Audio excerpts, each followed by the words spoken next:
And good morning, I'm Loretta Cusack-Doyle, and on behalf of the European Judo Union, welcome to Belgrade for the 2016 European Club Championships.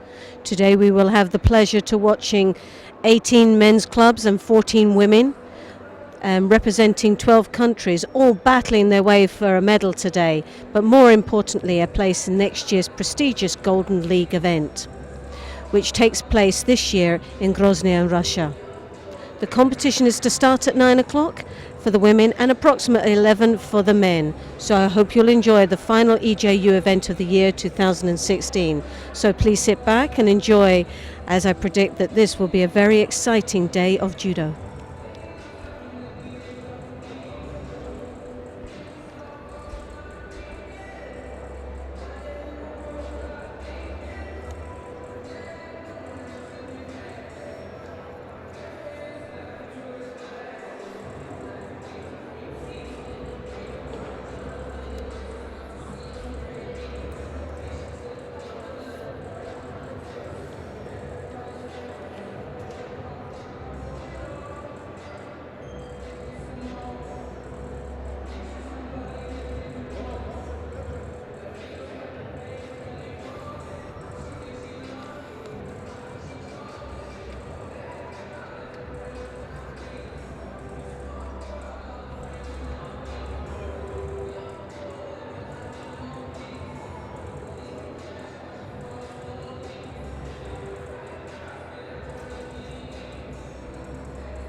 Well, an exciting day is going to be had, but already you can start to see spectators and athletes entering into the arena. It's quite an old arena, but it's got a lovely atmosphere, especially for such a wonderful event. And as I said earlier on, we have 18 men's clubs and 14 women's. And in fact, there's more countries represented in the women's clubs than there is in the men. And the competition will be commencing in 1 minute's time. So if you've just joined us, I'm Loretta Cusack-Doyle. On behalf of the European Judo Union, welcome to the European Club Championships 2016 here in Belgrade. Well, for the women's teams, a team with big aspirations to win has got to be Flamme 91 from France. And they certainly mean business, especially when they start with a lineup of 57 Olympic champion Rafael Silva from Brazil. Obviously the rules state that she can import 2 athletes into a team, so we'll be watching athletes from as far as Mongolia, Africa, and obviously Brazil. But let's not forget the 2 other strong teams. Watch out for this today from Germany, Bacnal, with an impressive lineup of Rome Karagal, Tatian Fragos, Ilian Mazot, and Louise Marzin, and Anne-Marie Wagner. For me, this is a team with the top favourites to win the gold medal. So we'll just have to wait and see. And as we can never underestimate the Russian 16 athletes they have represented here. Obviously, as always, strong contenders. Yawara, Neva, a team to also watch. And we're going to be covering mat number 1. Yawara Neva, again, with a young team, 16 participants from Russia. And they're up against a Serbian team, Slavia.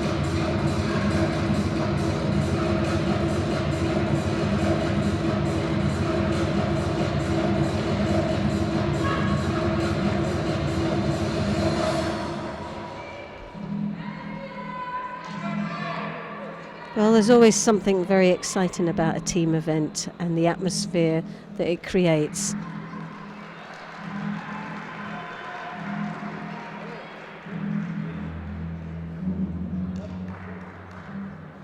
And the competition is underway with all teams on the mat now, bowing off and ready to start business. And the challenge for that gold medal and a place in the Golden League. So coming up for under 52 kilos. Jawara with Pavlova, Natalia.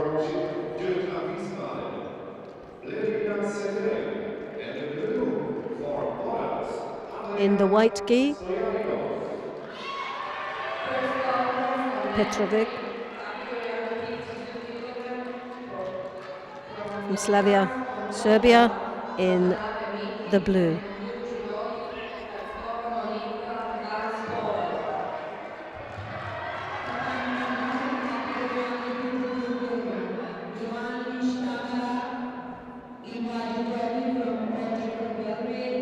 And struggled to compete in the entry-level France.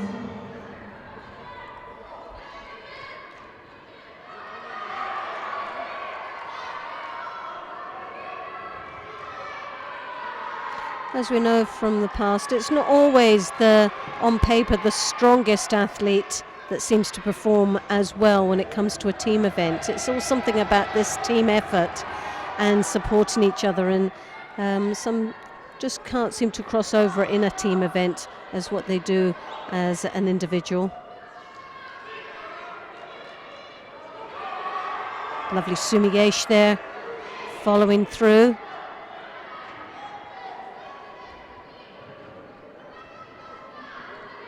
Pavlova there looking to capitalize on the Niwaza. You can see the arm, she's just trying to rake it out. Unfortunate, not enough time down there in the Niwaza to capitalize on that.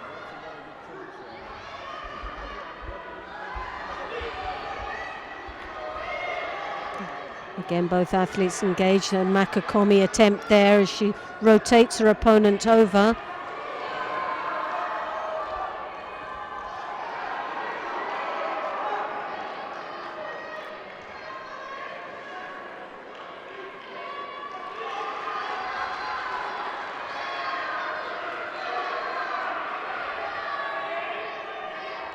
Nadeza trying to change the pace of this contest now. She steps it up a little gear. Trying to open her opponent there with the Osoto into a Makikomi. Following down and now trying to work into the Niwaza and tying up the upper part of her opponent's body. As you can see, trying to tie that arm up nicely, controlling the head. As you can see, the legs still caught in there, but more importantly has to control, but I think she's looking for a shimiwaza down there. Very difficult to see from this angle.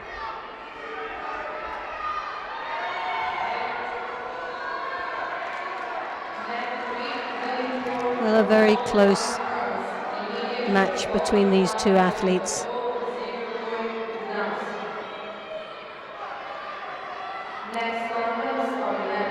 A good change of pace for blue as she now transfers that into the Niwaza. Again looking for the shimiwaza, a better opportunity there as you can see. And now trying to pile the pressure on the strangle. It's once more that leg's caught up, so she doesn't seem to have the same amount of leverage as she would hope to, but still persevering with it.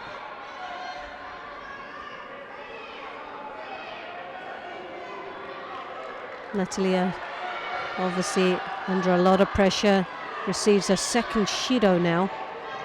Has to really start coming back into this match. She's looking for that Juju, but unfortunately made the error of trying to step over the arm, lost her balance, and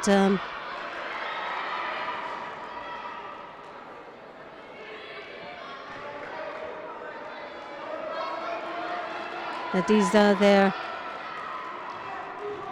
tried to capitalize on the ground, left herself open, and Pavlova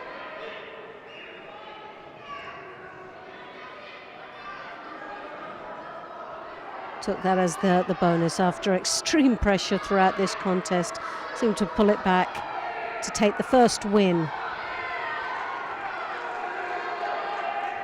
for Yawara Niva.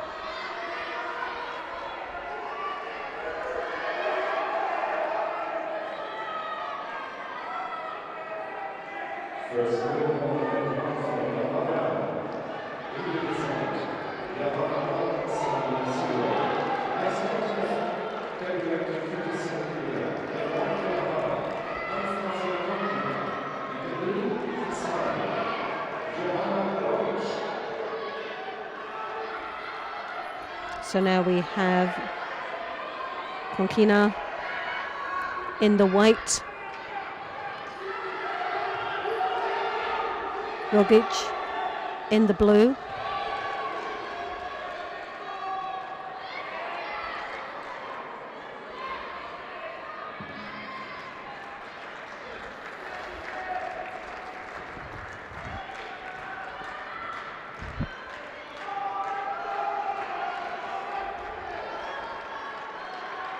Anastasia very flexible indeed there as she rides the Uchimata attempt there.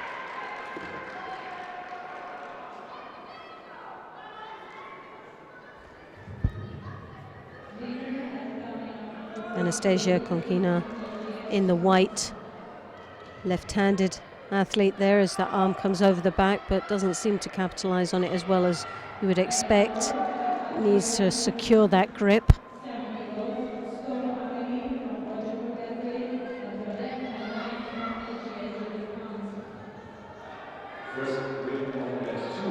Giovanna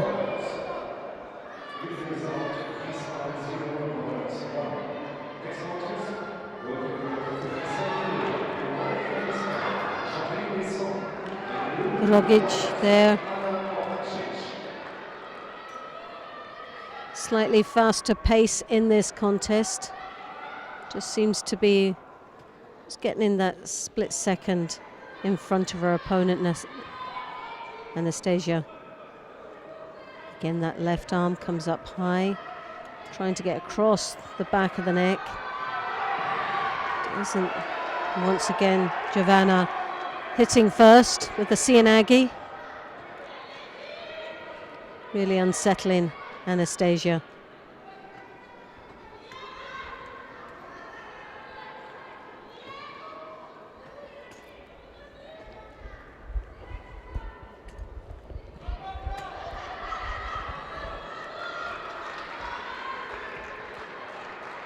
Again, that left hand. Uchimata, oh goodness.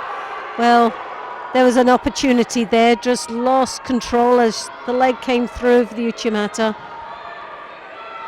Now, Giovanna trying to capitalize down in the Niwaza as she looks for an opening there. But it's something that Anastasia has been threatening with that left hand over the top. Lovely long reach. Just sadly lost the control off that Uchimata. Still a great attack from White. Again, you can see that left arm, but Giovanna just hitting before Anastasia can come through with that leg.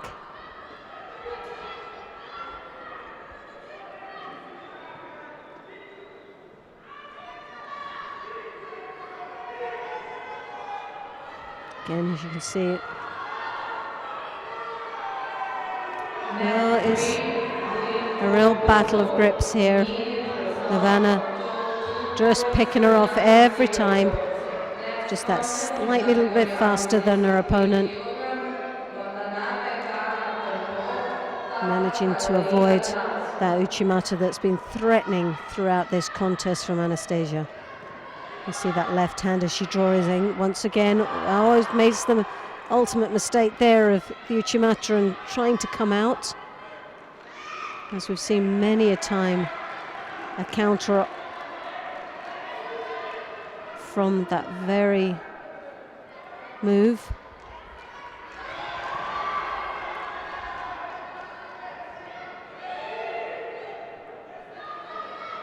And blue still keeping up the faster pace.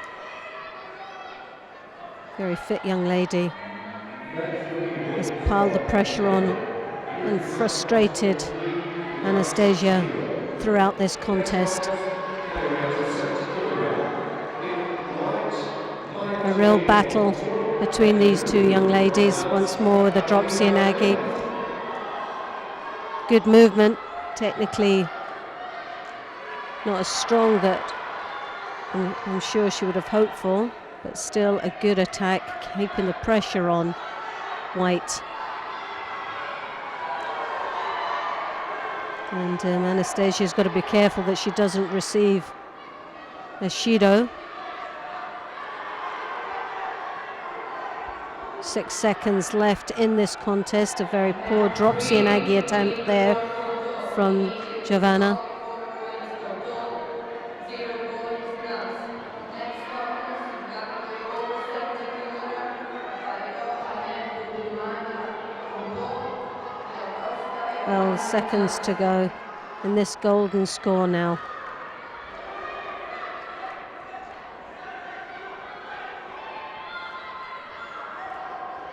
Again, Anastasia looking for that Uchimata. She hooks through the legs.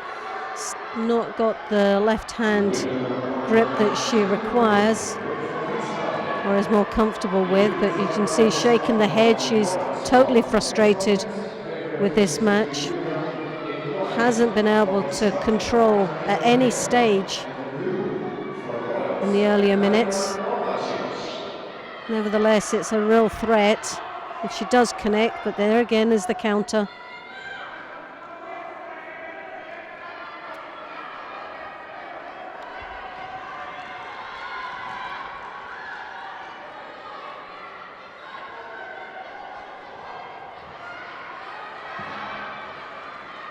Well, Giovanna Rogic, very impressive pace throughout this contest and is still maintaining that level of control and speed throughout. It's been the winning ingredient in this contest that has totally frustrated Anastasia Konkina.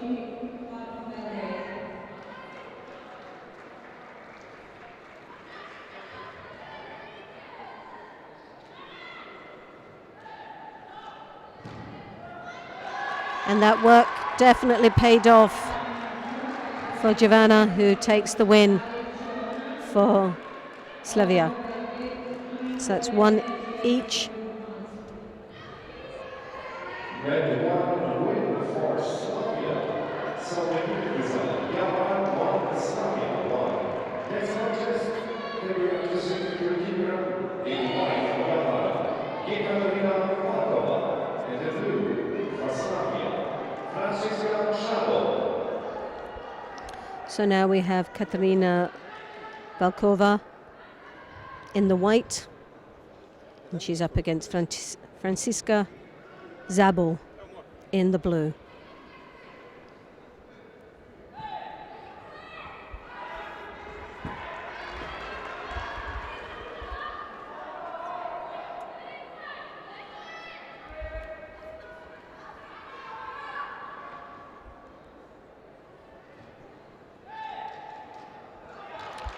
Tomonagi transitioning into the Niwaza, looking for that Juji as she rotates her opponent over.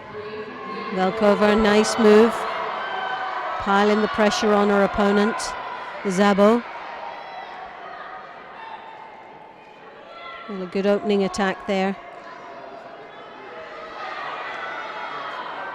for Katarina.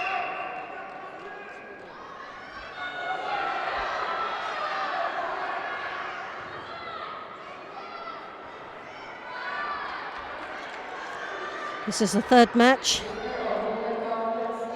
in this competition in the under 63 category. 5 female team, starting with the 52s through to the plus 70 kilos. If you've just joined us, I'm Loretta Cusack-Doyle on behalf of the European Judo Union. Welcome to Belgrade for the European Championship, Club Championships 2016. Overall 12 countries represented. For the women's club we have 14, and for the men we have 18.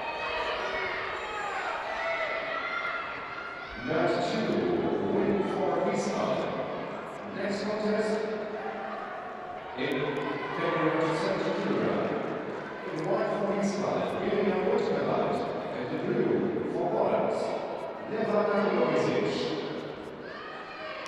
Left to right grip here between both these athletes.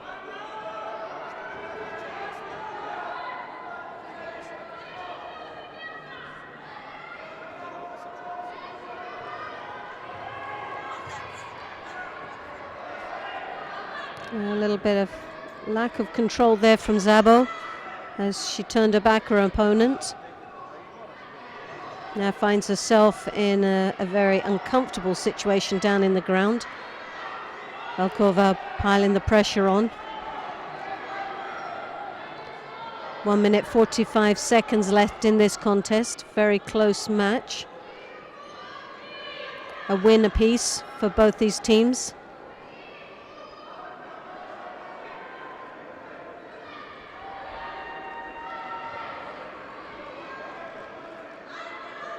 Now looking for a Sangaku turnover. As Szabo tries to reach forward.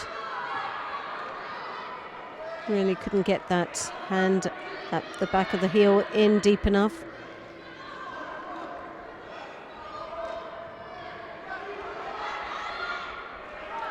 The Makakomi, not really. Crossover on the elbow as she now tries to pile the pressure on that arm.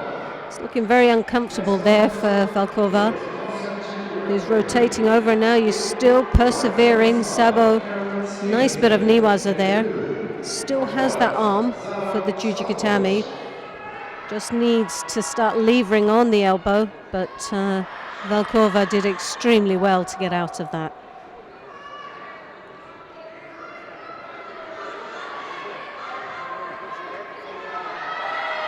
Well, there was a lot of pressure on that elbow, and Valkova looks like she suffered from that. Doesn't look happy at all there. I'm not surprised, a lot of rotation on that elbow down in the niwaza.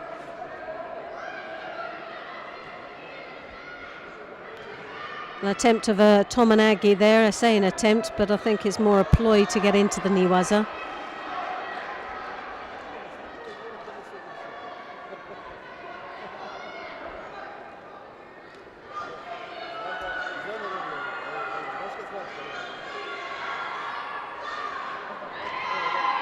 Again, as you see, that sort of Makakomi, but literally as she throws herself into it, is just below the elbow, which that's a long way to try and rotate your opponent over. Well, there was a mistake there from Valkova, who attempted a Tomonagi, foot slipped and landed on her back with her opponent directly on top. That could have cost her the contest.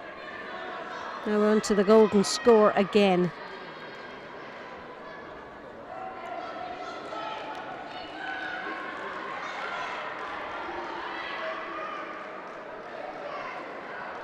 Yawara Neva, a Russian team, very strong indeed.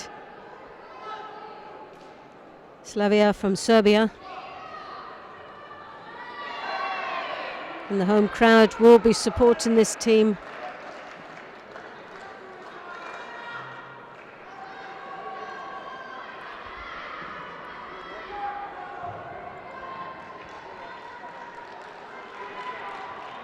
Setemi was down in the Niwaza. Wasn't executed very well, but I think more the ploy to get into the ground. As we've seen earlier on with Szabo, she's very clever in groundwork and feels very comfortable down there. Yoko Tomonagi, but again, not very well executed, and Szabo brings that to the attention of the referee. Not very well, the referee's dismissing it. As long as there's movement, then it's as good as that drop Seoinage. Again, Szabo looking up at the referee, and as we know, it's a golden score. So any minor mistake now could cost the match. Also the Makikomi, we saw that being very effective for Szabo earlier on, especially when she transferred into the Niwaza. So just coming up to the first minute now. Will this be a Shido awarded, as he asks? Well, normally when they ask them to dress themselves, it's someone's getting something. Again, we've seen that Makikomi, but once more the pressure on that elbow. Volkova will be very worried about that, as we saw earlier on. There was a lot of pressure before. Now will this be the time where we get the first Shido? Possibly with Volkova, because Szabo is piling on the pressure in the latter stage of the match and now into the golden score. So Shido is awarded to Volkova and the win goes to Szabo, making that 2-1 to Slavia of Serbia.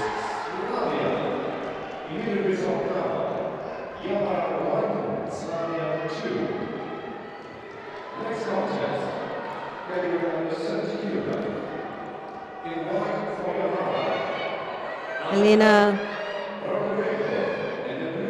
Propokenko in the white and Sara Tinto in the blue.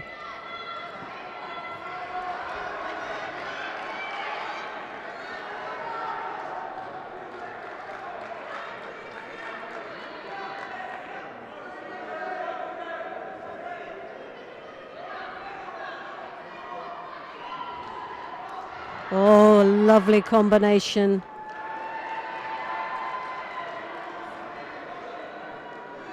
The little Osoto right off at the side from Asori. Very strong athlete, Elena, as she counters there. Very powerful indeed.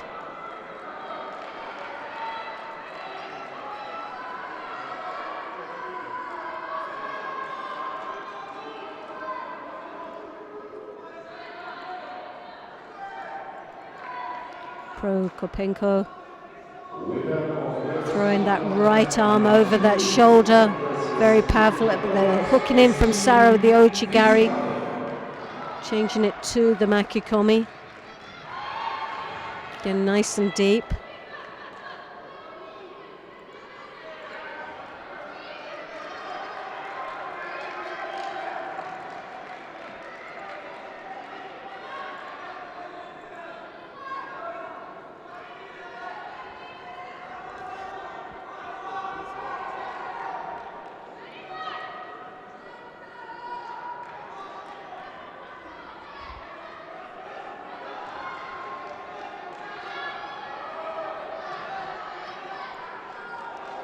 You can see that right arm very deep from Elena as she now works in the Niwaza. Didn't have those legs tidied up enough.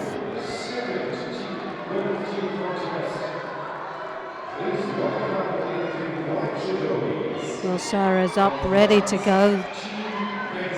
And she knows she's got a bit of work to do now with a Yuko on the board. Lovely an Ochigari attempt there. Prokopenko Very strong indeed, a very powerful young lady.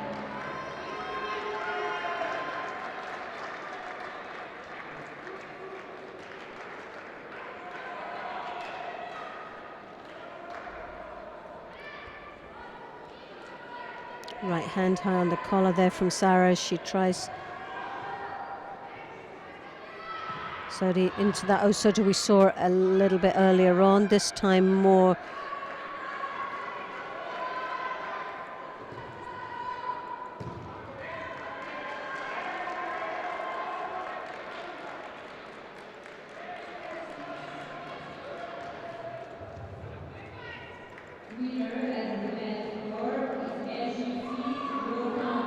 right hand again from Sarah. Doesn't seem to capitalize on it, but now it's working in the Niwaza. As we know, still a Yuko to get back, so still trailing, so the pressure has to now come from Sarah. She wants to win this match. This is the crucial match for Serbia. A win here would win the round. A real threat there from Elena. Very tough opponent.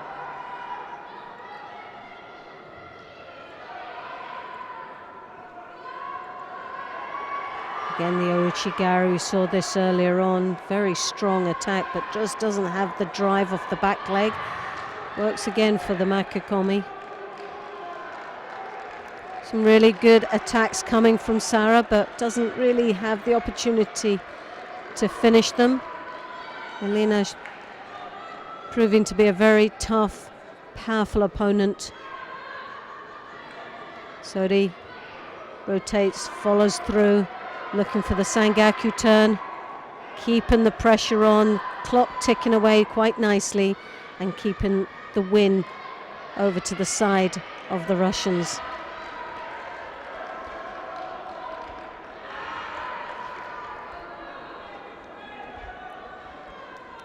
Again, Sarah advances forward, really trying to change and come through to take that win. She's up against it with seconds left in this contest. I think it's just a little bit too late for her. Elena, right from the beginning, showed the very powerful contender that she is to take this win quite comfortably. Back to Yawara Niva.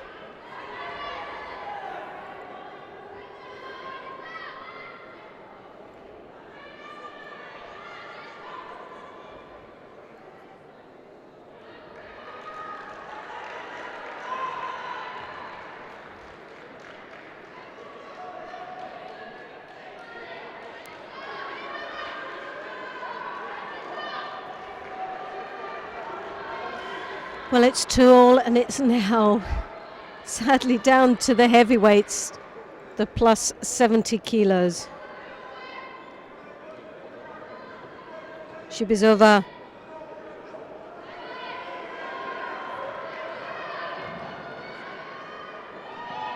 Kasina in the white.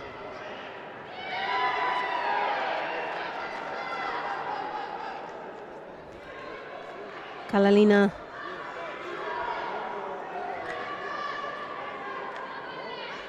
in the blue, and it's down to these two young ladies who takes the overall win through to the next round. Well, the shimiwaza there, the hips are down, the pressure's on, but is it on the neck or is it on the chin? Well, she was able to take that pressure, so obviously hadn't connected under the chin.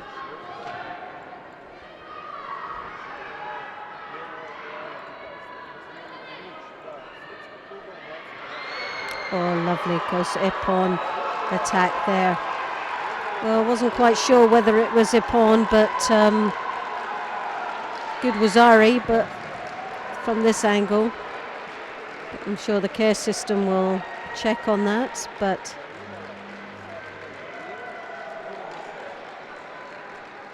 Kalanina Well, I'm not sure. I thought it was... Well, yeah, it was the counter. I wasn't looking at that. I was looking at the first attack. Kalanina, but again, wasn't...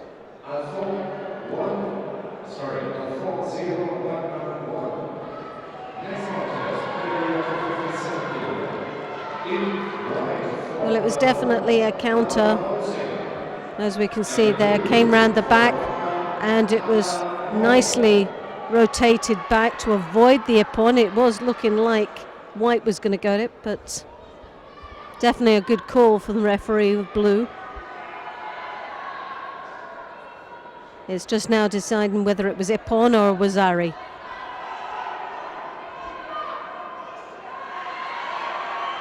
No score. Well, that surprises me.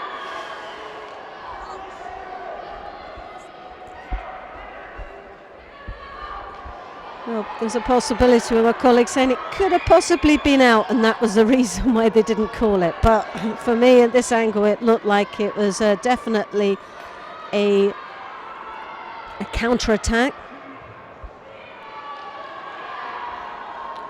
But it brings this match back into action again and keeps the excitement flowing here, as this is the crucial match for both these teams and a place into the next round.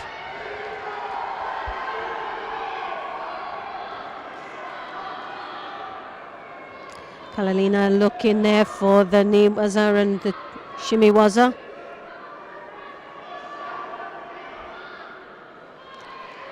Has a slight height advantage over her opponent.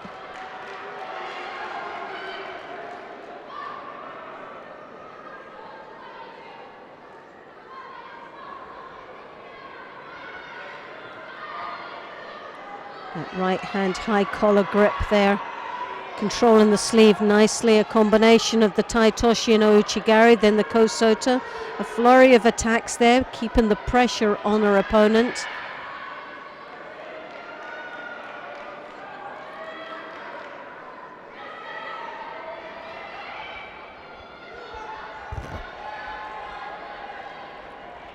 With 2 minutes and 14 seconds left in this contest. The Shido now been awarded to Shibazova. That left hand around the back.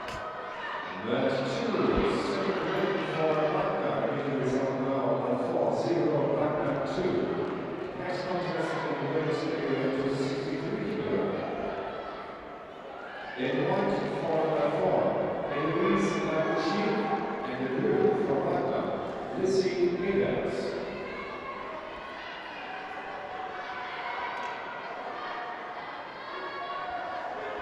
Well, Kalanina taking full advantage of that height. Again, a change of direction.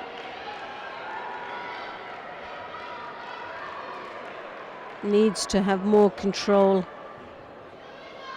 and power off that left hand that comes over the back.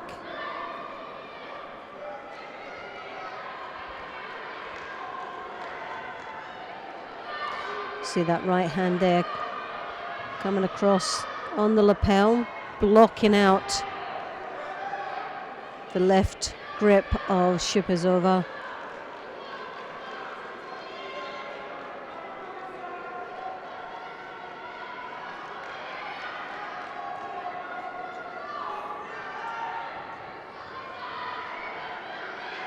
Shibazova there with the left hand on the lapel, but again once more blocked out by blue as she now follows through into the Niwaza. Now as Shibazova left her head up.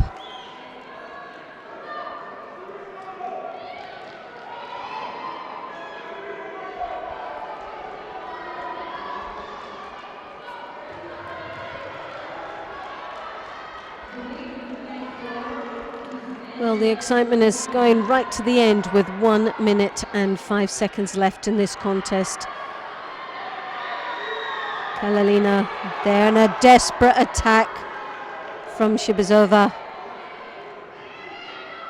that cost her dearly. There's no score, but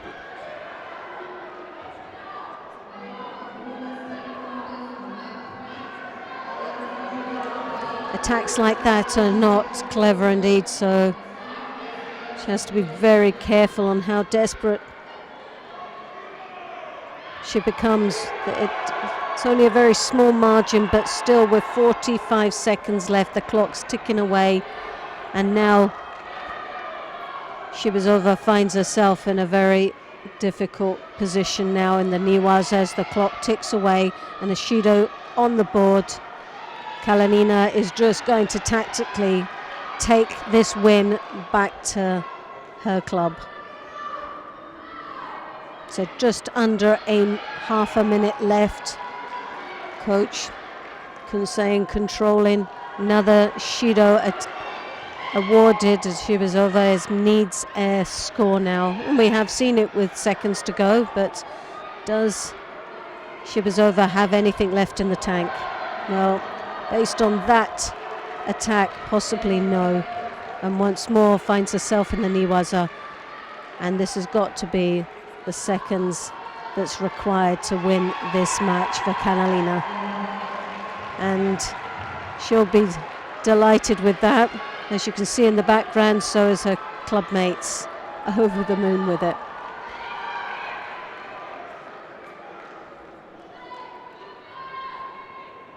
So a 3-2 win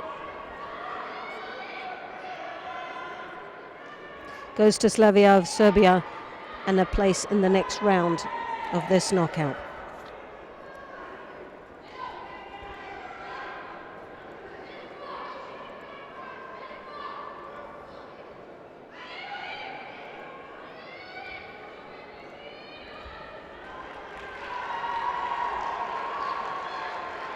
So Rodic, Sabo and Kalalina,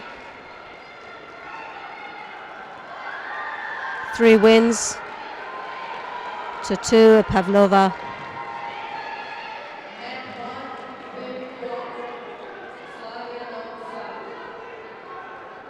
And Prokopenko for Yawara Niva. Winner of the women's contest, Yaman Neva versus Slavia Novi Sad, is Team Slavia Novi Sad. So Slavia Judo Club, a 3-2 victory into the next round.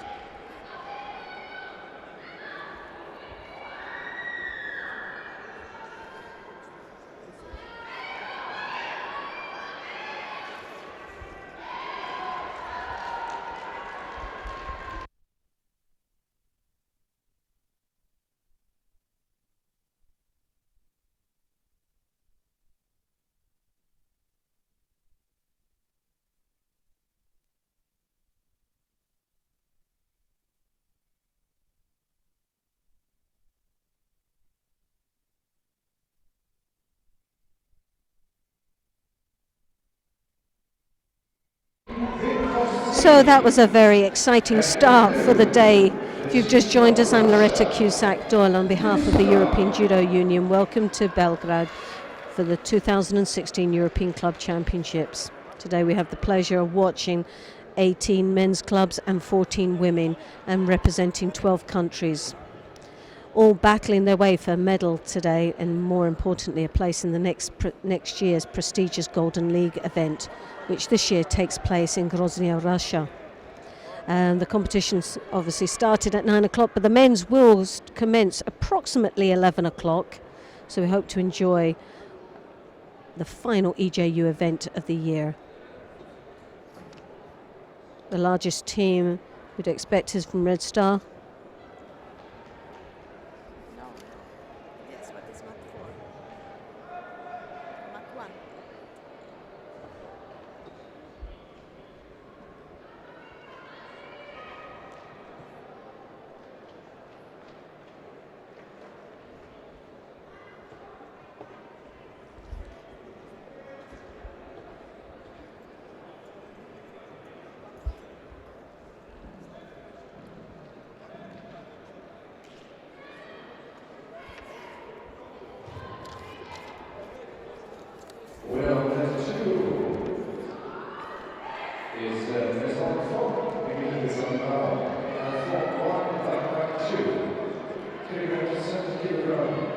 In white for a fall.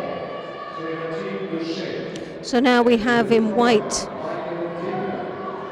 First contest on mat 1. Vikoce Weight category 252 kg. of Croatia, In white team from Croatia, and they're up against Andrea Bekic. And the blue for New Stream. Igor Kutsenko. New Stream of Russia. A Russian club, very, very strong indeed, both these athletes.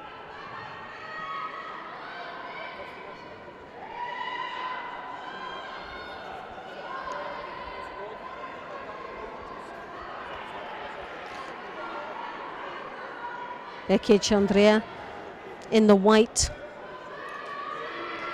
Kutsenko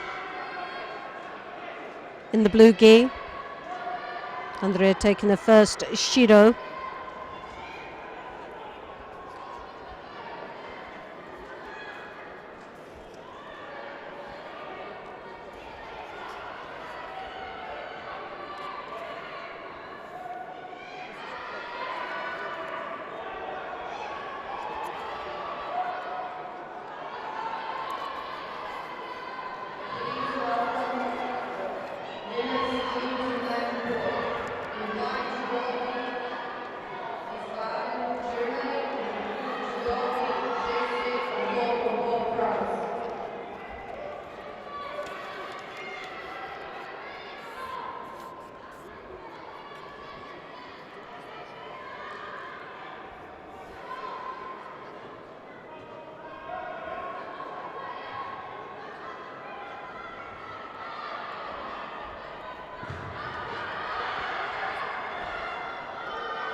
So this is the second round. Oh, it's the first round. We have here Bekic Andrea in the white.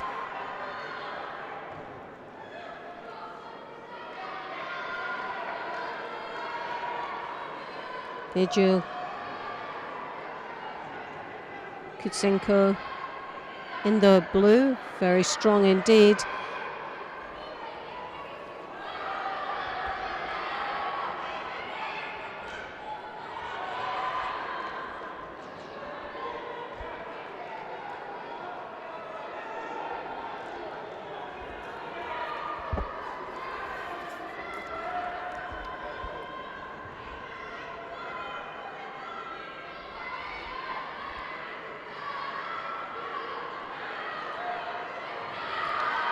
An Ochi attempt there, switching to a sit Temiwaza.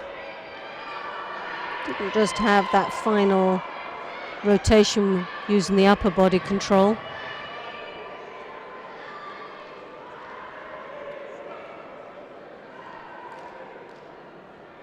Not quite sure what the referee is looking for, but executed completely there from Kutsenko, but it was a cross grip. It was the actual grip she was using that was the problem, not the attack.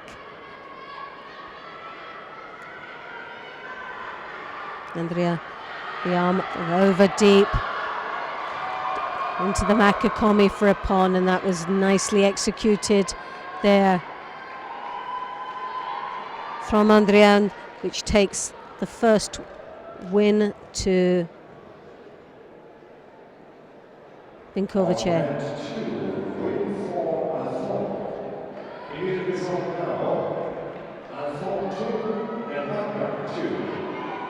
Now, the final contest on mat 2, category plus 70 kg, in white. For a fall, Christian Ohai, and blue for Loredana in the white.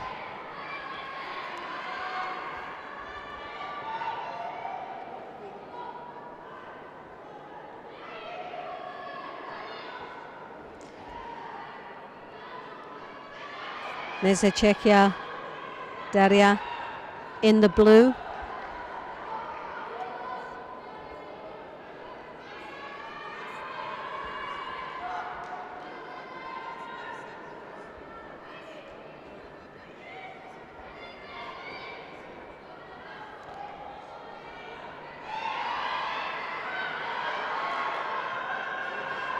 Loredana, slight height advantage over opponent, opts for really finding it difficult. The grip there as Daria takes two-sleeved grip, looking for the sori.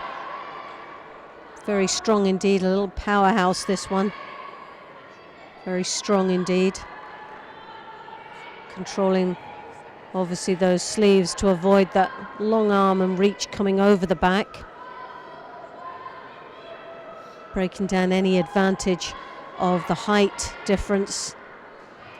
And that's always the problem when you're shorter, is that someone slightly taller looks in more control, especially if the arms are up high and over the top. And Daria is keeping those sleeves down very low, controlling her body, her opponent's body movements. Comes in for the drop, Sianagi, very nicely executed. Didn't get the finish to it, but still very, very strong attack.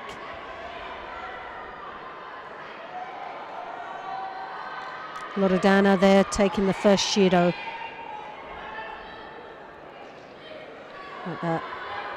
Right hand over deep, but the power of Daria as she rotates and lifts her opponent back.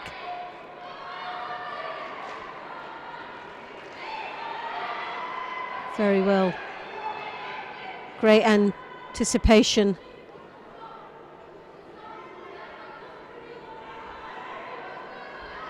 Now, as you can see, that right hand on the collar of Daria that makes her look so passive. And this is always the danger. Well, she breaks that down by the drop Sianagi just to get the mati and to be able to compose herself again. Looked very uncomfortable in those seconds.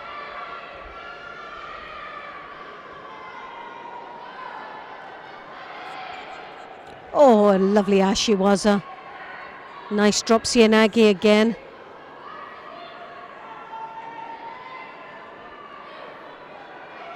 Some nice judo coming from both these athletes. A real flare of excitement on this mat.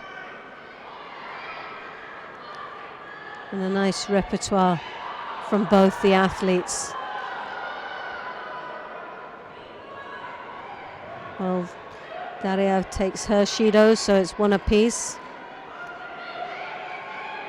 One Yuko on the board. Oh, and that's always those long arms got the opportunity to reach over the back, take that belt, and then the Ouchigari there. Not strong enough for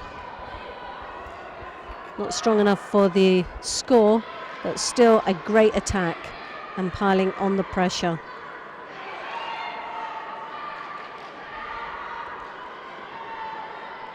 So somewhere along the line, Daria really has to go back to the old tactics she started in the opening seconds of that contest, keeping those sleeves down.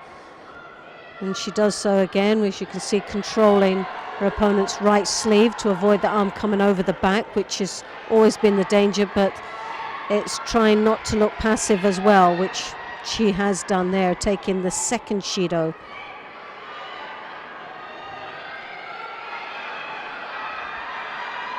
Loredana there coming over for the Makikomi, puts herself in a very uncomfortable situation here in the Niwaza.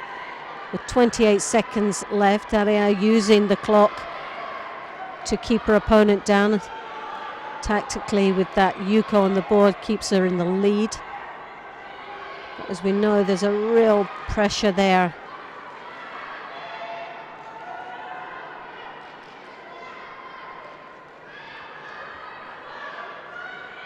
That right arm there is, as you can see, is a real danger. If she connects with that, then that could be the winning ingredient. But whether she has the time now, 10 seconds left. Now she's got to really go for it. Little drop Sianagi. Now she can afford another Shido. But one more would result in a hand sokumaki. As we see, there's 3. Well, Loredana really isn't wasting any time, but has she got enough of time? This is the thing. Now please welcome to and for the And the time's up. in white, the German team of Judo Club Wiesbaden. But that Yuko was enough to take the win French team of Ponton to New Stream.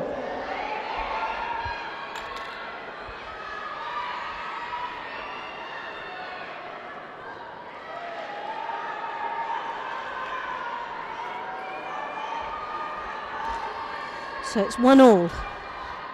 It's quite nice when you get it so closely matched. Keeps the excitement going.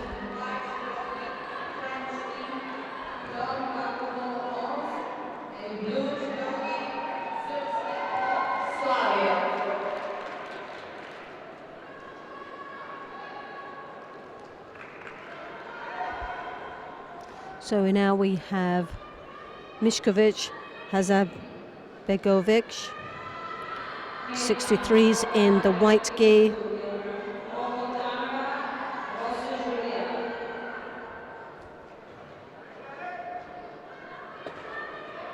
Davidova, Daria in the blue.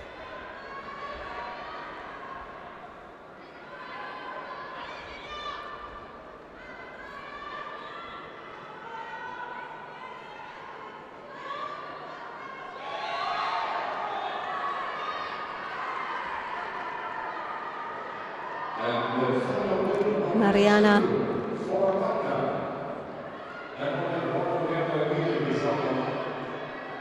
Just waiting there as the arm, as you can see that right arm coming round the back, drawing her opponent onto the hip. She's looking, but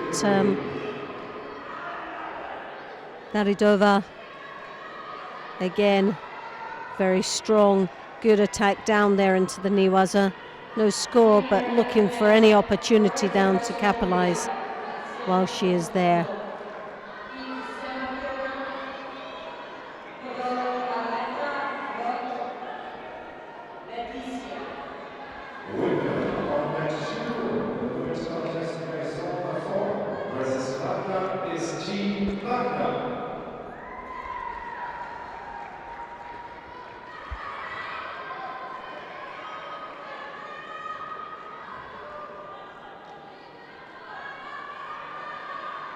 Shido being awarded to Daria Davidova. Nice counter attack there. The Kosota.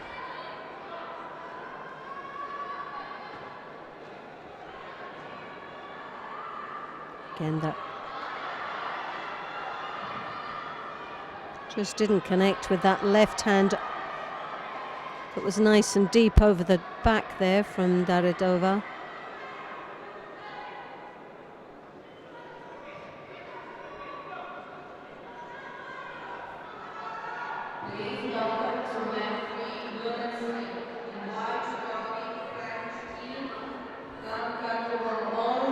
Mariana looking the stronger of the two at this moment, but the real threat is of Davidova. The Kosota for Ippon on that counter. Just spoke that little bit too soon. But again, a nice finish from Daria Davidova for New Stream.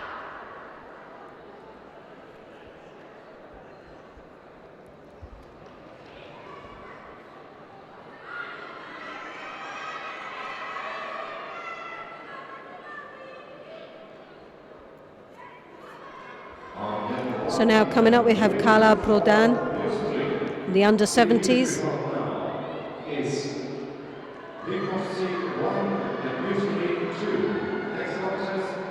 Iana Tibrina in the blue.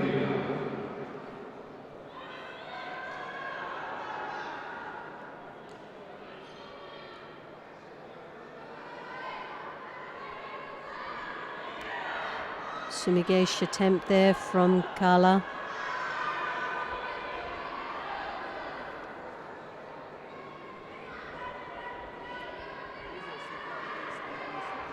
A crucial match here for New Stream. Blue. One more win would take them through to the next round.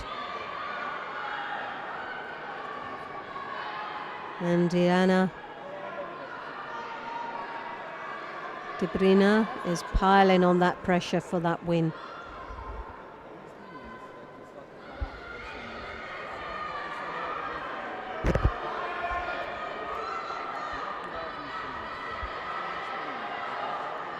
A Makikomi attempt there from Carla.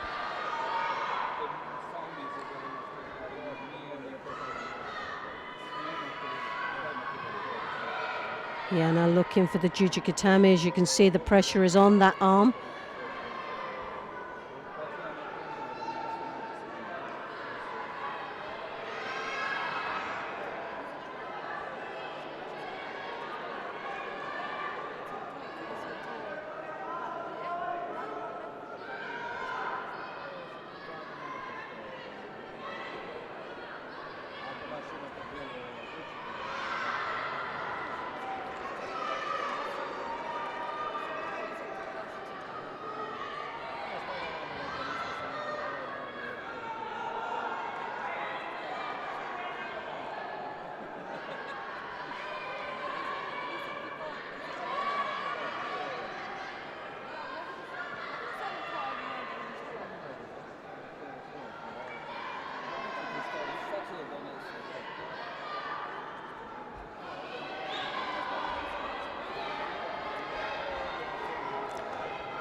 Tomanagi attempt there.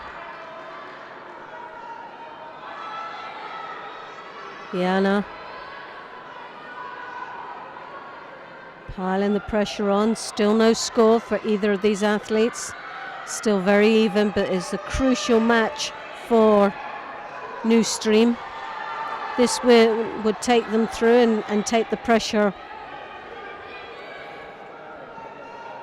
off the last athlete, which is always a nice thing to do. Never a nice option when you're leaving it to the last athlete to secure the win. But sadly, it seems to be the case for the heavyweights. Everything lies on their shoulders.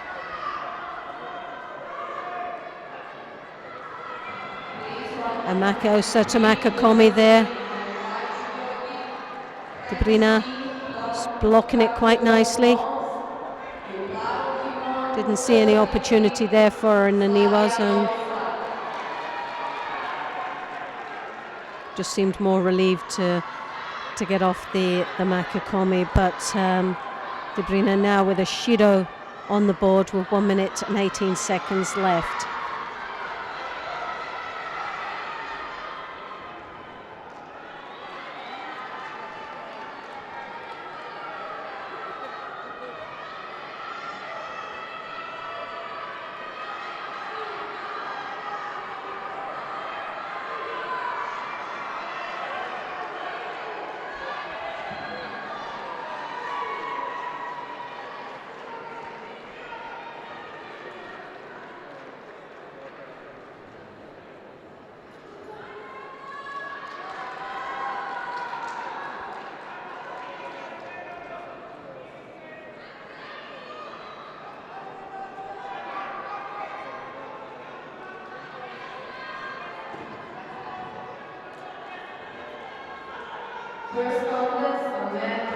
Sotomaka Komi, a fantastic attack there, caught her opponent off call, went to a Wazari, but still with 33 seconds left in this contest, she couldn't have timed that any better.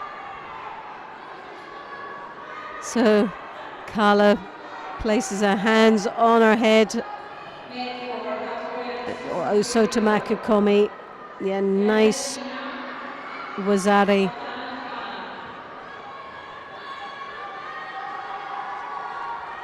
Tomanagi again, nice attack as she tries to follow through and take her opponent into the Niwaza, and does very comfortably indeed, looking for that shimiwaza. Not sure if it's on the neck or the chin, but still it's 9 seconds to go. Wazari up, and Carla just cannot believe that she just switched off for that split second and it cost her dearly. Debrina took full advantage and now leads, which means that this will be the match that takes them through to the next round.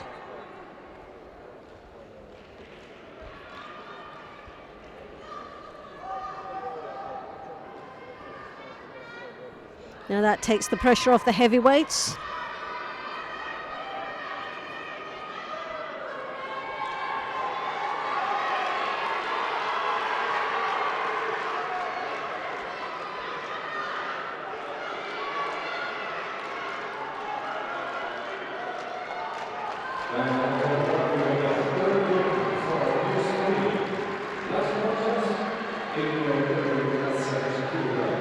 Maranic now, Ivana,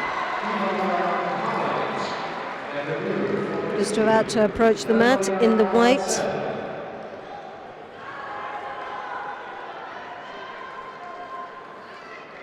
Natalia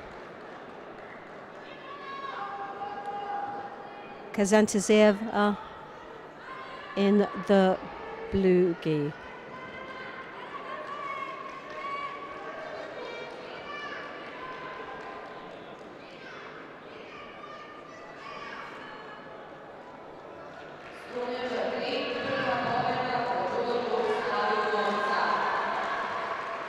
Maranic in white, Kantazeva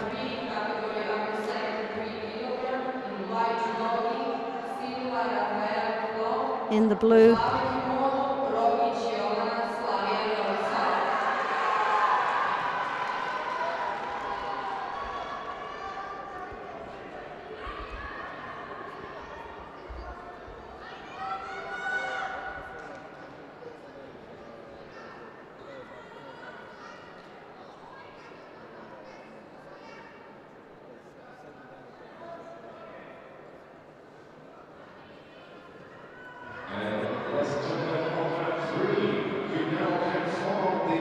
Kazantseva, they're very strong with the grips. Strong right lapel and sleeve grip were controlled quite nicely, but there we have Maranic. They're looking for a Niwaza opportunity.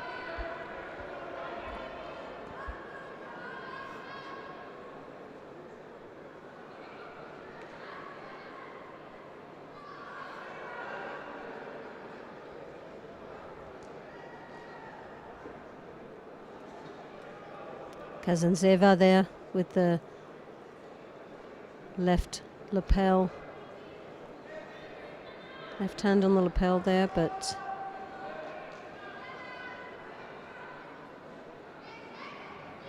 with a right-handed stance.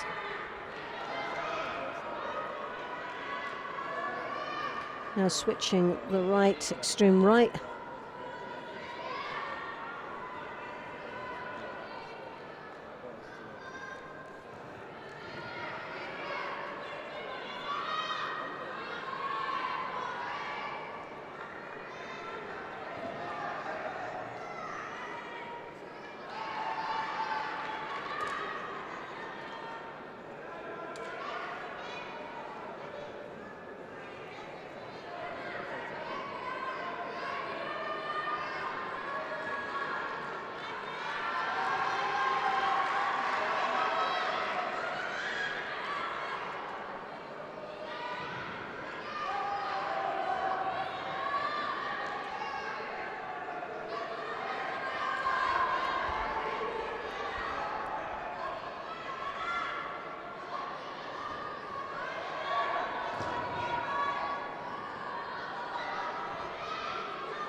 Kosota, lovely attack there, straight into Niwaza.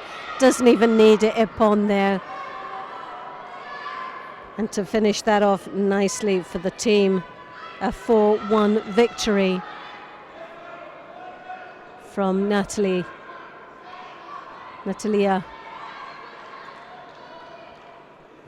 Kazantseva from the new stream.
Now we're here with the quarterfinals of this women's European Club Championships.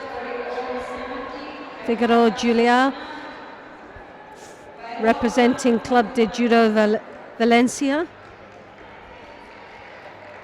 from Spain. And we have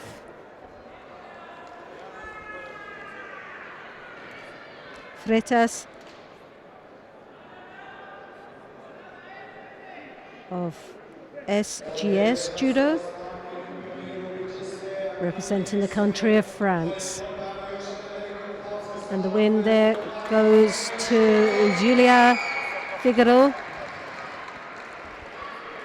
bringing the lead to Valencia.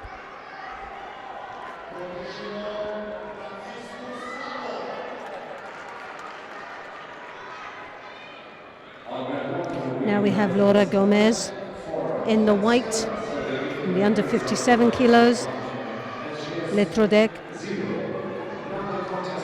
representing SGS of France in the blue.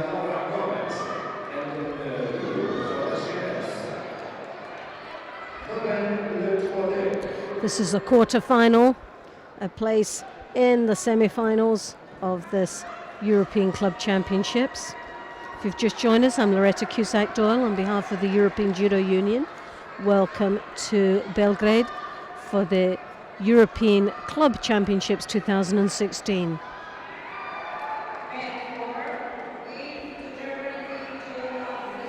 Here this weekend with the pleasure of watching 14 women's clubs, 18 men's, all battling away for a prestigious place in the Golden League,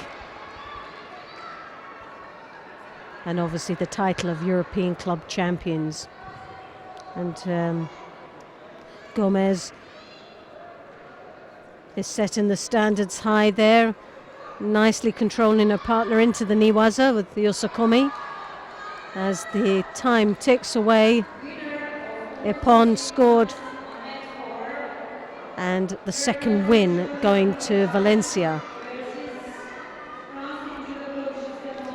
bringing a 2-0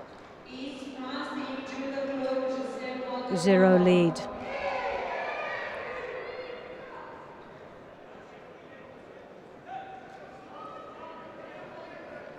Now we have Isabelle Peucher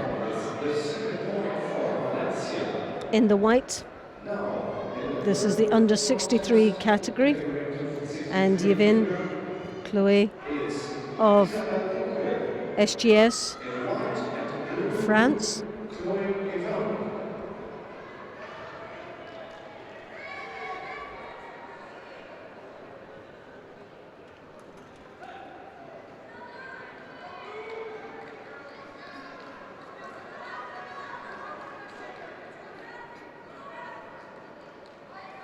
Nice strong left-handed grip there from Yvonne.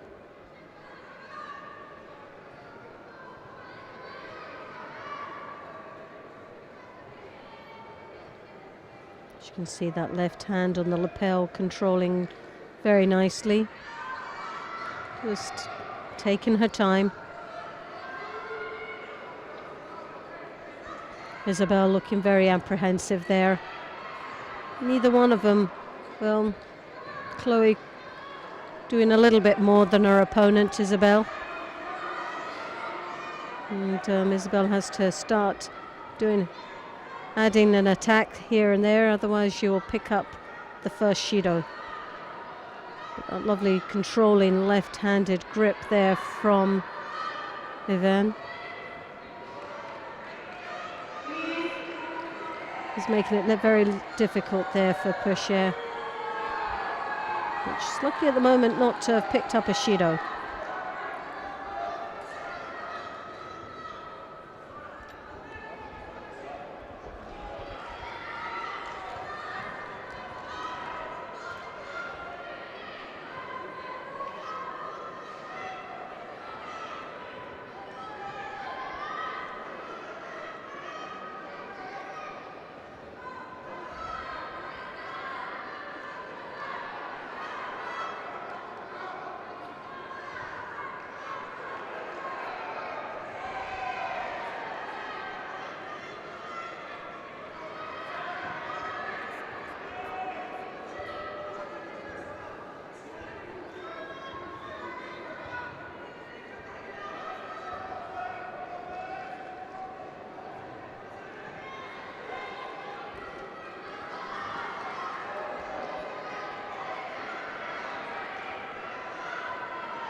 Next spin for floor, mat 3.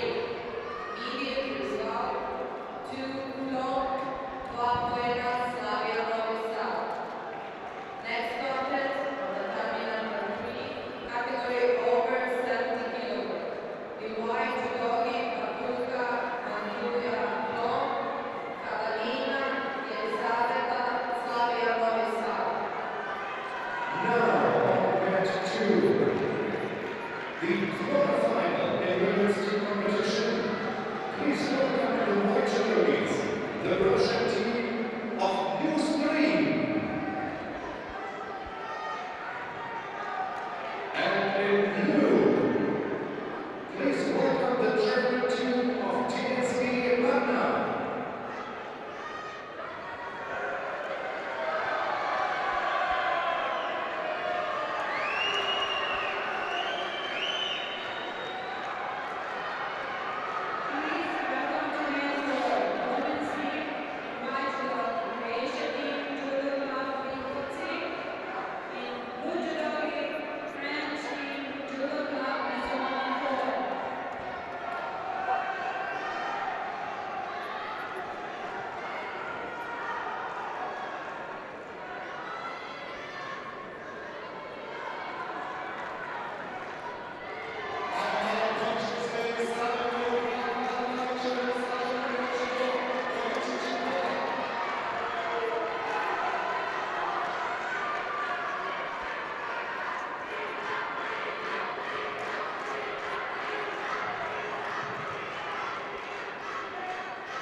So again, a very, very close match. Nothing in it at all. Quarter-final position, as you would expect. These contests are getting it very tight indeed. 1 minute and 18 seconds left in the contest. Isabelle Pouchet in the white, Chloé Yvin in the blue.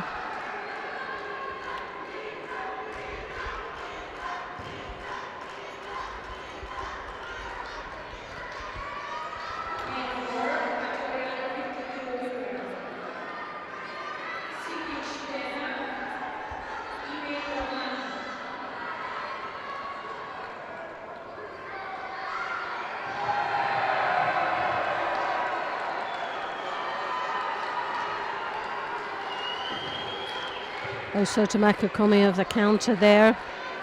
Nice attempt. Chloe rescuing it very well and now looking in the Niwaza, but very little opportunity down there for her. 2 minutes and 4 seconds gone in the golden score. A very tough and long match for both these athletes.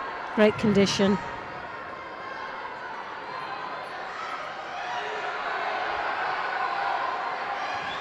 Sumigeshi attempt, lovely attack and a nice finish to what was a very tough contest indeed. Isabelle Pouchet takes the win and takes her team into the semi-finals for Club de Judo Valencia. And she'll be delighted, as well as her teammates at the back, and obviously takes the pressure off the next two athletes. Elvisma Rodriguez will be coming up quite shortly, and Grenadelle Virad in the blue.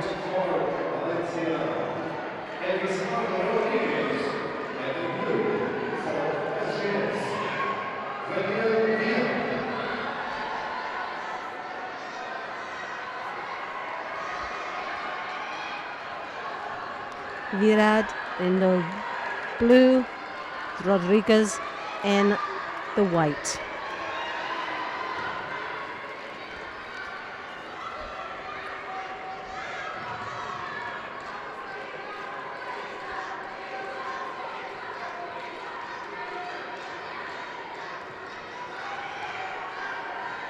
Rodriguez there controlling, both opting for the sleeve grips, lower sleeve grip. But Rodriguez capitalizing with the sori.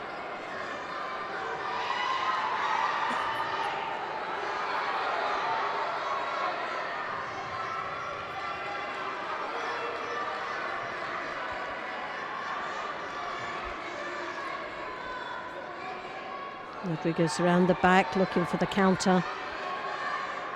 Knocks her opponent off balance, doesn't get the score, but nevertheless a good attack.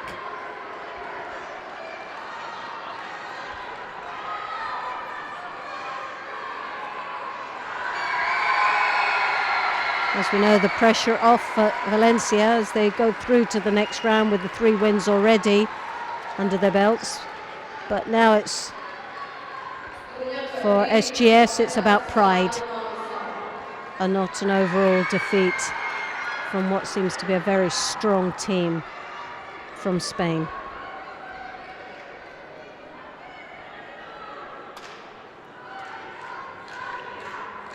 Rodriguez there with the right hand creeping around the back.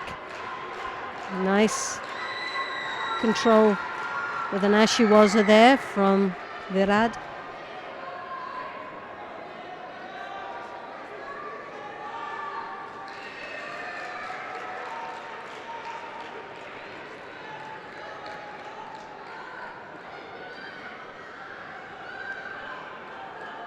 Combination there with the sori into the ashiwaza.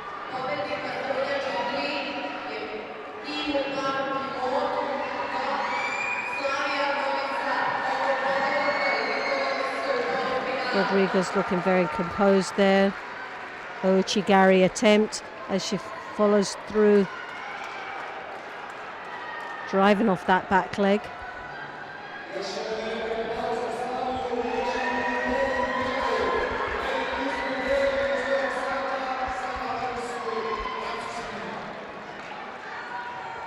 Well, 2 minutes left in this contest. Lovely drop Cianagi once more there from Rodriguez.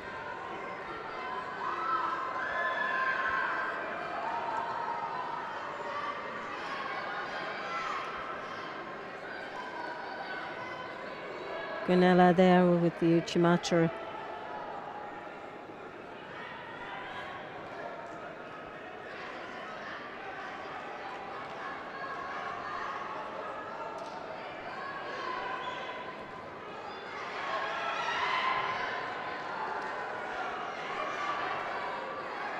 Gunella looking there for the opening in the Niwaza. Doesn't seem to be much available down there. Fancy turnover there as she's hooked that arm, but Rodriguez very powerful indeed. It takes some doing to try and rotate her over the top, especially from that angle, and there has to be really a lot of pace off that, a lot of speed into the turn to make it effective. So just over a minute left in this contest. Not much in it, 1 Shido on the board. Rodriguez taking a slightly comfortable lead, but not by much. But has looked the stronger of athletes here in this contest. As you can see there, nice right-handed grip, very strong. Strong attack, draws her opponent into the Niwaza once more, taking her time, looking for some opportunities down there. But while she's doing that, the clock is ticking away quite comfortably for her. On altitude, we have the first win for New Spain. So the win is on the stage 1. So just over half a minute left in this contest. Shido now been awarded to Virad. So that's 2 now on the board of Soda Makakomi there. That's got to be a score there. A Wazari given. which takes the lead further away from SGS.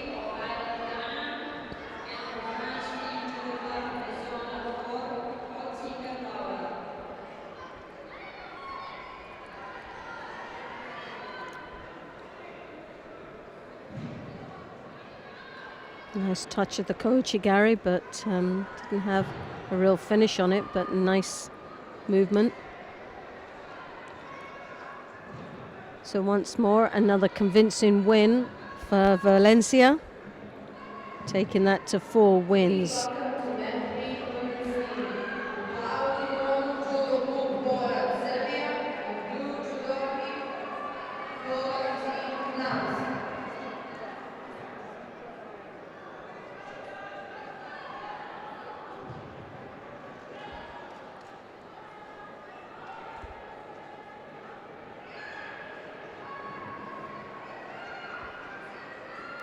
As from there, Sotomaka Komi, lovely finish.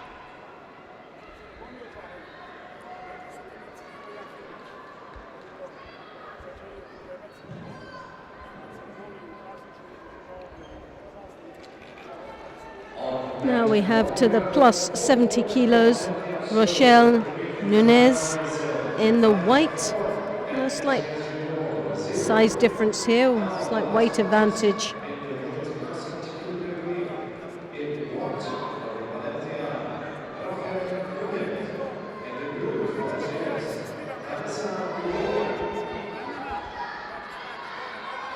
She's up against Durio Vanessa in the blue.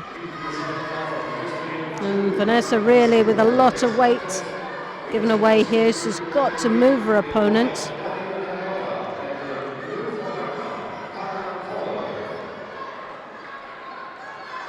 And a Wazari already on the board. Vanessa really has to move her opponent. Quite dangerous to stay static and try and hit her opponent with too much a disadvantage in weight. So needs to make that Rochelle a lot lighter on her feet and open her up. But again, she hits her static and Rochelle capitalizes on it, scoring now a Yuko. So really just picking off Vanessa.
Well, there was always going to be that pressure from Vanessa, giving away just a little bit more extra weight than herself. She does have the slight height advantage, but reaching over would just give her opponent Rochelle more advantage than she already has. So she picks up the first Shido, Vanessa does.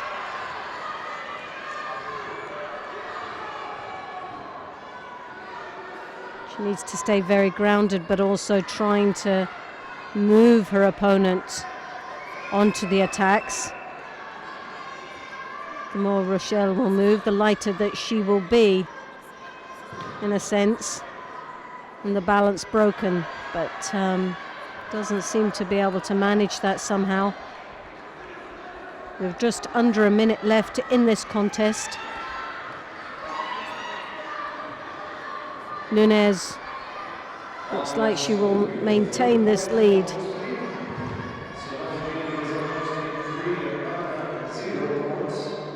Well, Vanessa's got the inside grip now, but she needs to open her opponent up. As you can see, that left hand of Rochelle is at the back, and that is the controlling factor. And it's the one that's been causing Vanessa the problems.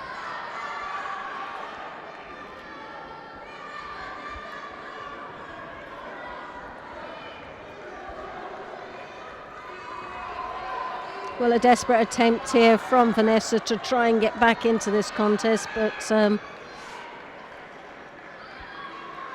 with only 12 seconds left, it's going to be very tough indeed. A very tall order to try and win back what's already on the board, which is a Yuko and a Wazari. Only a Nippon will do, and that's the time up. And a very convincing win for Valencia with a 5-0 defeat against SGS Judo, representing France.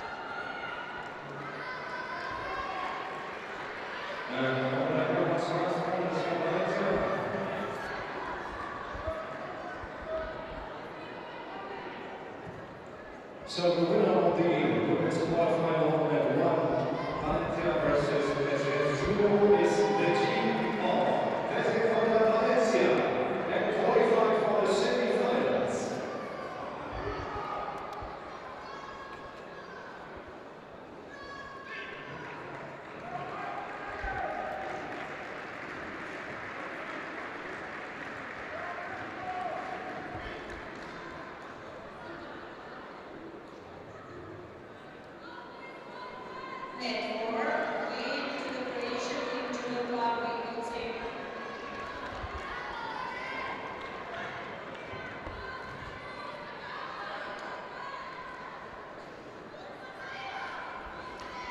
So now we come to the first repechage.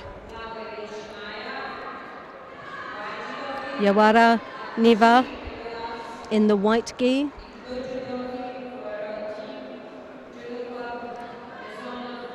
And Wiesbaden Judo Club representing Germany in the blue. We have so that'll be coming up shortly, the first repechage of this quarter. Yawara in white, Wiesbaden in the blue.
So we have now the first match up, which is Sagatova in the white, Oil, Tamara in the blue. That's the fourth point for New Spain 1-2.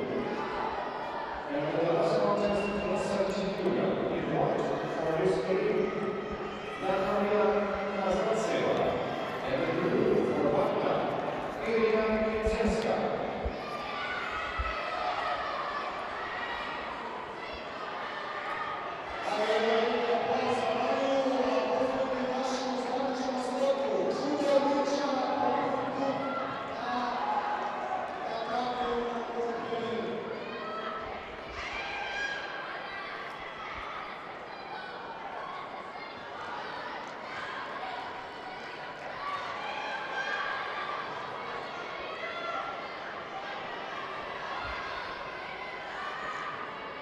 A lovely bit of Niwaza there, and the pressure is on Tamara. As you can see there, the Shimiwaza is on. It's just looking like a matter of time, but can she hold on? Ippon has been called, and Sagatova takes the first match and the lead in this repechage. And on match 2, we have the first point for Wagner. So Sagatova, a very comfortable win.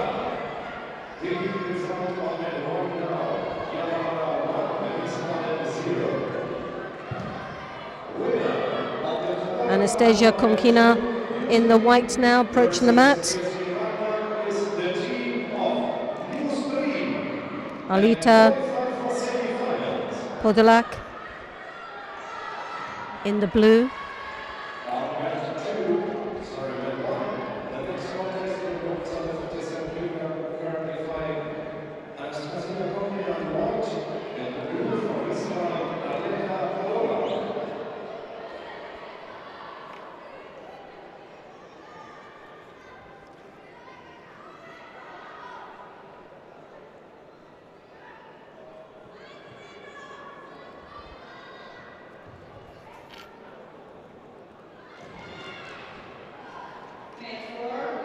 Yawara, Niva, representing Russia.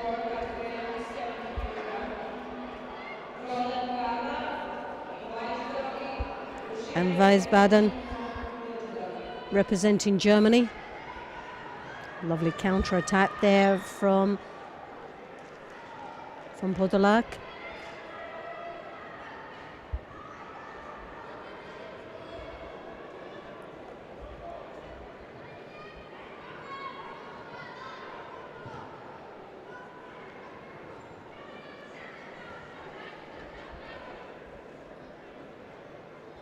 As we know with Konkina, she loves that arm over the top, and she has a nice uchimata. Unfortunately, in her last match, she wasn't able to produce that and lost in the first round, and was totally frustrated by her opponent. But that's the real danger she has, is that arm that comes over deep and those legs in for the uchimata. And we'll see if she has an opportunity to produce that here in this contest. As you can see, the arm over the top, that left hand that she likes in nice and deep, but Arleta then tactically knows the strengths and blocks that arm as it comes over, taking the sleeve, keeping it down, and working off that tactic.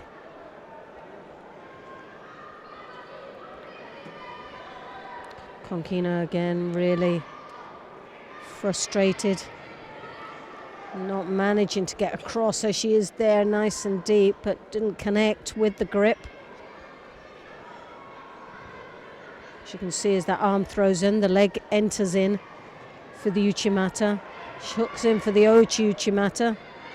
As you can see, the leg winds around her opponent's leg, but just doesn't seem to get the control in the upper body. Shido been awarded to Podolak, that's the second one. Oh, lovely Kosota there. Fantastic attack. Unfortunately not deep enough to get the score. Nevertheless, a very good attack indeed.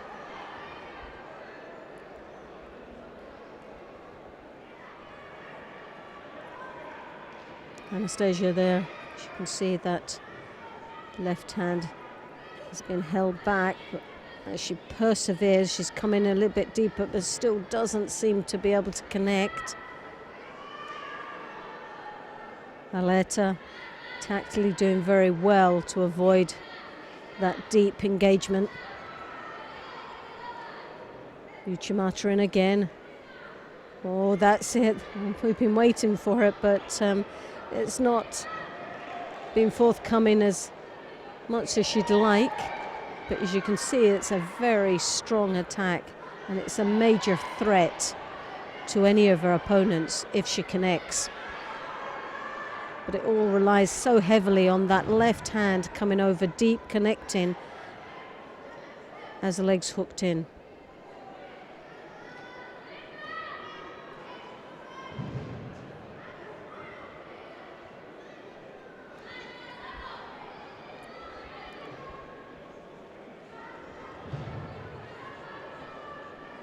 Podolak there with the Uchimata, drawing herself down into the ground now. Really finds herself in a very difficult situation. Left that arm out hanging for the arm lock, and she was very lucky.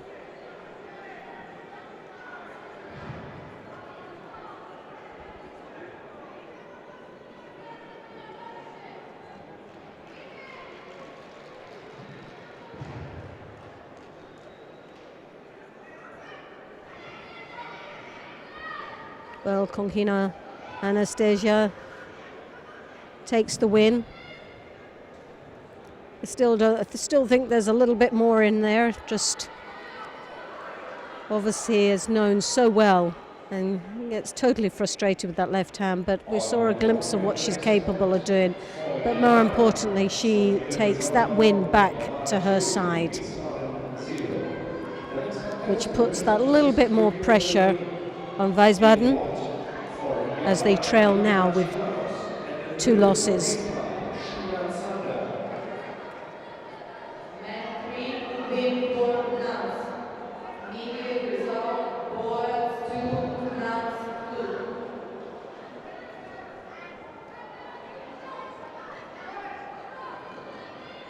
2. Desigaros, Diana in the white, Sheena Zander in the blue. Match 3, category over 70 kilogram, Plavo Timon Slavko i Sara, in blue judogi Javorska Joanna Nuns.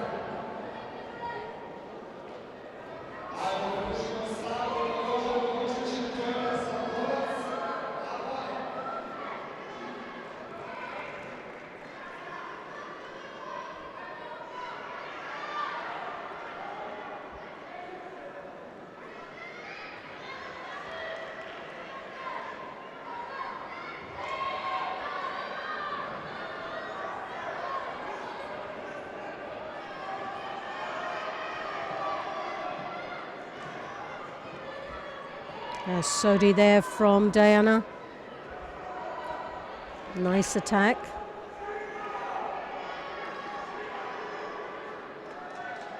Very slow though to react whilst down in the Niwaza.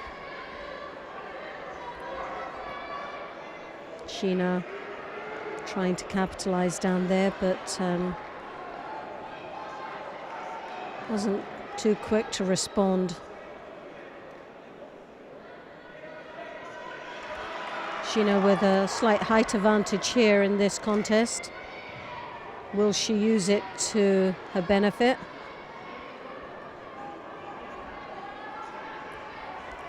Well, 2 minutes and 50 seconds left in this contest. And the clock very slow to react there. Losing a couple of valuable seconds, which could make a real difference at the end of a contest.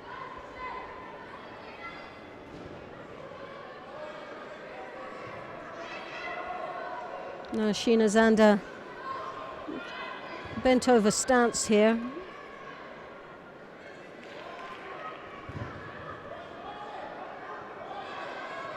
Not really capitalizing on the height and the reach that she's capable of achieving. Seems to bring herself down into the height of her opponent.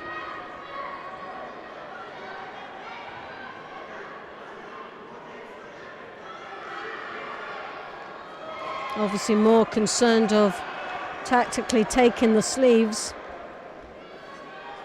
And looking very apprehensive when it comes to engagement with Diana.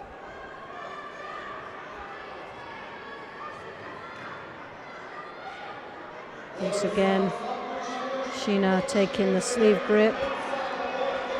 One Shiro on the board, and taking the sleeves is obviously not the advantage, and she's now picked up her second Shiro. Really now has to start opening herself up. Sutemi Waza there. Tomonagi following through into the Niwaza. Diana starting to pile on the pressure a little bit with a minute and just under a minute and a half left in this contest. Now Sheena really has to open up and try and take advantage of this height as she comes in nice and deep on that belt, but really needs to use it. But Diana, feeling the pressure there, drops to her knees, and at least it gives her the advantage of control there from Sheena. And that's what she really needs to do, is to start either winning back these Shidos and taking control, or at least scoring in the last minute of this contest. Up until now it's been a very tactical match, but it hasn't been to Xander Sheena's advantage.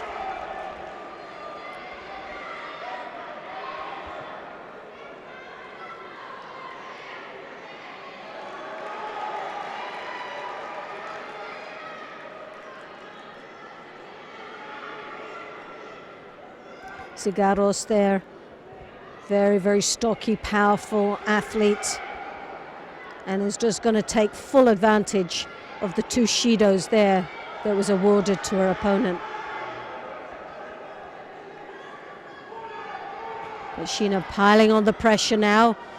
Sadly, if she'd done this in the earlier stages of the contest, we've most probably seen a different outcome completely. Really didn't use this height advantage to her. And she comes in again, a lovely, nice, deep left-handed grip. Taking control. But she's just left it far too late now. Unless she can get a score. But piling the pressure on, just sadly too late.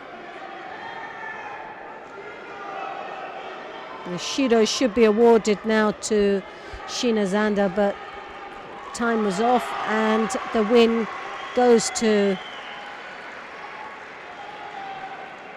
Yawara Diana Zigaros.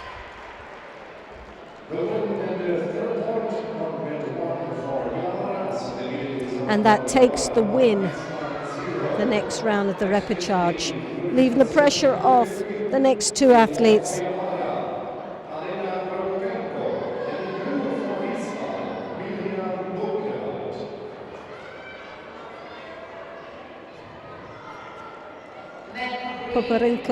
Popapenko Elena in the white gi.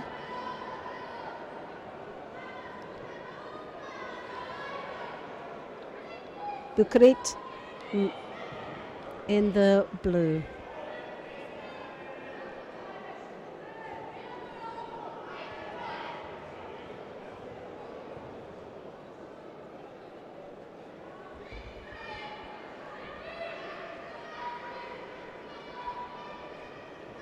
Winner of women team contest from mat 3, Judo Serbia,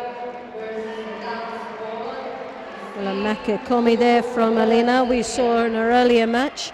Very powerful athlete indeed.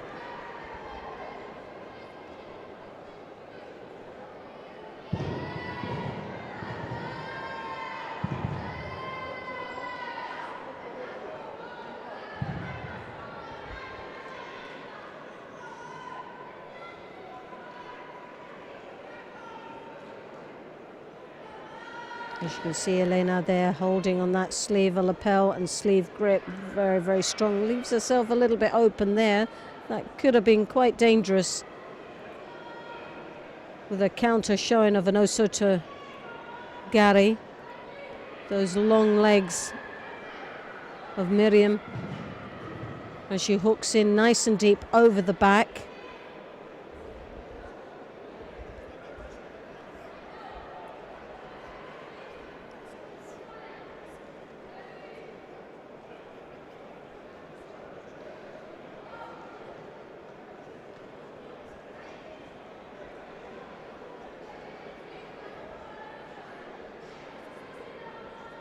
Oh, Kosoto Gak there. Just didn't follow it through, and that right arm should have come across the body a bit deeper. But nevertheless, from Elena, a nice, strong attack.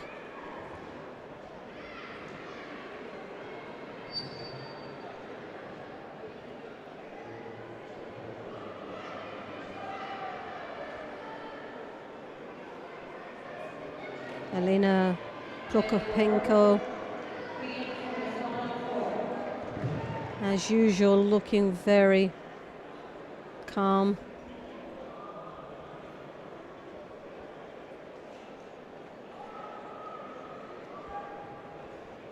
Very composed. An Osoto attack there.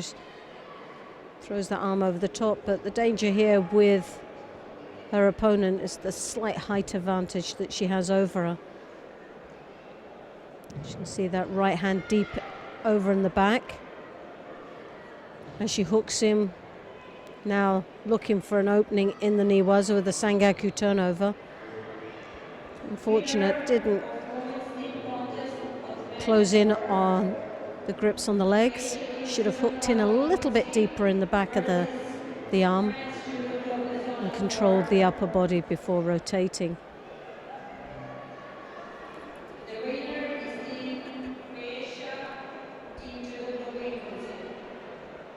Makikomi, as we saw earlier on from Elena, very strong attack of hers.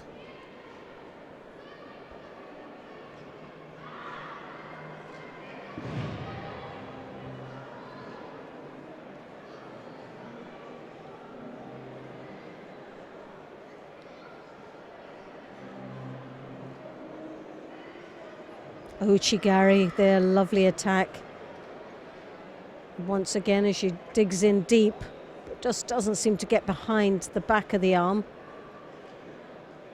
And that's where she needs to be for the Sangaku, just so that she can control the upper part and the shoulders.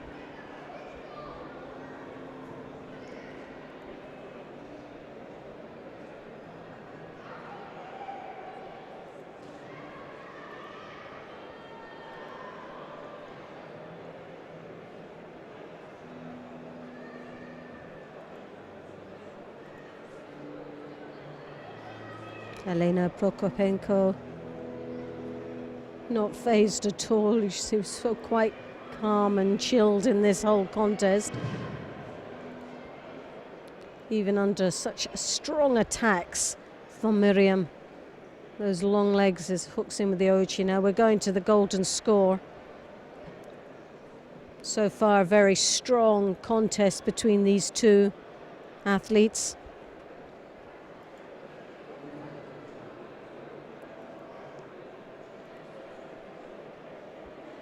The more technical, I would say, would be from Miriam. The biggest threat and the attacks was from Miriam, the Ochi, Uchimatas, those long legs. But Elena has the power. Good, strong posture. But the arm is in deep again. The hook's in with the Ochi. just feels under threat for switching it with the Uchimata, because as we know that Elena has a lovely counter-attack.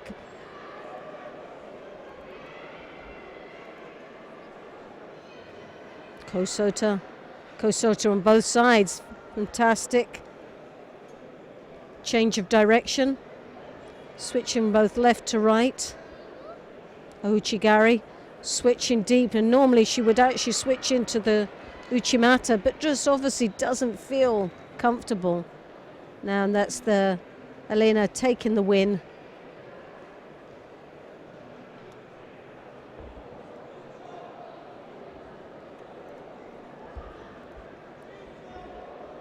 With a Yuko score on that counter. So that was a nice win, taking it to 4-0. Down to the last match of this repechage. It's the plus 70 kilos. Shibazova in the white gi. Again, slight height advantage over her opponent.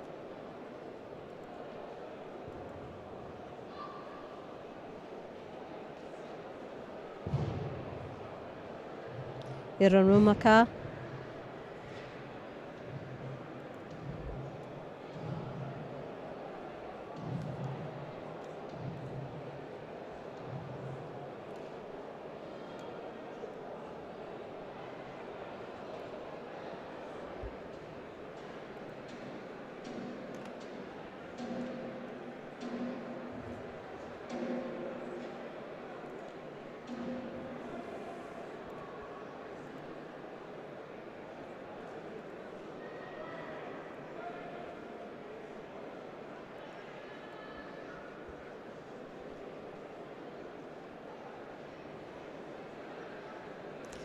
Well, Svetlana in blue.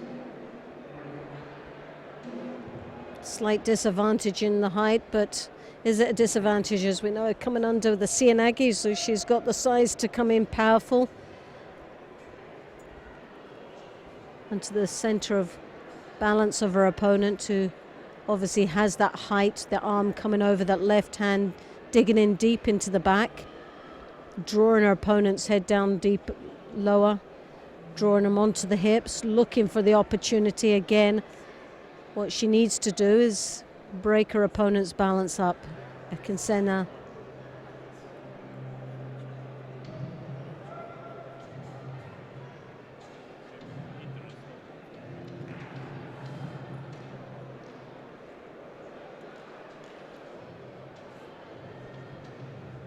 Ksenia out there, hooking across, taking that Harai. Just didn't get the lift or the foot step down into changing of direction.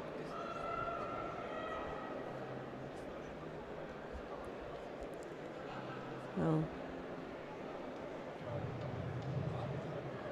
Ksenia looking for the Osota Makakomi, and there it is. Scoring a Wazari.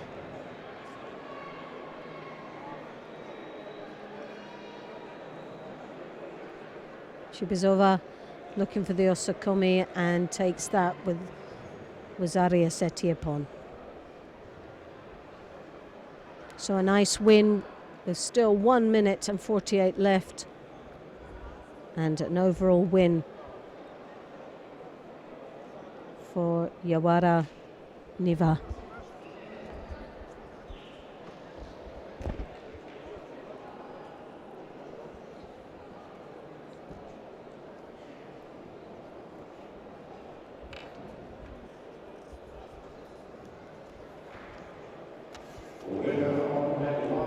Lovely finish to what was a very convincing win overall for Yawara Niva from Russia.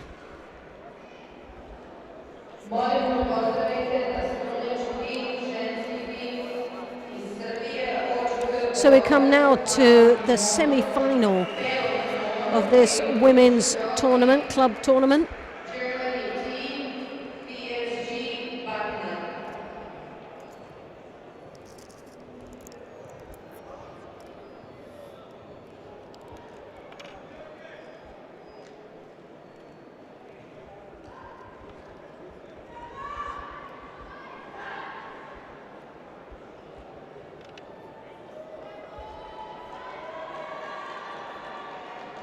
Ladies and gentlemen, now it is time for the first semi-final on mat 1. Please welcome in white judogi. So we're now representing Serbia, so this will have the crowd 100% behind them, supporting the local team. Savia, they'll be in the white gi, and they're up against the French opponents, Judo Club Penalt.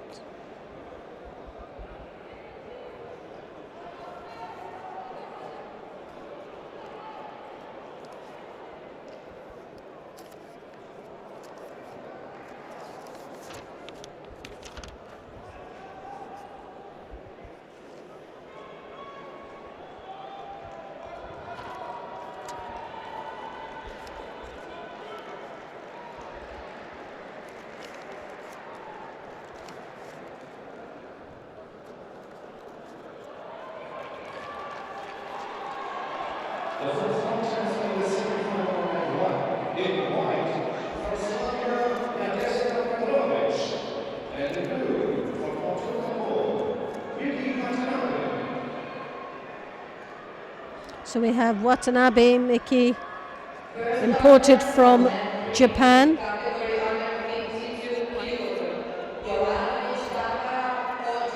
In the blue gi, and we had Protovic in the white gi.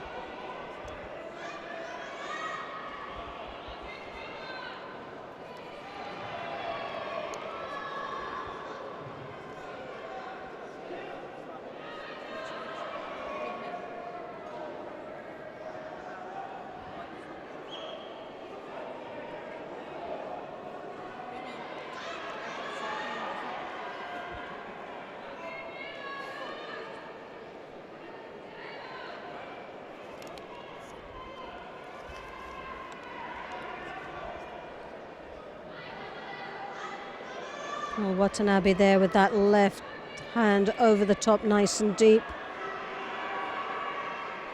Oh, goodness me. Well, there's a real perseverance there. There's the leg coming across Watanabe. Protovic not phased at all by her Japanese contender.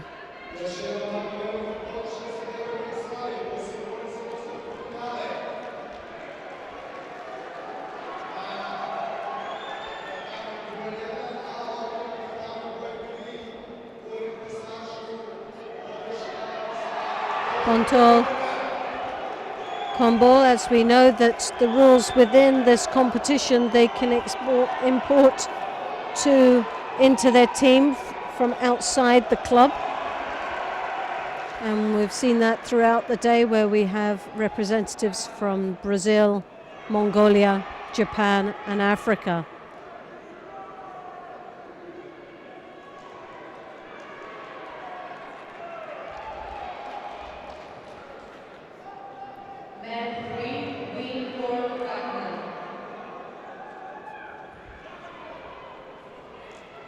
Well,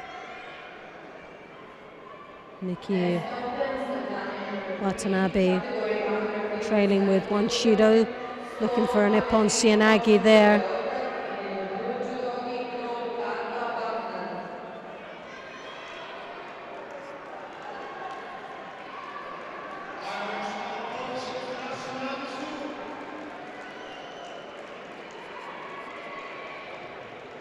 Petrovic there. Having a great match in this one. Sumigeish attempt.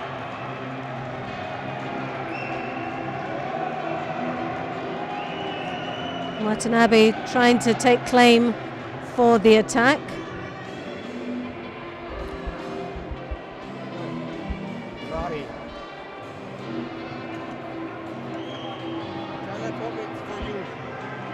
For you or she said Mari.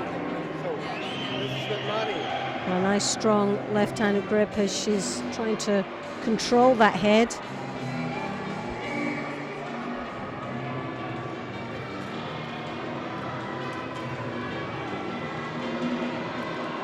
Controlling quite nicely the head. Oh, and a lovely counter again from Petrovic.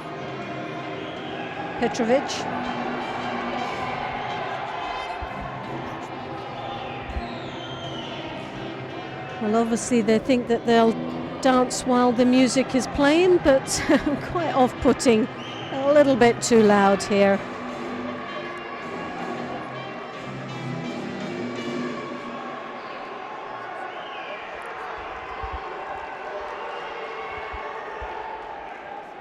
So 56 seconds left in this contest.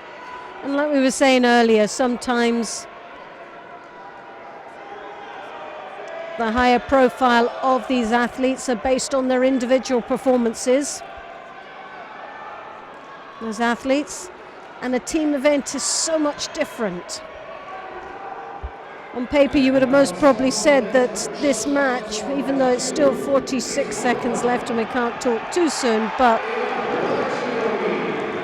Petrovic is working extremely hard and has fought this match tactically so well. But on paper, you would have thought Miki Watanabe would have had this one in the bag. And I'm quite sure the French team was hoping on that.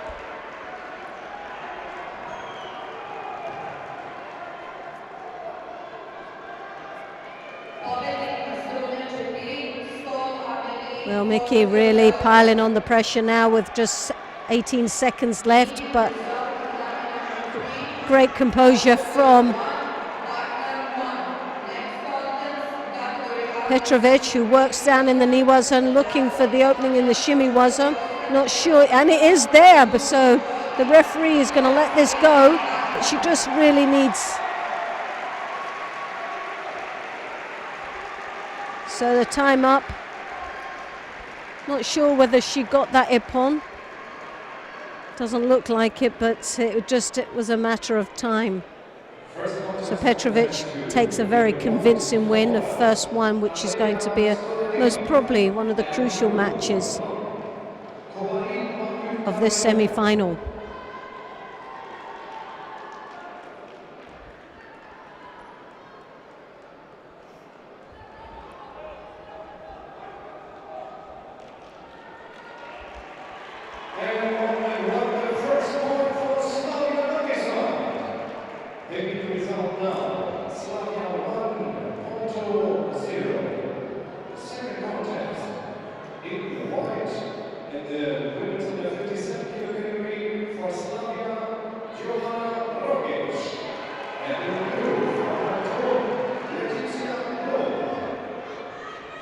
So we have Letitia Blot,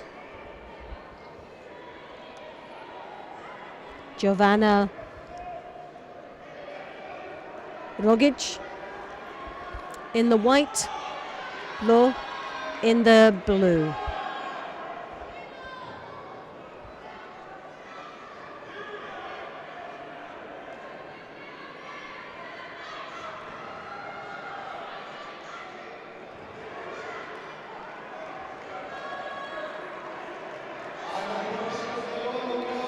Very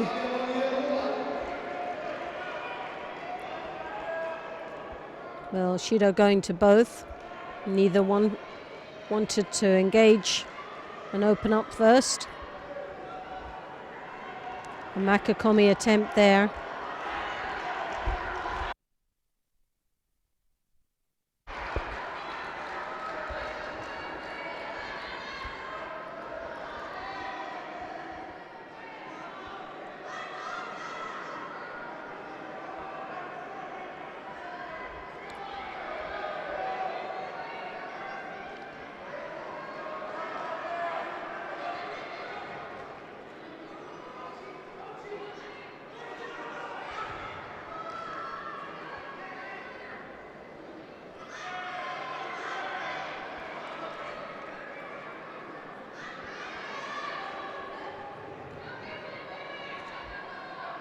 Please welcome to match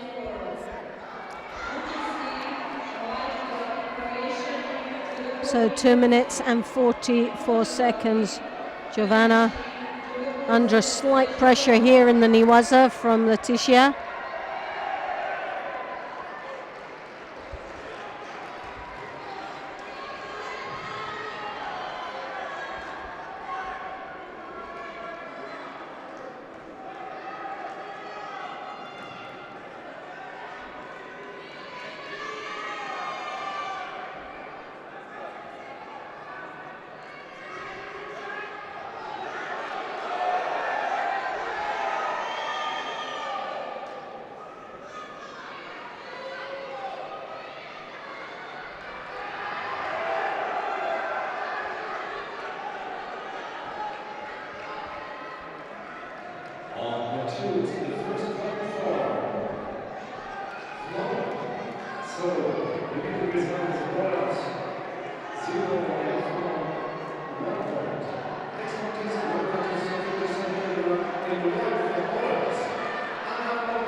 Sotomaki Komi there, a 10th. Giovanna Eschido apiece with 1 minute and 8 seconds left in this contest.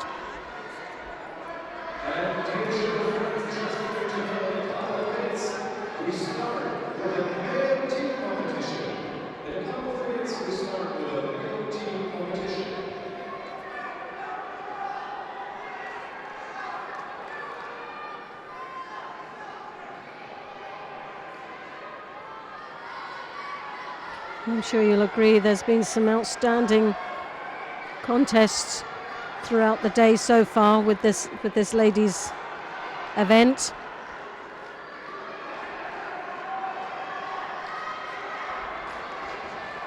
And quite shortly it will be followed by the men's.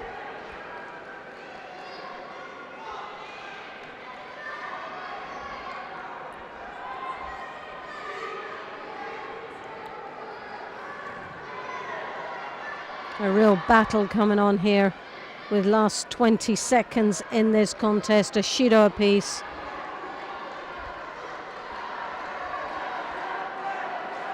Slavia representing Serbia. And the support here in this stadium is outstanding. Very encouraging for this team.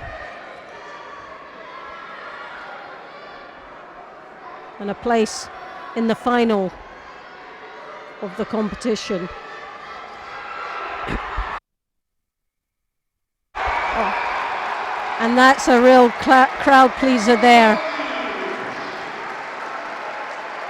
Roglic scores the Epon, taking the second win to Slavia, Serbia.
Well, the care system there has looked at the video footage of that throw and feel that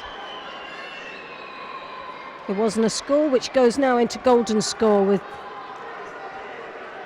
keeps this contest well and truly alive.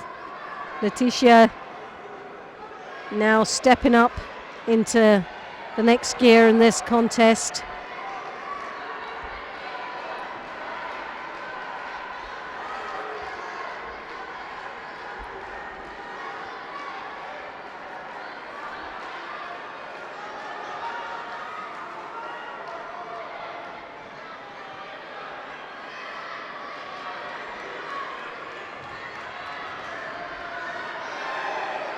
And Giovanna there under a slight pressure with that head going down. Needs to start composing herself and getting the grip first.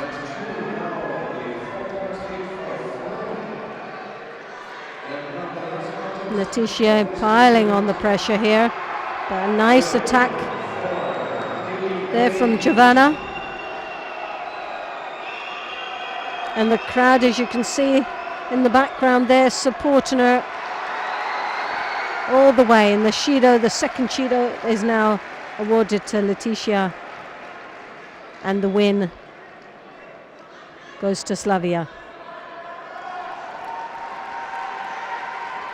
Giovanna Roglic takes that win back to the club.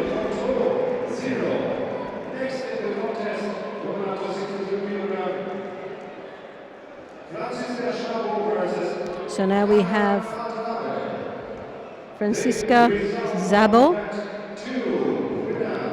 in the white and Kana Watanabe, another imported athlete from Japan, in this team. So that's their second athlete, and a lovely Uchimata entry there. Really means business. So Mate, but something, she looks very uncomfortable.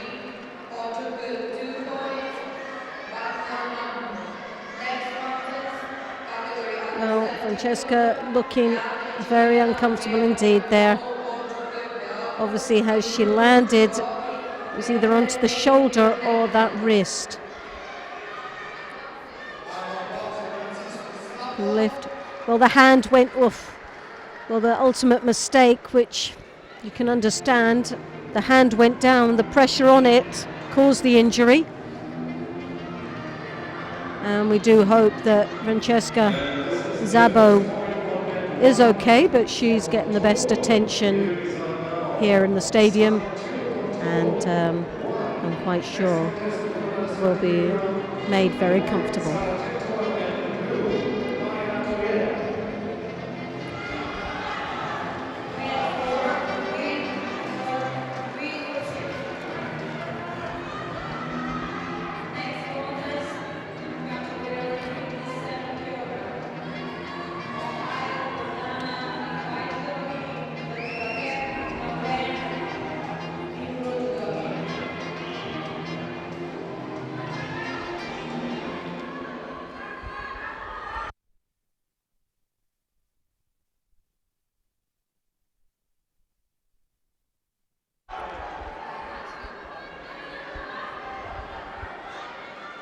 So while attention is given to Zabo,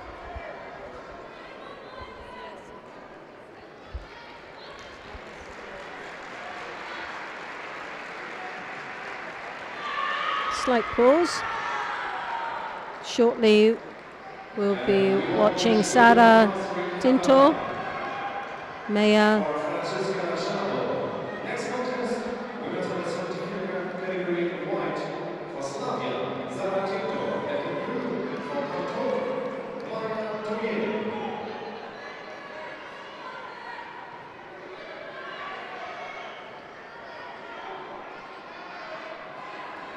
So Maya Thoya in the blue and Sara Tinto in white. 2-1 to Slavia, a club representing from Serbia.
And Maya Thoya taking the next win. And the place for her club into the final of this European Club Championships.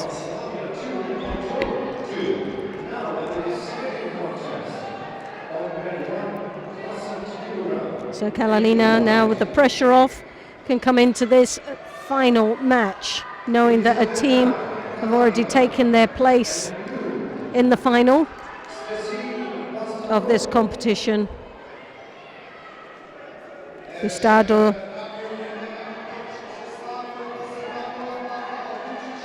Stesi in the blue gi. Again, a massive height and size difference between these two athletes, but that doesn't seem to deter Gustavo as she battles away in there in the opening seconds of this contest. Real engagement. Nice right hand high collar grip as she draws her opponent down into her height. And that's what really needs to happen here. Take away any advantage Kalina may have over her, and that is that height and reach. And my goodness, there is a big difference there. But this feisty young lady from Kombul is fighting away to bring some pride back to her club. Very little to lose here when you're giving away so much in weight and in height. But there's always a danger when someone's so big that those legs, if they do connect and that hand comes round the back, you're in trouble. And as you can see,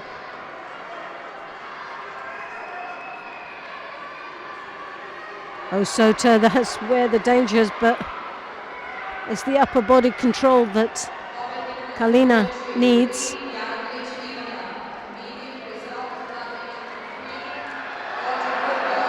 And there's the Makakomi, and the crowd erupt with that, bringing a lead of a Yuko on the board now.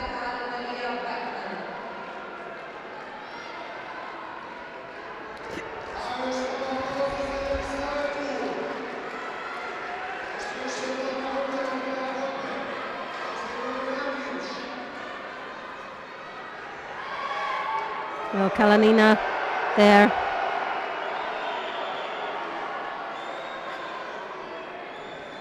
Looking somewhat a little bit flustered, under a bit of pressure.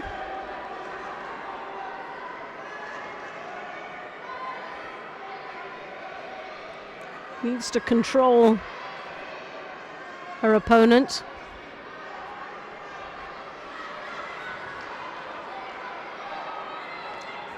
Stacey there, now under a bit of trouble, is starting to burn out quite considerably, looking very tired as she's drawn to the ground. Not in a very technical way, but and is penalised for that. Well, rightly so. There wasn't much, like I said, it wasn't very technical. Quite an aggressive move, but with very little technical input. Now you've got that control, and Stacey there has really run out of steam. The head's coming down, the power is depleted from her, and now looks in a lot of trouble. This is where height and weight will now start taking advantage for Bastado.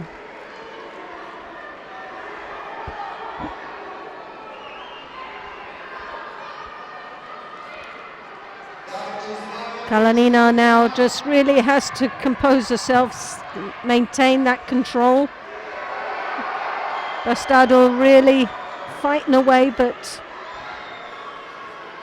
is running out of power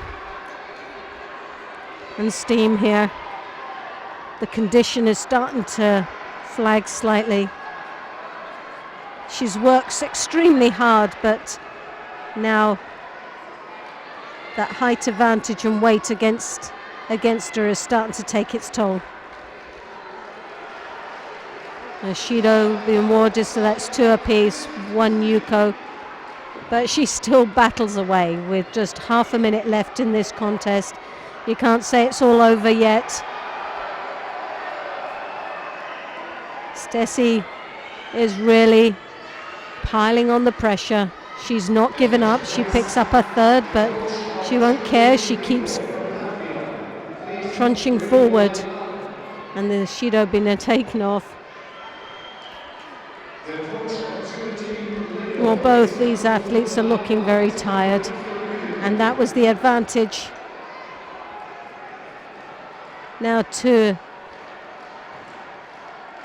Kalina as the clock ticks away, seconds to go. And it's looking very much like the final win will go to Slavia.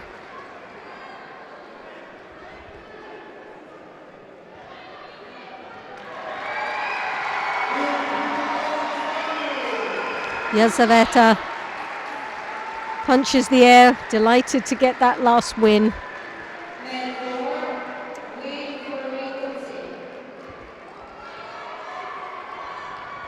And Slavia goes through to the final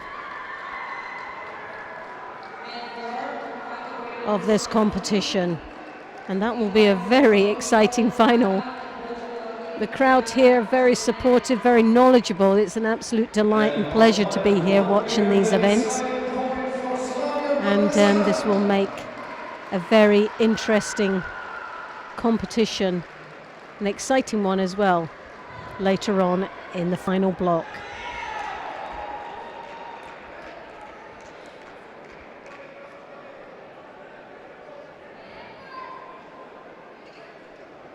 So a 4-1 win to Slavia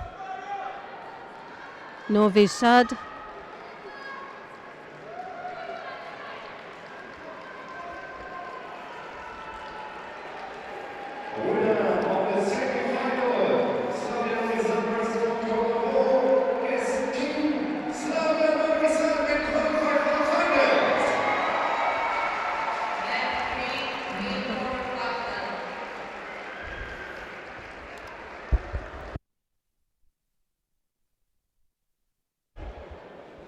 What was very interesting in that contest is that imported was 2 Japanese athletes in the club team, and on paper you would have thought possibility the stronger team was from France, but it's about how you work and fight as a team.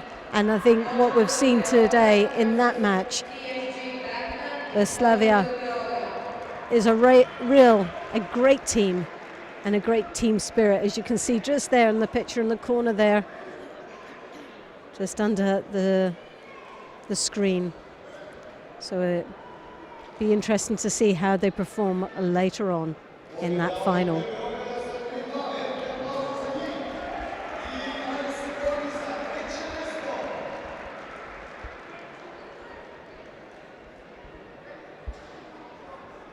So we're commencing quite shortly with the men's competition.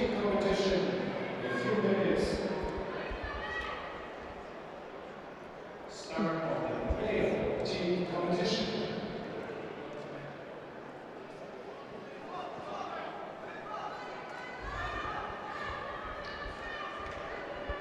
Well, there'll be a short break before they commence with the men's tournament. So from me, Loretta Cusack-Doyle, I'll be joining you quite shortly. I hope you're enjoying it, as the viewing, as much as we are here and soaking up that atmosphere. I hope you can take that all in through your screens.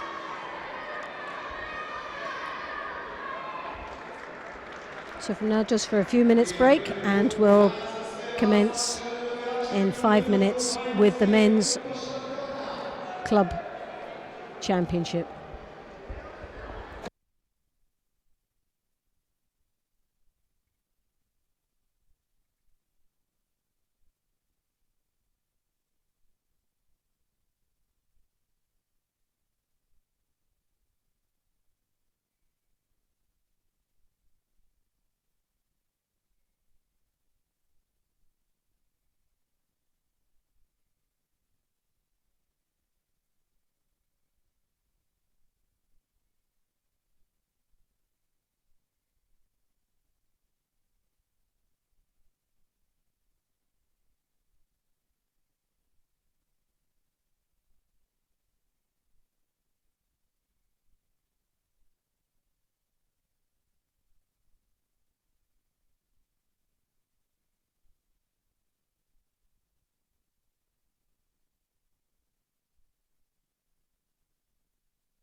So we have Slavia in the first final position, but now we have the second semi-final, and that's against Valencia in white and New Stream in the blue.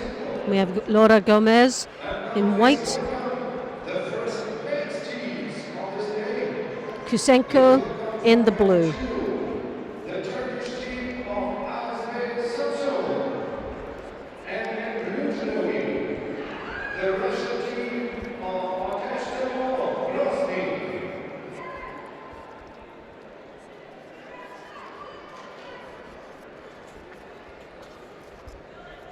And we welcome also the men's teams from Net 1. In this elimination round in white judogi, please welcome the French team of Alice Montoyer. And in blue judogi, the Belgian team of Antwerp United.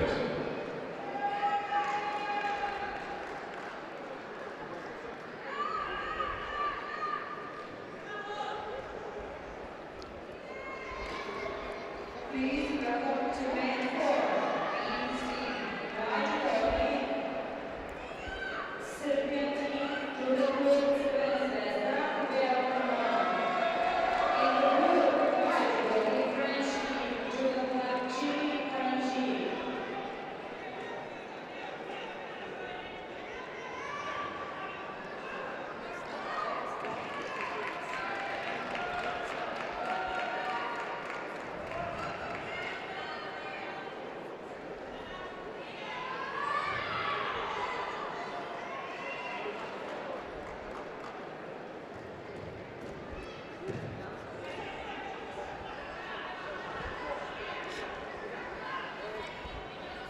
The first contest from Net 2. In white for Sansu Tundayama. And in blue for Tatjabo. As expected, this match wasn't going to be easy between these two athletes. And also on we have the first contest in white for Latvia, Martina Fischer, and in blue for Antwerp, Thomas Lissens. Main floor, category under 6 kilograms, Shesha, Mitri, white judogi, Laura Gomez, extremely experienced athlete, and is using that to her advantage against Kusenko. Osotomaka Komi, for me, looked a good Juko, but obviously in the other angle wasn't a score, but so deep in the attack. And a Yuko has been given to Laura.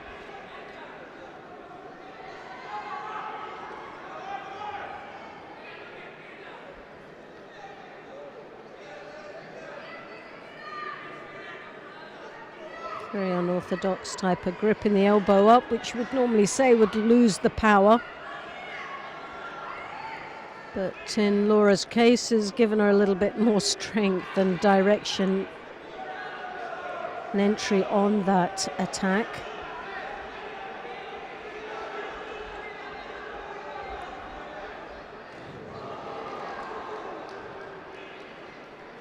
I know Uchigari, lovely attack there.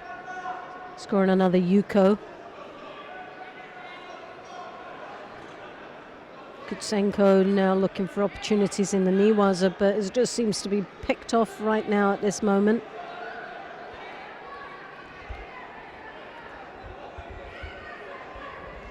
Really hasn't had an opportunity to settle in. She really is up against a very experienced fighter here, and it's starting to take its toll. But first Shido been awarded to Laura Gomez.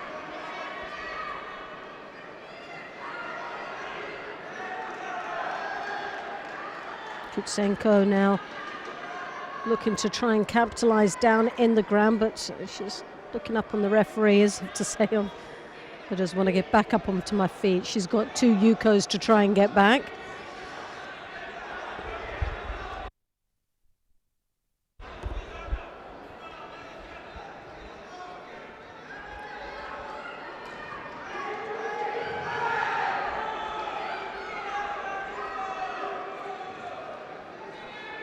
Again, and picked off with the Osota.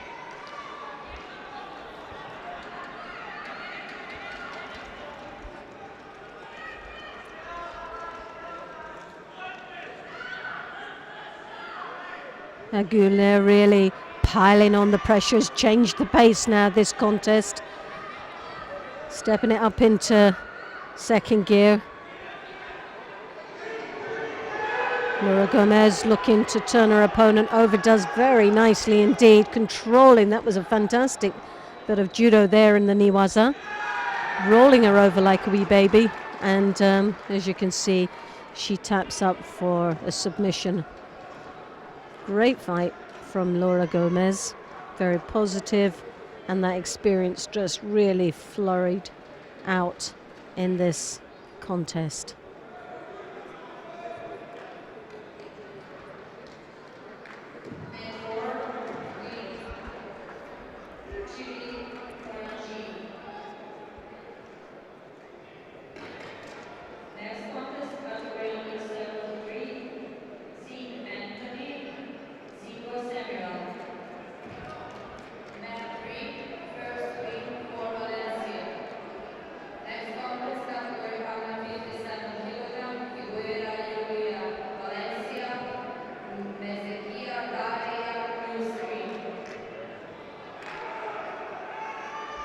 Mezechia Daria in the blue, and we have Julia Figaro in the white.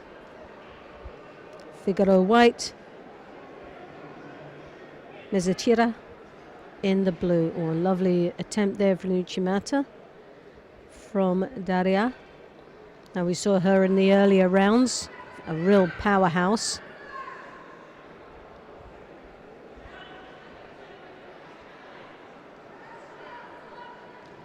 Very evenly matched. Little powerhouses out there. This is the under 57 kilo category. Kosota from white.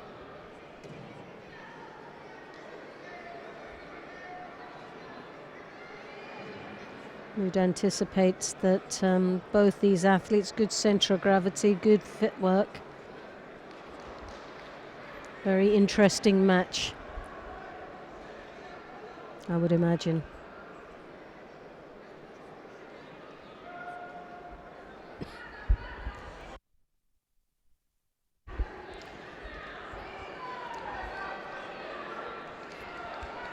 Now Julia hoping to look for some Niwaza there, really didn't demand it as much as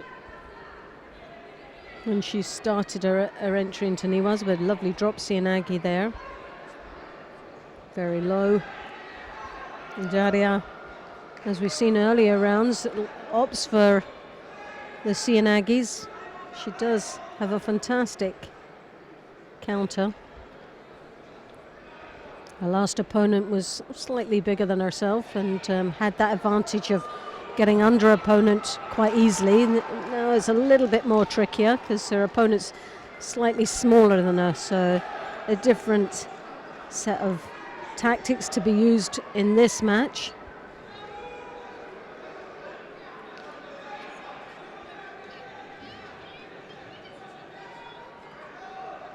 And it's not looking as easy for her as it was in the earlier round.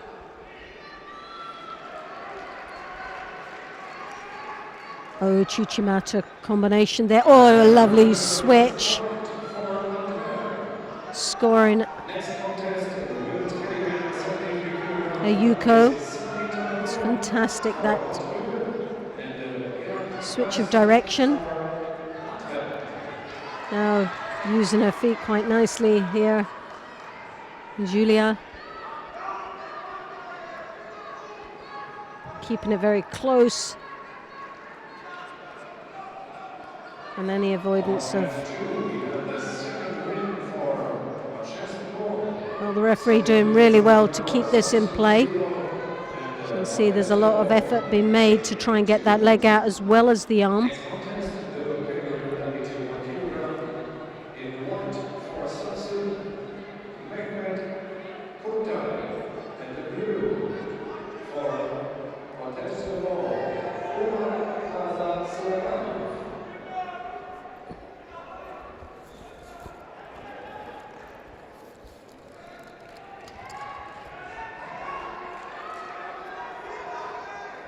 Uchimata attempt from that drop Sianagi.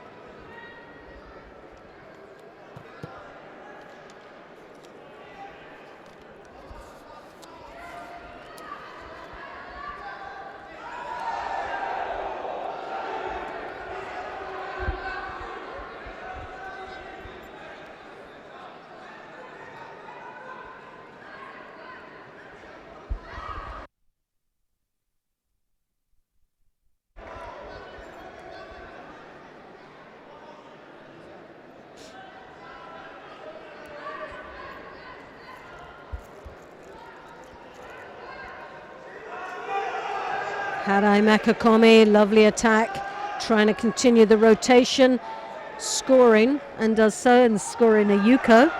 So that brings up to 2 yukos now. Daria in a nice, comfortable lead with 22 seconds left in this contest.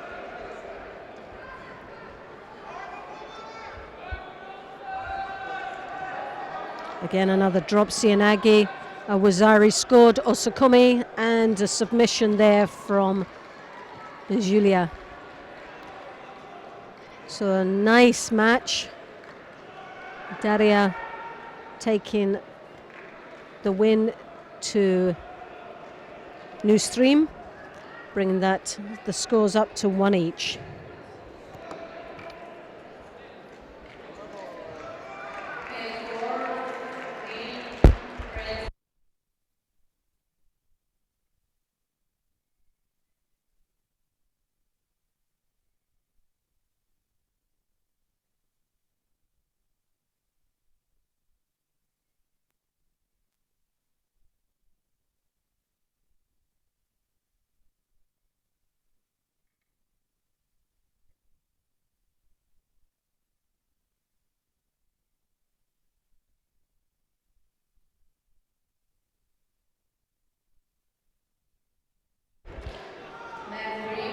Picher Isabel in white and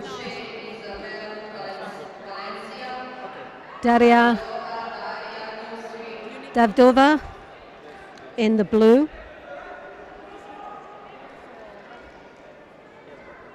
Daviadova blue and Picher in the white. This is the under 63s, the third match in this semi-final, and the scores are 1 apiece.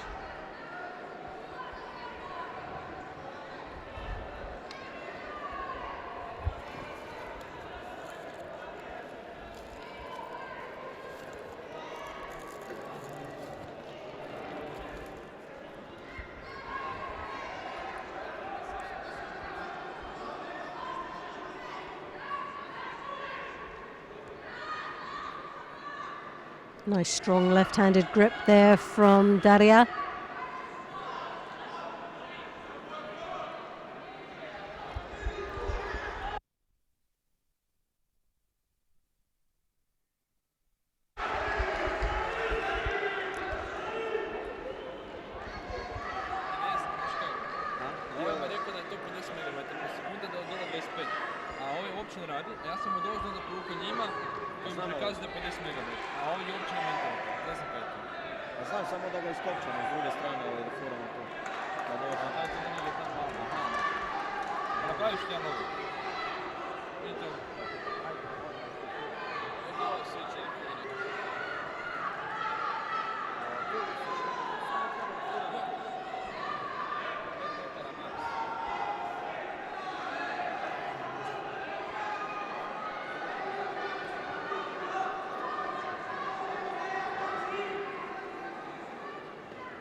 Timolay Guzman, and in blue, Christoph Timmermans.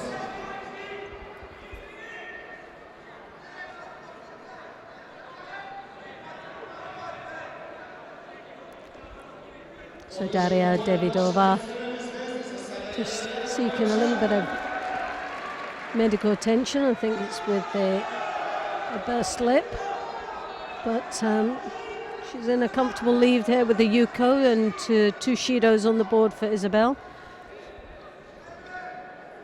This might be an opportunity for Isabel to compose herself, start thinking tactically how she can change this match around.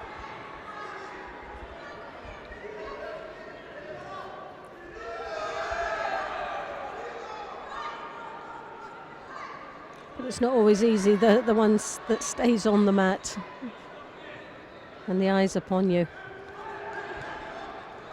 As we know, the Spaniards are very good in this pressured situation, and they're extremely hard fighters.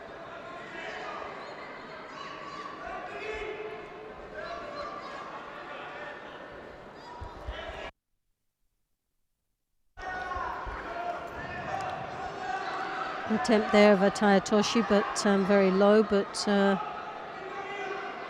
Daria Davidova piles the pressure on, maintaining that lead and staying in control of this contest. And it is all about controlling this contest now for Davidova, with 1 minute left. She's got a strong left high collar grip there. No Chigari. Oh, and a lovely attack there. Daria just managed to get off that. She was very lucky indeed, because it was very tight. Just lost upper body control. Turning her head to the side, and that foot was driving off sideways, which meant that it gave that opportunity for Daria to just slip out of it.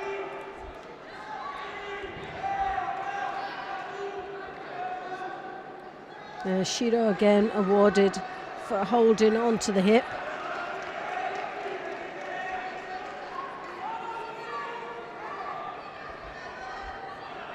Also to Gary.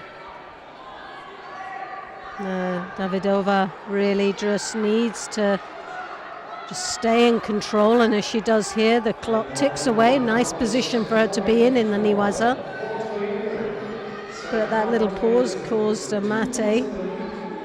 Should have played that a little bit better.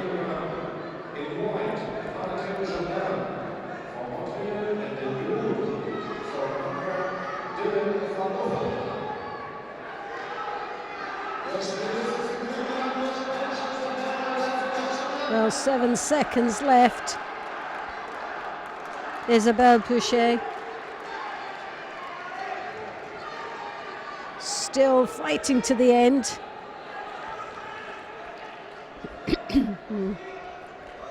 And Davidova really not fazed by taking that last Shido. A tactical move just to keep the pressure off her. So a very convincing win there from Daria Davidova, bringing 2 wins to New Stream, 2-1 to Valencia.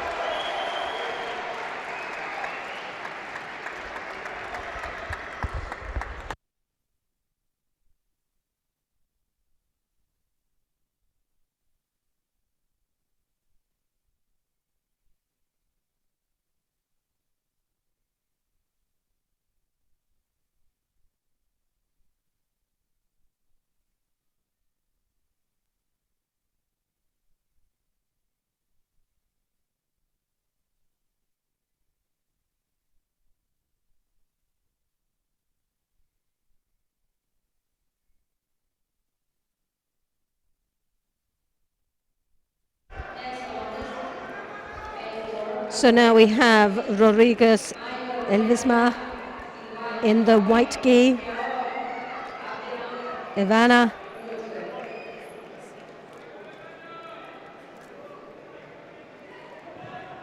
Iana Debrina in the blue.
And on that two, we will next point for contestants at home.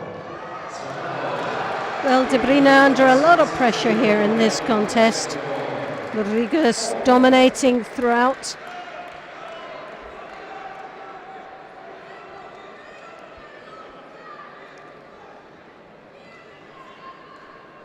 and also on the last point for contestants at home. Iana really has to, just doesn't seem to have much to come back on.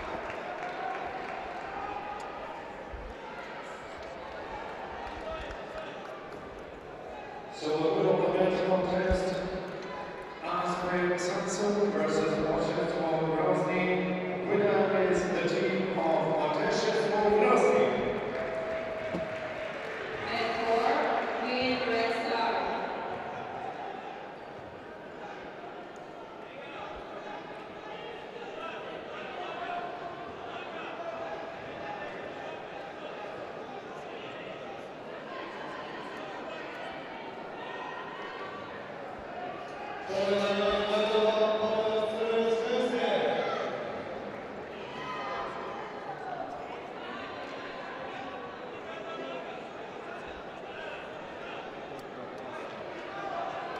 And for over 19 years, April 23, White County, Katrina Sinan, Portugal. Immediate result of match 4, Red Star 3, Chile Brazil 1. So Debrina here really struggling. We picked up a third Shido.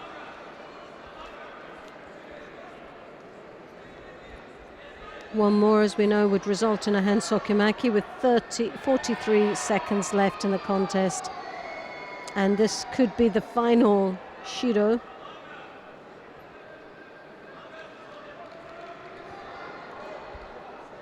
Elvesma Rodriguez, very, very strong, stayed in control. Just a real tactical fight here being fought throughout. And sadly, Debrina was just struggled all the way through. Didn't have any answers throughout those minutes. So again, another win goes, so he's making 2-1. 2-2 now. So it's down to this last match. Rochelle Nunez in the white. Now this will decide who goes through into the final with Slavia, the club from Serbia.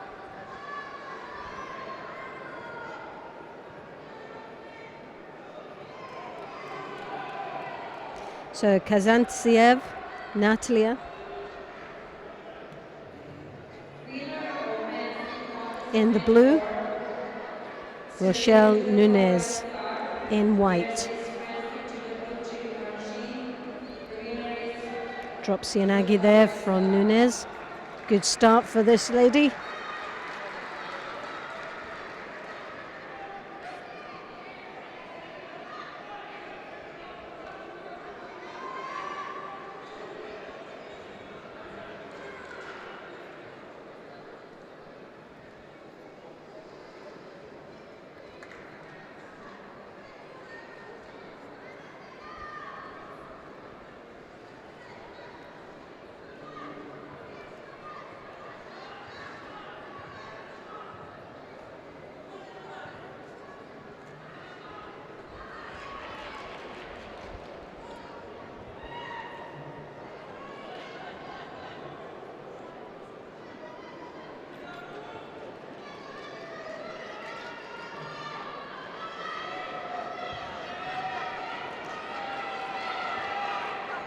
We have the third point for Portugal, which means that we the result of 3 points for Portugal and 1 for Ireland United.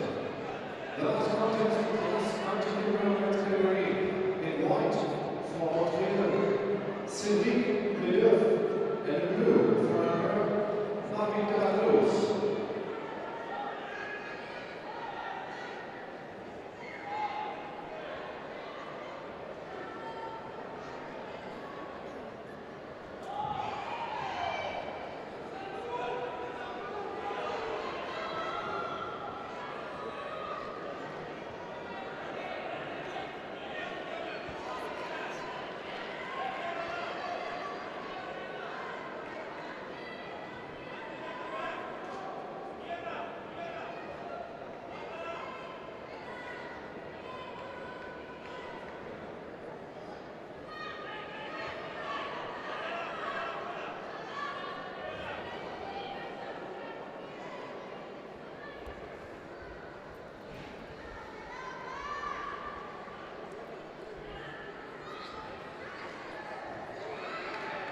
Nunez just does enough to keep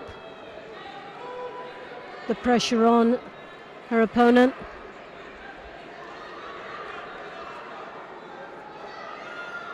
Natalia really needs to do something special here to try and come back. 1 minute and 45 seconds left. Still plenty of time. Needs to start moving her opponent, creating an opportunity.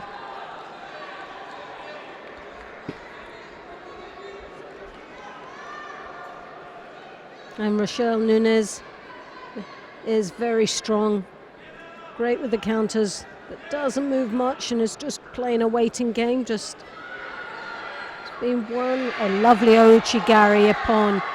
Now that was nice, and that win takes Valencia into the final of this women's event. Well, it's no Ippon, Wazari, Osakomi, and rightly so. This young lady stays in the Iwaza. Excellent play of this contest. In most cases, Ippon, and they would get up, but she's played safe, secured it, and made sure that it was finalized. So Rochelle Nunez wins the last match, taking that to 3-2, and Valencia into the final.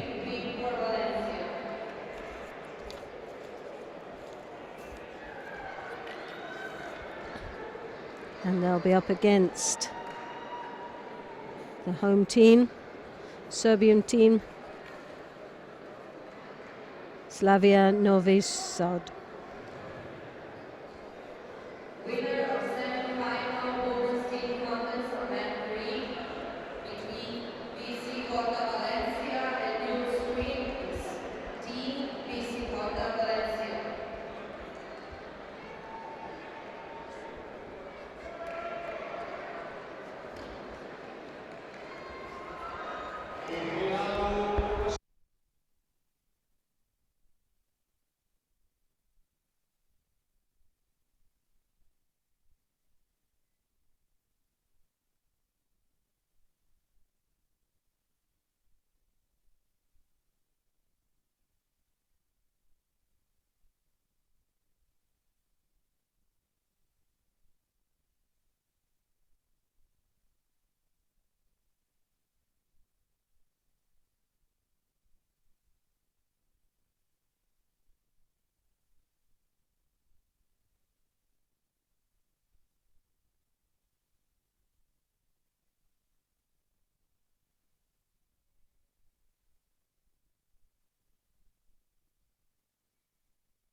Well, coming up very shortly, we'll have one of the first men's teams.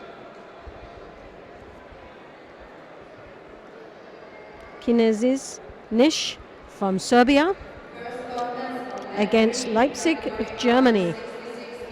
This is the next match that will be on mat number 3. If you've just joined us, I'm Loretta Cusack-Doyle. On behalf of the European Judo Union, welcome to Belgrade for the 2016 European Club Championships. Today we have the pleasure of watching the club's 18 men and 14 women's clubs representing 12 countries, all battling their way for a medal today, but more importantly a place in next year's prestigious Golden League event, which takes place this year in Grozny, Russia. The competition has obviously started with the women, and we've just gone to the final stages of the final block for the ladies, where we've just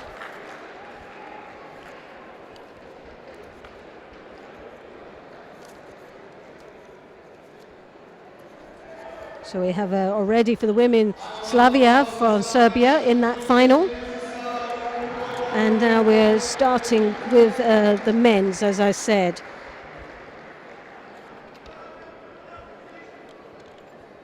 Well, as expected, the largest team, which is Red Stars from Serbia, with 21 athletes here to work with. A very strong club indeed, but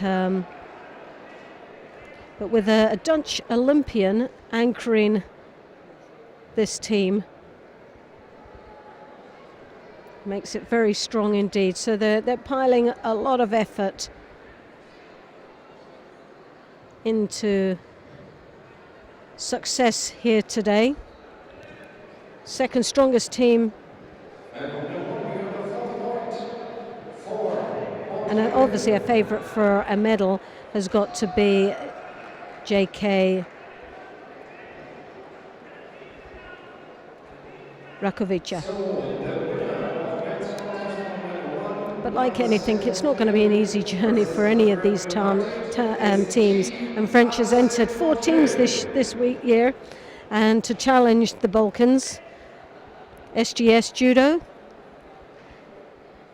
will be one of the teams to watch, with actual athletes such as David Larosse leading the way to success, with Jean-Sebastian Boswian, who'll be the anchor man.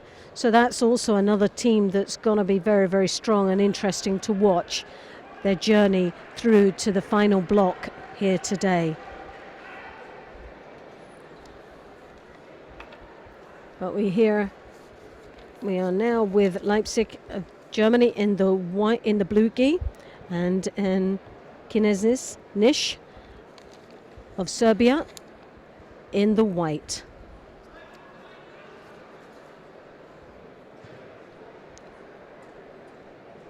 Vukalic in the white, Iraman in the blue.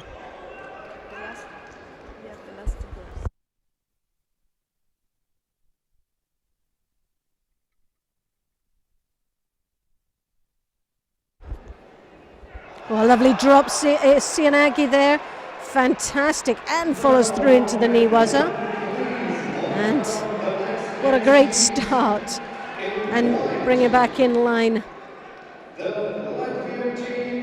the Yuko, evening this contest up. 2 minutes, 38 seconds left.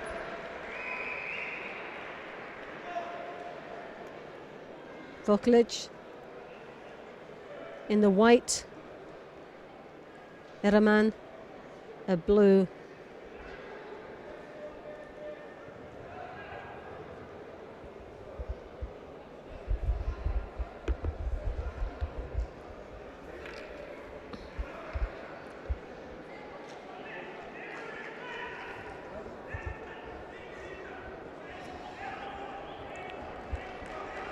With the men's weight categories, they start from 66 to plus 90 kilos. It's a 5-man team, same as the ladies. And like I said earlier on, the rules are that you can export 2 members onto your team from outside the club, hence the attendance of players from Mongolia, Brazil, Japan and Africa that we've seen so far.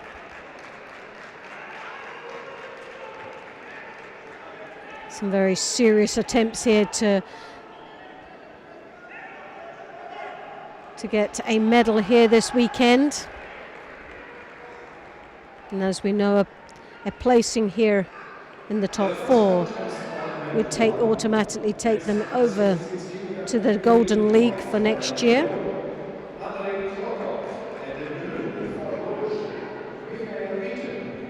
which this year is being held this weekend in Grozny, Russia. My colleague Chloe Cowan-Vickers is commentating over there as I speak. Osota Sotogari there, he was trying to get the hop round. So based on the grip that he had and his opponent being slightly small, he's got the advantage here. Hooking in for the Ouchigari, but switching, I think, there for the Uchimata possibly, but for the Sumigesh.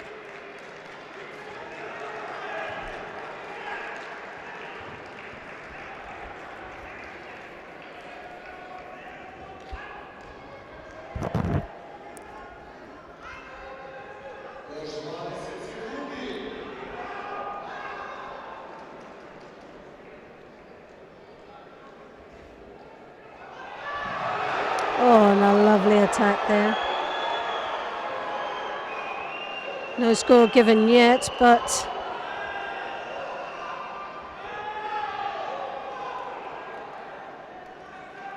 very impressive attack though.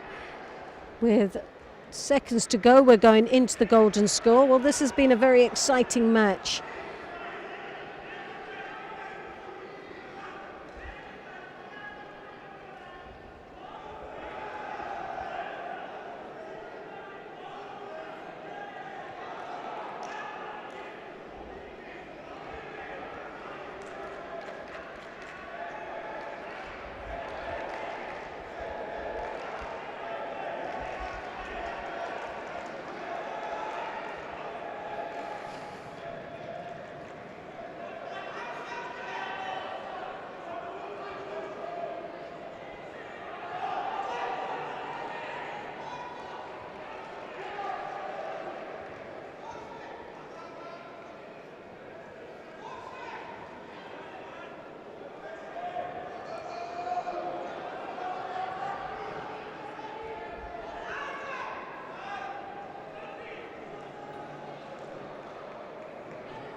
Osota, oh, so close, but as you can see, that grip just became very unstable and didn't have the rotation around. The elbow went up in the air and he just lost the power to generate a finish on that attack, but so close.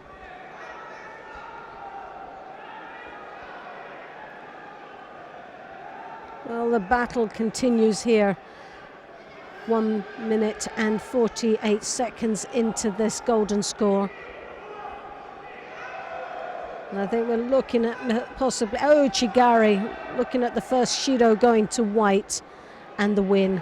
There's been a lot of pressure on white now, and that grip and the flurry of attacks.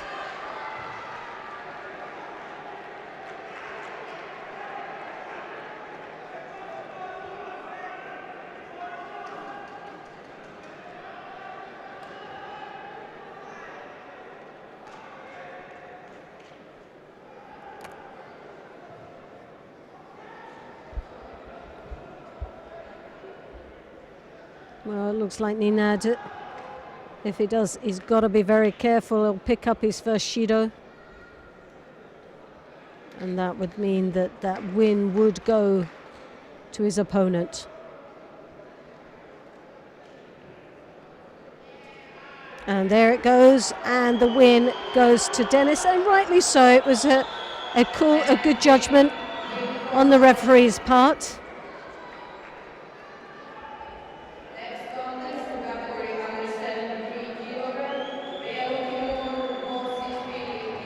But obviously the crowd very loyal to their Serbian team and reacted so. Mosic coming up now in the white. Zuk, Laszlo in the blue.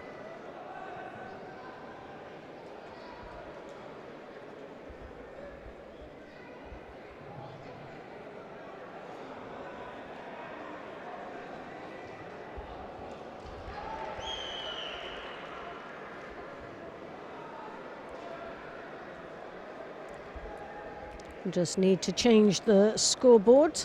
As we can see, it's the last match still up there with 4 minutes and 49. So that needs to be rectified. That's the reason we're held up at the moment. Not actually fair for these athletes that are standing there desperate to get on the mat.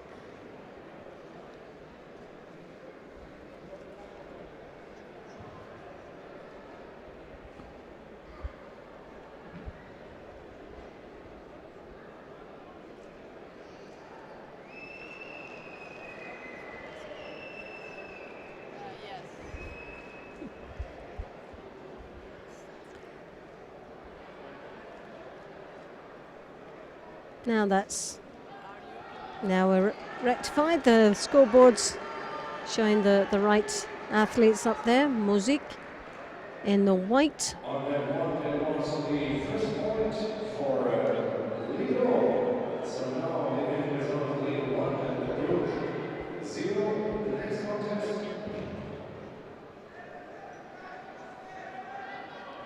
In white for Lido, Dimitris Grosso. And in blue for Grosso, Eduard Iguescu. So Zuk, Germany in the blue, Music in white.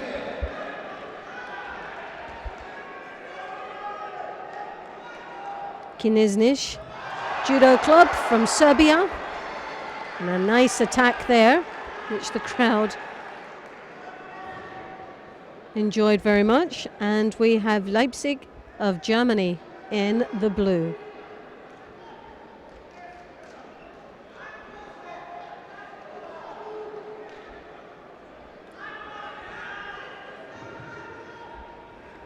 Oh, yes. Oh, that was a lovely bit of Ashiwaza there. The Ashibare on one hand. Very nicely executed. Very skillful. And again, those feet are just working superbly for Music. And the crowd just absolutely loves it. Something's not right there at this moment. Not quite sure what he's done, but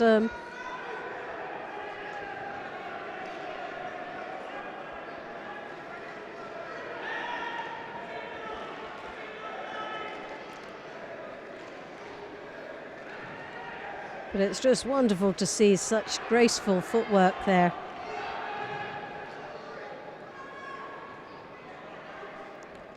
And for any athlete that has good ashiwazas, they are extremely dangerous.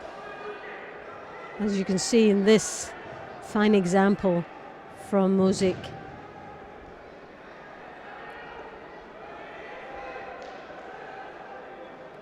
Again, the threat always there, those feet working so nicely, creating some lovely opportunities, but the battle still continues. Muzik of Germany. A wee powerhouse there. Driving forward. A lovely Ippon's show with the Ko Chigak. Combination, nice attack. Some lovely judo coming from these two gentlemen. Such open and, in some cases, very graceful.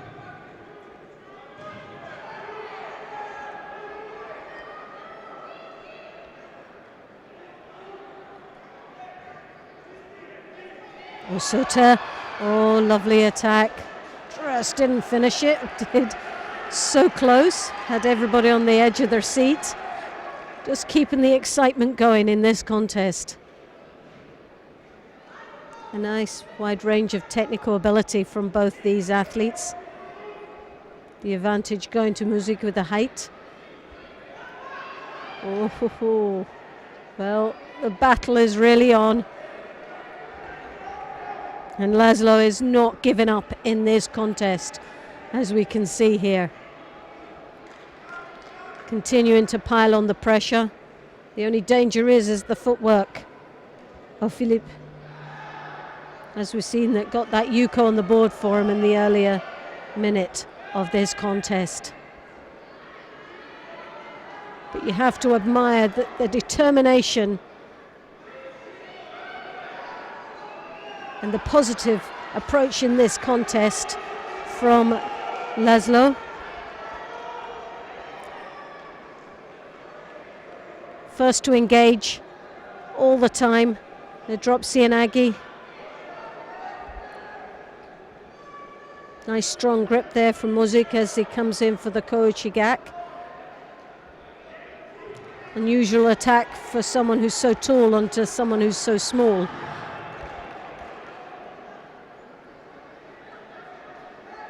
It shows his flexibility and range of movement. Again, Laszlo in. Again, piling on the pressure. Engaging once more. The energy of Laszlo and determination keeps this so. Ko Chigak, lovely attack there. So close of being a Yuko. Just needed that little nudge with his shoulder and drive off the back leg to get the score.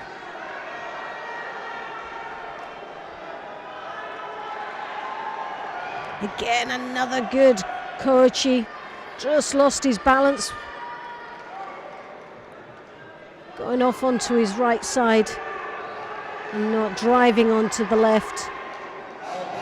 But Shido been awarded to Muzik. Now this match has been totally controlled by Laszlo. Oh, ho, ho, yes! Well, that was amazing. Well, he was always threatening. You knew that the quality of ashiwazas this man had was going to be the threat throughout the contest, and that's the icing on the cake, as you would say. A lovely finish to what was a very exciting match indeed between these two athletes. As you can see, oh, hey, lovely, and you can see people getting up off their seats and congratulating them on that. Now that's what you call judo.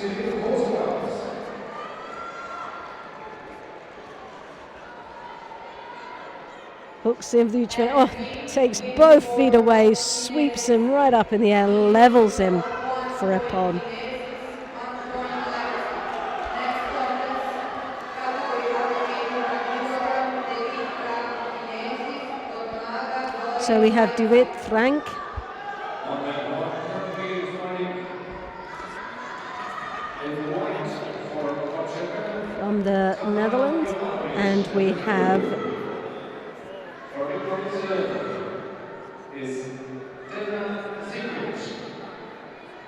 Gotonoga Dorin.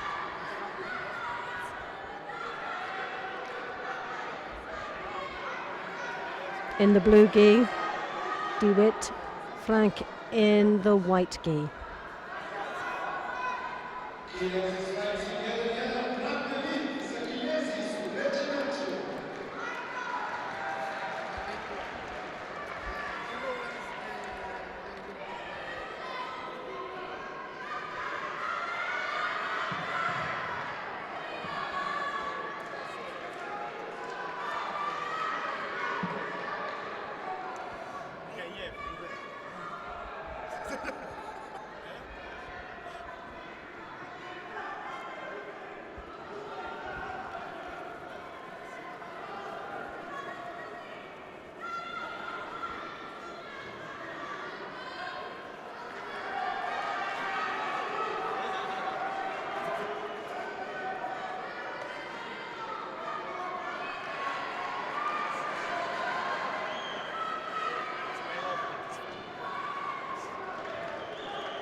A nice maneuver there into the Niwaza, into Osokumi.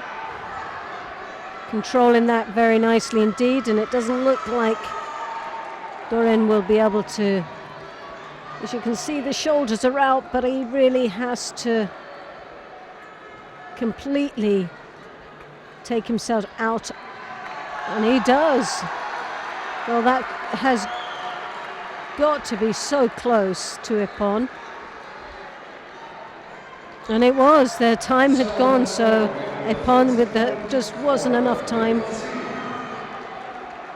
Epon called, DeWitt takes the win, the second win. Kinesis Nish of Serbia.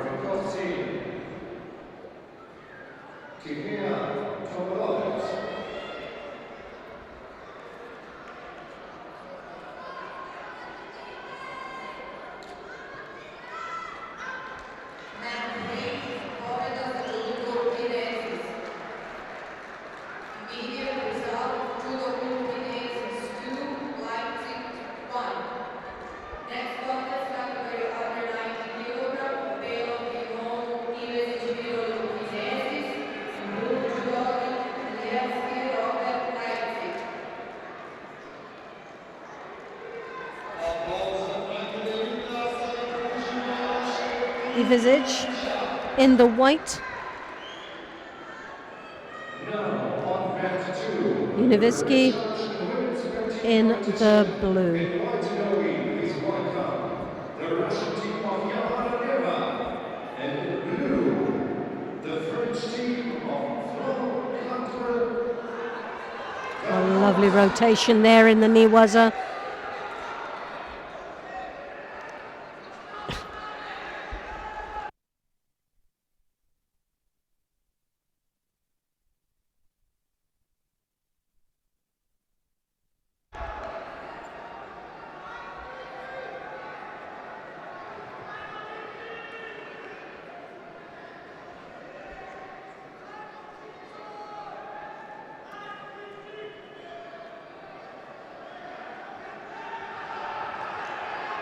No Sota Gary just lost upper body control there. A real threat to drop under his opponent, looking for the Niwaza again. And as we've seen, Some nice maneuvers down there as once more rotates his opponent over the Sangaku turn. Just losing that arm to make it effective, but still nevertheless a lot of pressure when he goes down into ground. And German obviously has got to watch that. Univeski there looking slightly apprehensive. Also to Gary, but over one side of the sea, so he will, same side of the jacket, will get a Shido for that. No, he was attacking, it wasn't convincing enough.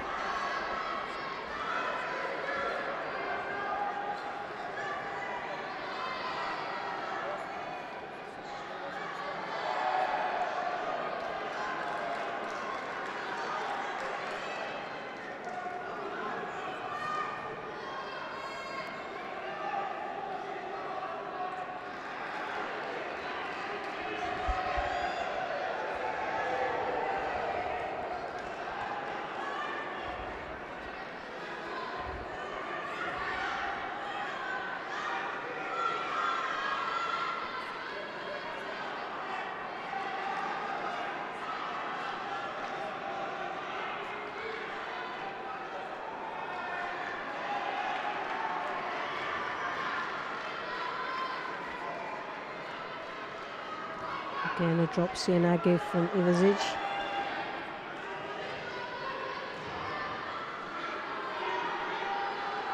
Ivazic there looking for the Sangaku.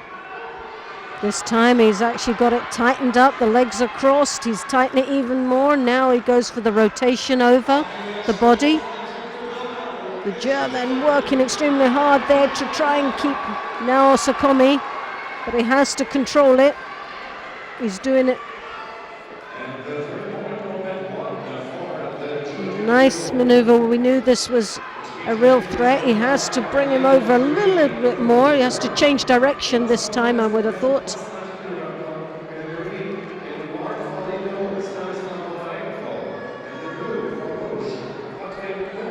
So it just wasn't enough to get a score.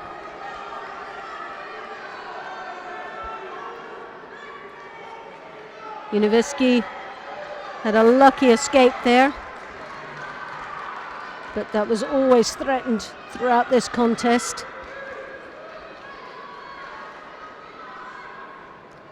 A drop under his opponent.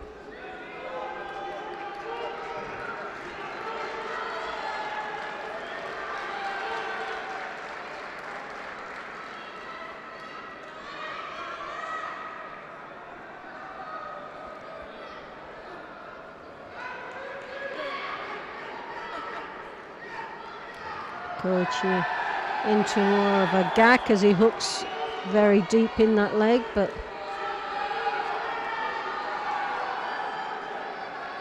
needs to commit a little bit harder into the Koichi. More drive off that back leg. Looking very apprehensive out there with against his opponent. Problem is when he goes down into the ground, this is where Ivazic comes into his own. He's very technical down there when he gets the opportunity.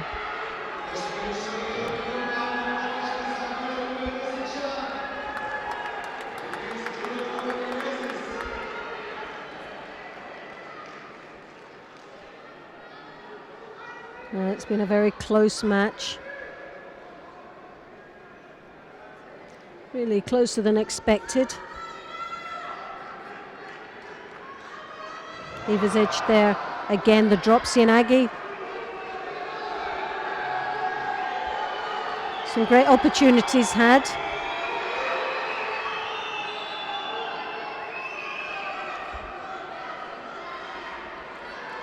The second Shido now going to Robert.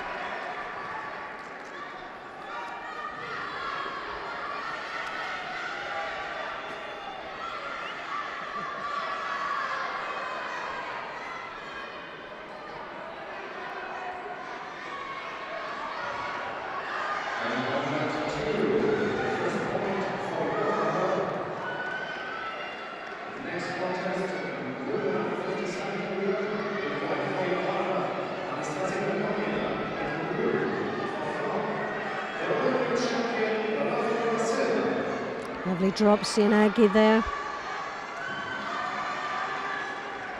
Well, 12 seconds to go. Univeski there really has to do something special now with 2 Shidos against him and only 4 seconds. It's looking very unlikely. So that was a very convincing win. Surprising, very slow and very close. Only 2 Shidos in it. Ivazic had some great opportunities down in Niwaza and some good openings in the Tachiwaza. Was the stronger of the 2 opponents. And sadly didn't display that on the scoreboard, but nevertheless it was a win and a win for his team.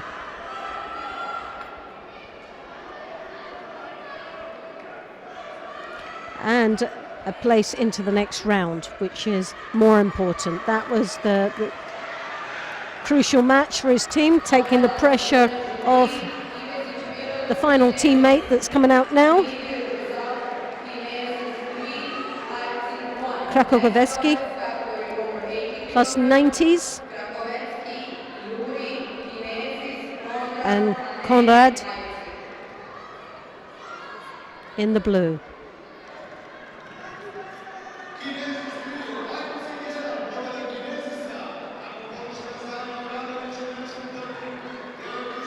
So Krakowiecki in white, Konrad in the blue. This is the last match of this first round contest against Kinesis Nish in the white and Leipzig of Germany in the blue.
Well, for Konrad here is a slight disadvantage in size, as we can see here in the picture.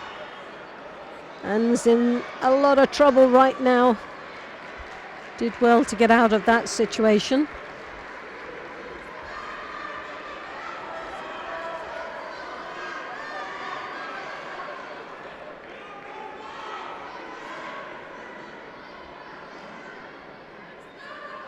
A Yuko scored there, taking Krakowiecki into the lead.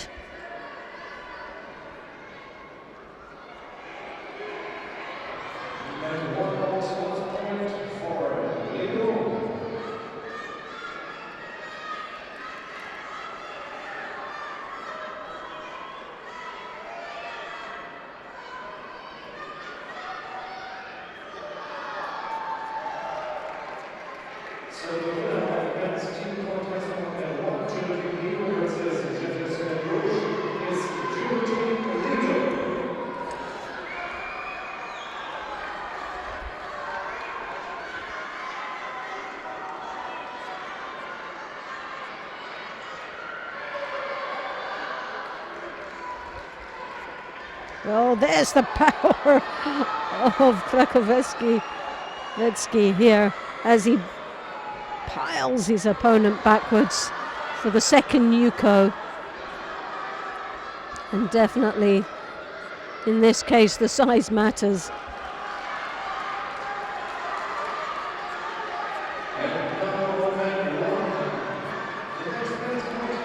An attempt then from Konrad with the drop Sienagi, but totally dismissed by his opponent.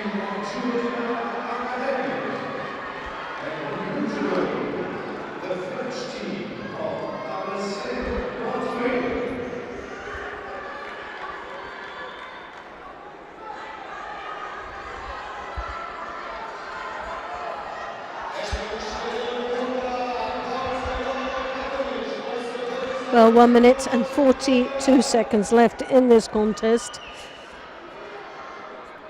Krakowecki in a comfortable lead with 2 Yukos.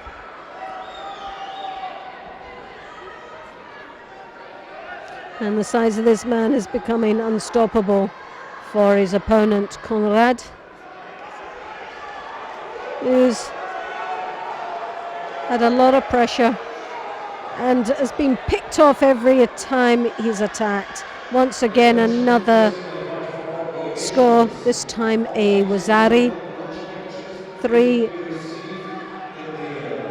counters that Krakowecki has done, and 3 scores he's achieved. 2 Yukos and a Wazari from the same combination, the same counter.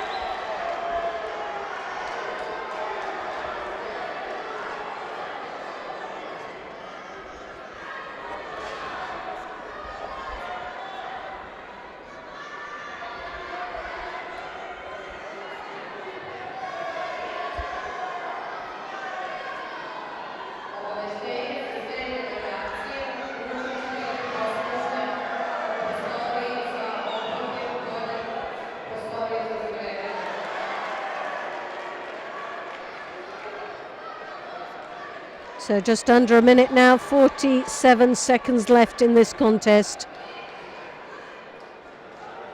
It's looking more and more unlikely that Konrad will be able to manage to come back from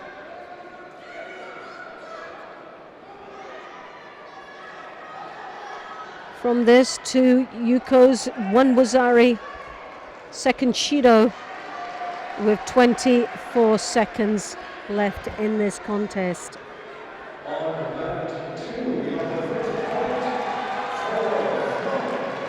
Konrad desperately trying to make all efforts to get past a very strong defensive.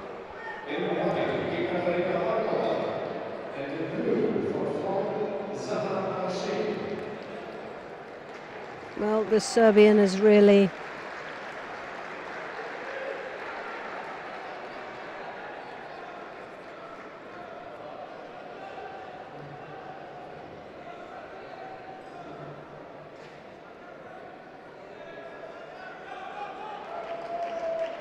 so a great win here for Krakowecki, bringing the lead to 4-1 and a place in the next round of the men's team event.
welcome to event 3, men's team.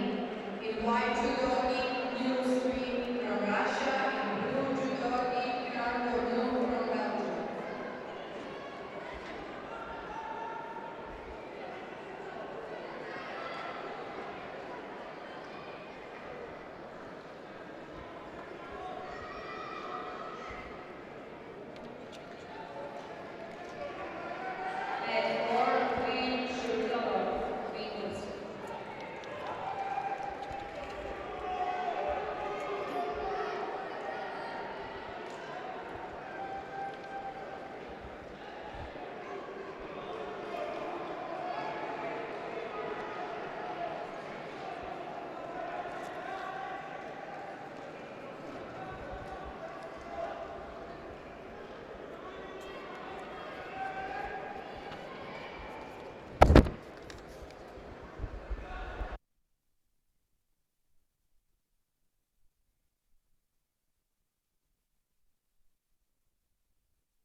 Category under 66 kilogram. Abdullahu Abdullah new stream. Bulak Malbar Grand Cornu.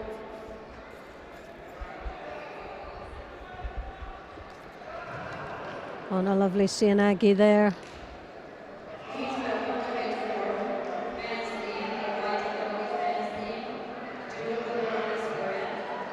New stream in the white.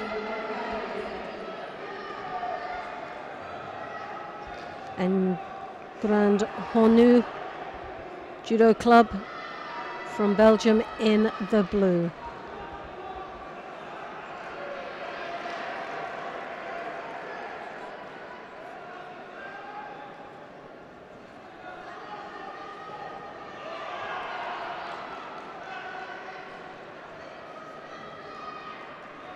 Abdulzal Halilov in the white and Boloch in the blue.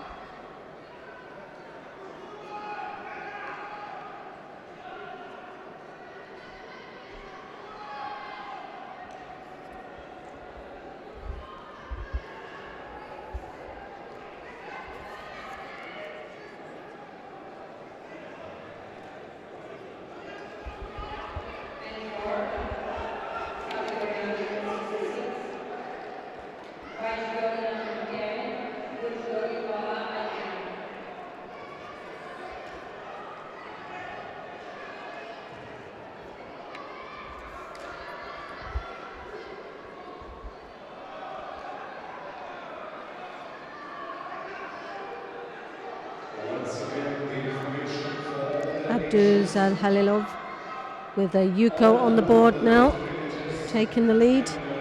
Again, Oipon, a lovely sori. Very convincing win. And New Stream takes the lead.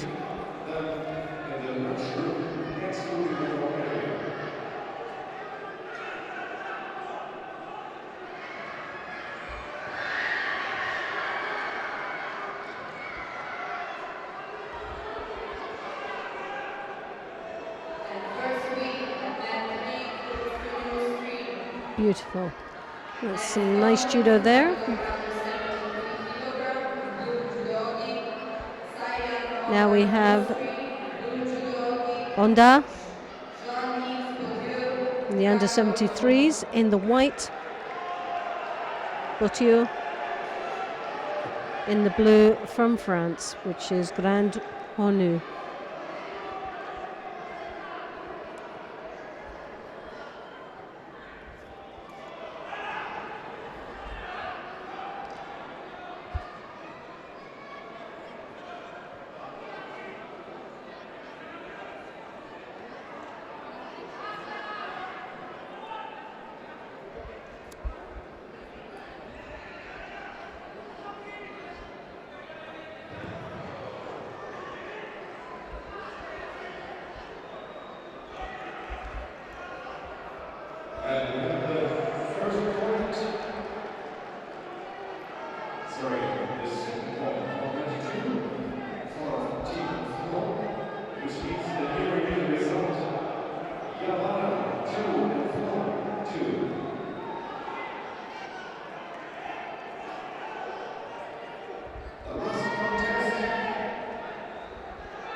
Onda taking a very comfortable lead with one Wazarian and one Yuko on the board. Following suit of his teammate that we've seen just earlier.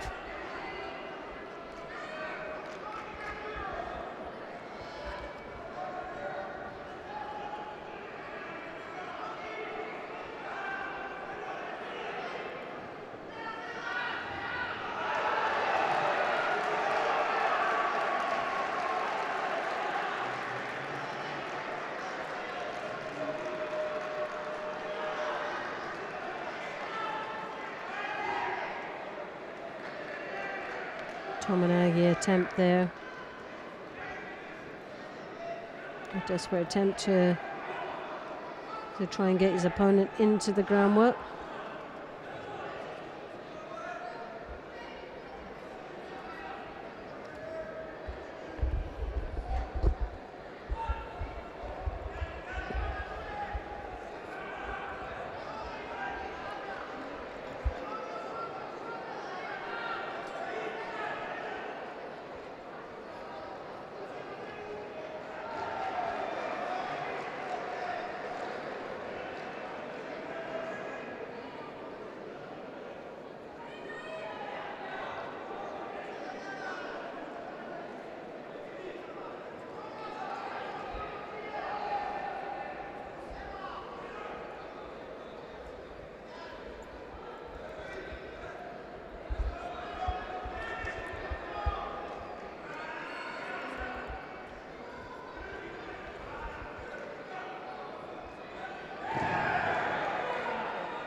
Well, 2 minutes and 35 seconds left in this contest.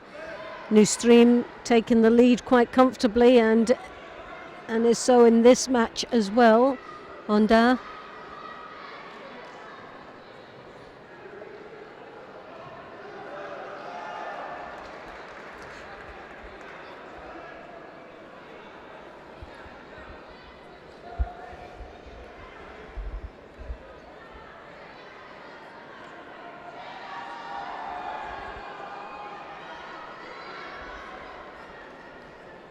An attempt there, drop Cianagi. Not very convincing at all, but finding it very difficult against his opponent in white, Onda.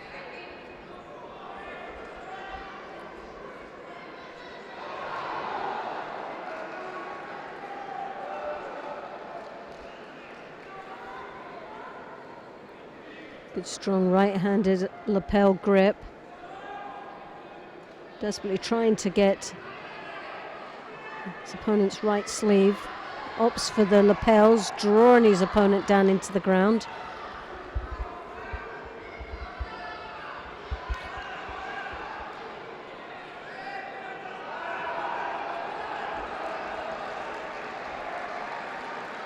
Once again, right hand on the lapel.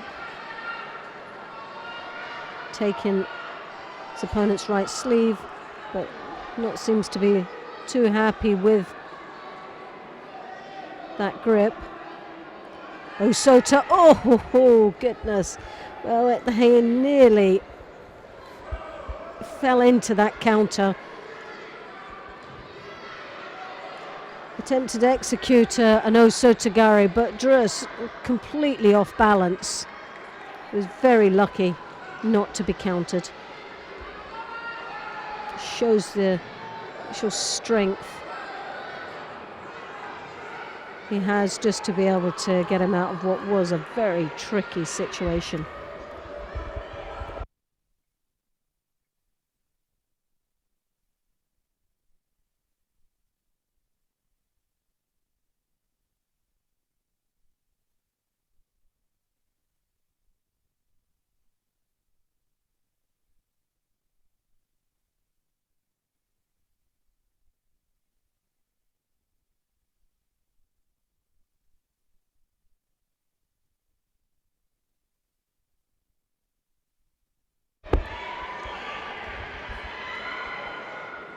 So 7 seconds left in this contest, and not very much has changed since the last score.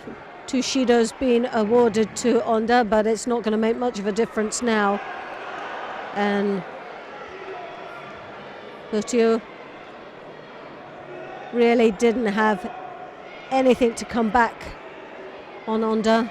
Just couldn't get past the strong defences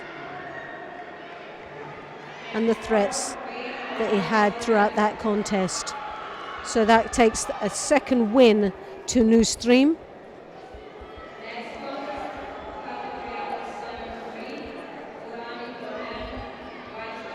And as we know that the women's New Stream team are in the bronze medal final later on today, so a little bit of pressure on this men's team to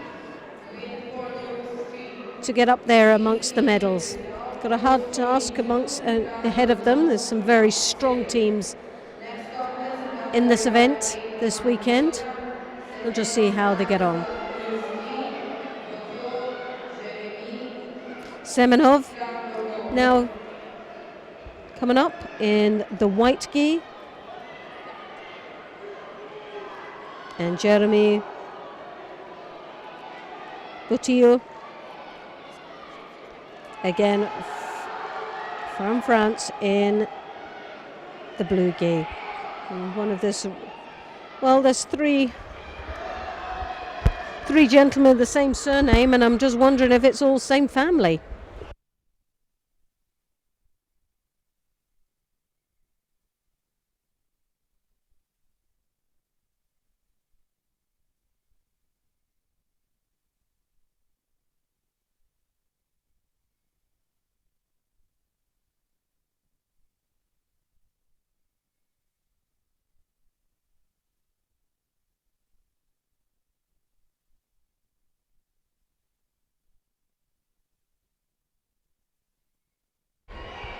Well, it's a possibility that in this team, Grand Honu, there's out of 5, 3 of them are brothers. We know that Jean-Yves and Jean-Crin are both brothers because they're on the IGF circuit. But Jeremy, question mark, but it just seems one club that the possibility is there as 3 brothers. I imagine there's some hefty matches in their household on a regular basis, but here fighting extremely hard against what is a very tough team, one of the favourite teams in this tournament for the men.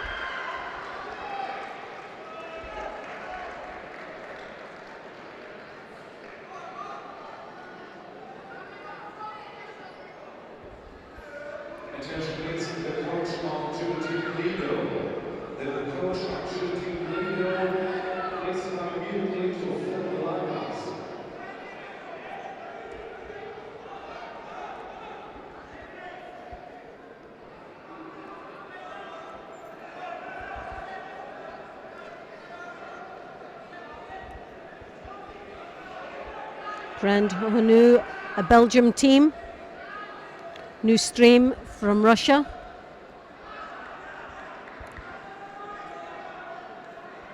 Two minutes and 54 seconds left in this contest and no score. Very close match. Uchimata, a lovely attempt there.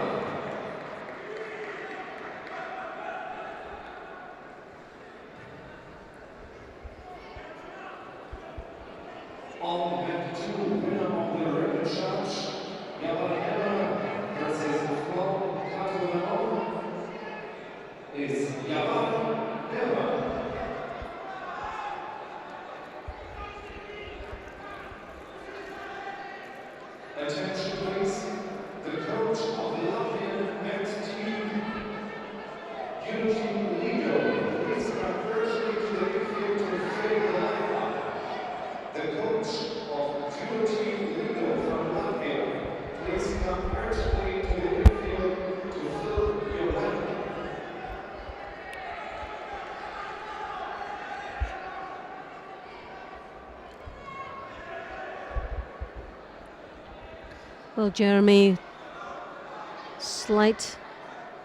taking a slight lead in this contest. The slightly stronger of the two, having more control on the match in general. Good grips. Nicely controlling this match.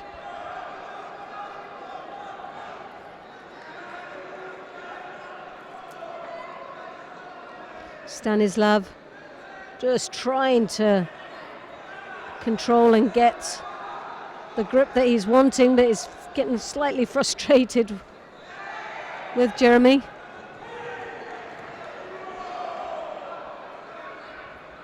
As he tactically draws the Russian's head down into a very controlling position.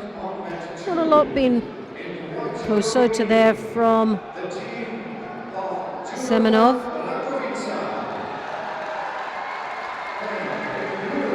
Nice high collar grip from Semenov, now looking for an opportunity. Uchimata there, lovely attack. Losing the control of the jacket, as you can see. It was own saviour of Jeremy that he'd lost his key, because I think if it was tied up very nicely, it would have been very difficult to get off that Uchimata.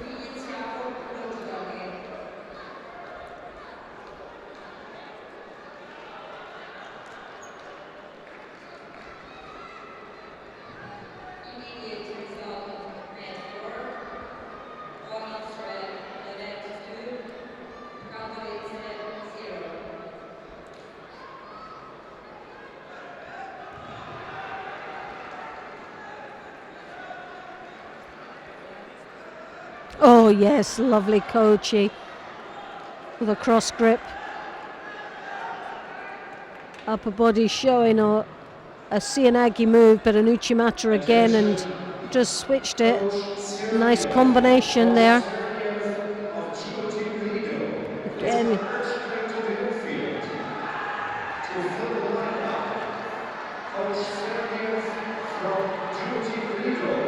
Oh, transition, and what a lovely transition into Niwaza.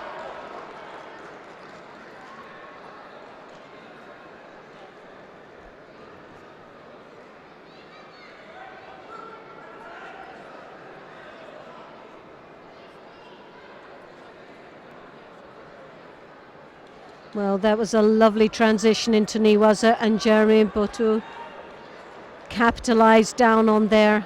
It was looking all horribly wrong for him, and then there was an opportunity and he took it. Scoring with the shimiwaza for Ippon.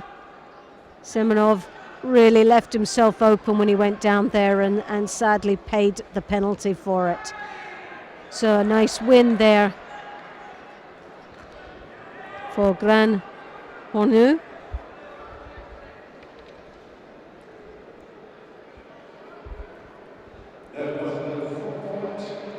New Stream still in the lead with 2-1.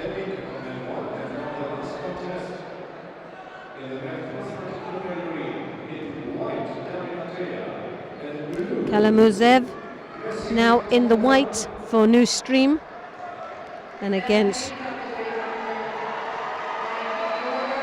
Joachim Gauthier in the blue.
Well, this is a very exciting round now. We have Nystream, and Kusen is as you look, is the twin brother of Kassan, the Olympic champion in Rio 2006. Most probably a very scary moment when you're looking at him, because being a twin. So it's like looking at the Olympic champion and you think when you haven't actually got him yet, but very similar in fighting skills.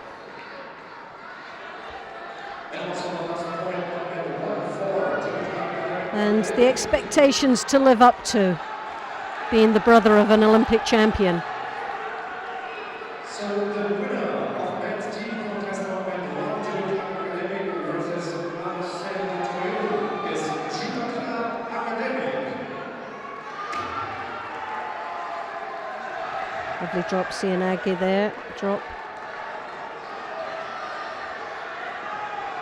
Well, there's 2 Shidos to 1, very close, 2 minutes and 25 seconds left in this contest.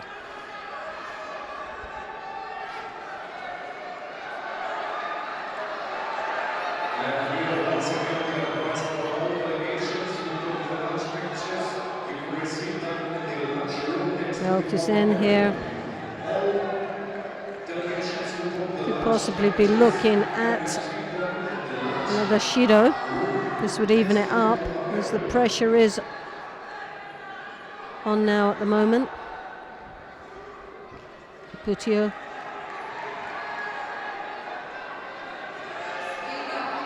One minute and 44 seconds left. There's very little in this contest.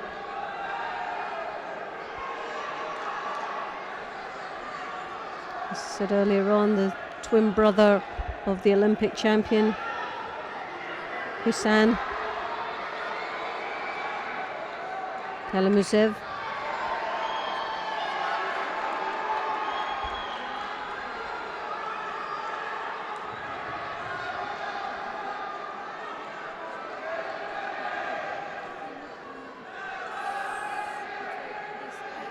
All you can say is, what a club.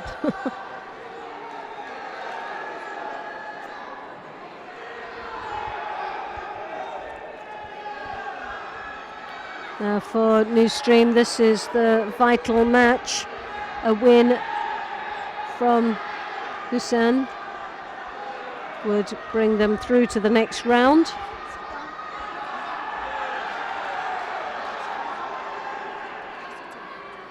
Taking the pressure off the plus 90 kilos.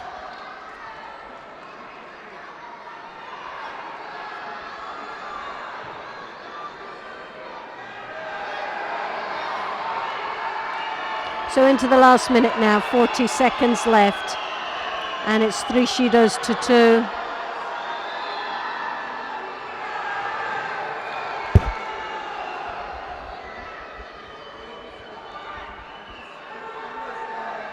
Putio trailing with 3 Shidos.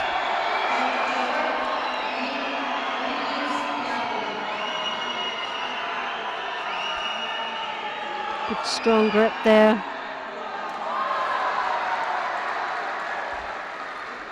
from Husan.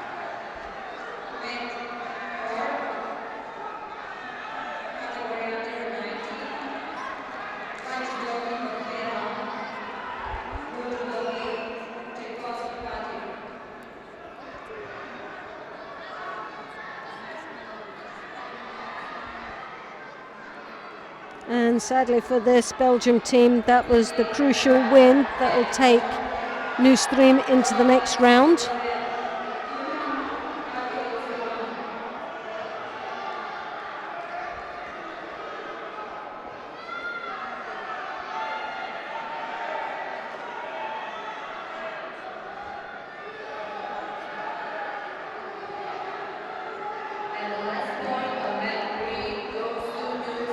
And obviously taking the pressure off the heavyweights, the plus 90 kilos. The anchorman at the end that sometimes it's always left to them to make the final decision. Barachev here, Anton in the white gi.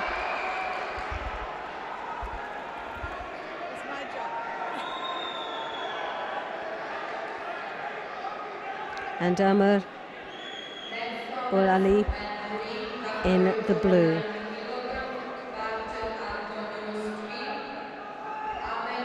Amir Ali. Slight height advantage here.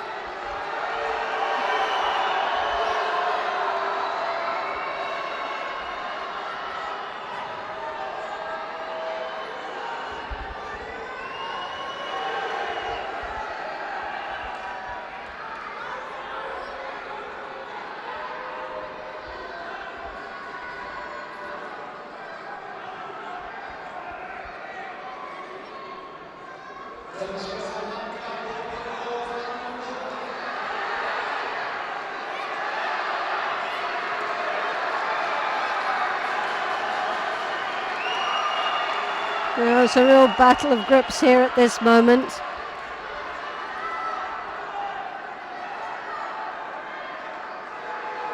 Barachev looking to have a slight disadvantage here in the height and dominance. As we always say, the bigger yard, the taller yard, it looks like you're in more control, and lovely Ochigari attempt there.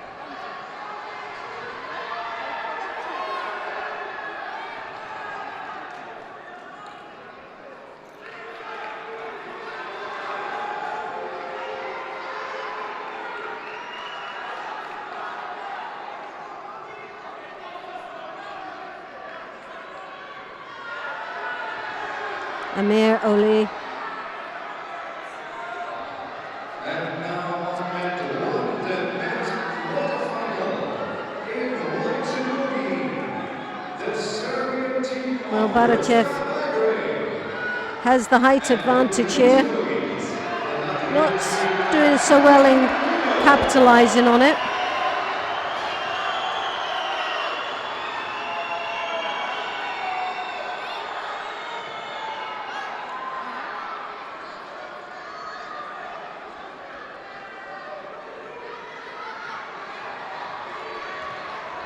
Poor Makikomi, but Barachev going in. Taniwaza looking for an opportunity down there, but possibly just a tactical move in working the time.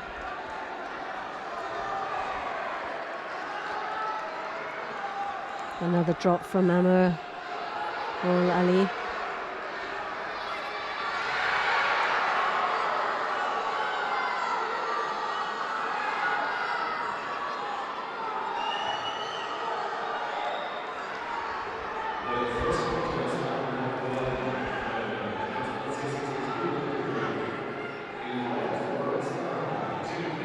Ochigari from Barachev.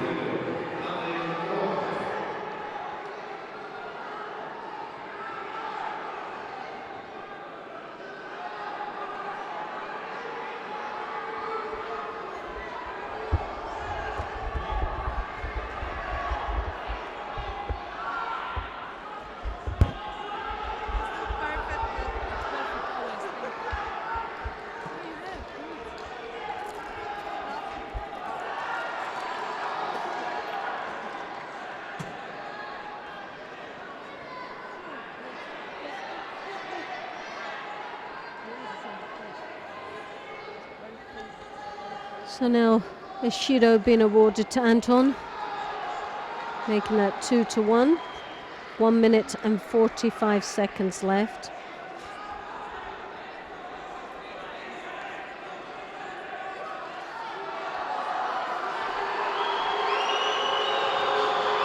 Well, it's very little in this contest. Anton looking the more dominant of the two,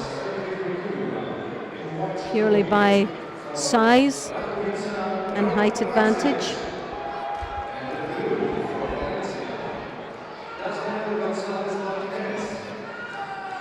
So we're coming up.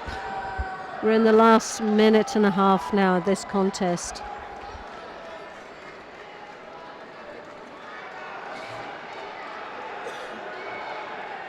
Sayed there going up in another level now, taking it into second gear, a flurry of attacks here. He obviously knows that within the last minute he's got to come back into this contest.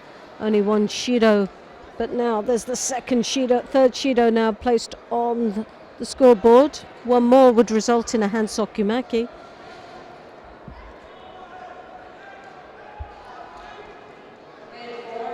Putting Sayed in a very difficult and pressured situation. Cannot afford to make any mistakes, but with 30 seconds, half a minute less than this contest, Anton Barachev seems to have this contest all sewn up.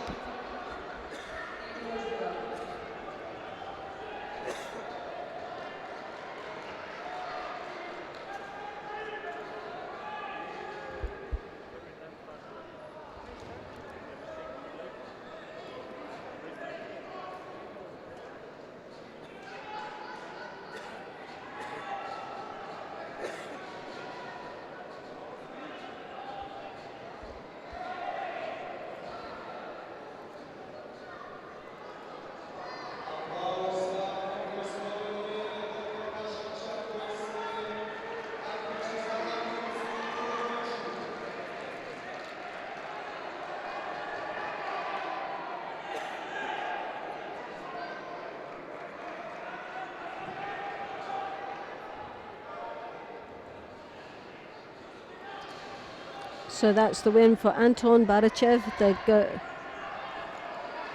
Barachev that goes into, takes that win and bringing the score, the final score, to 4-1 to Newstream.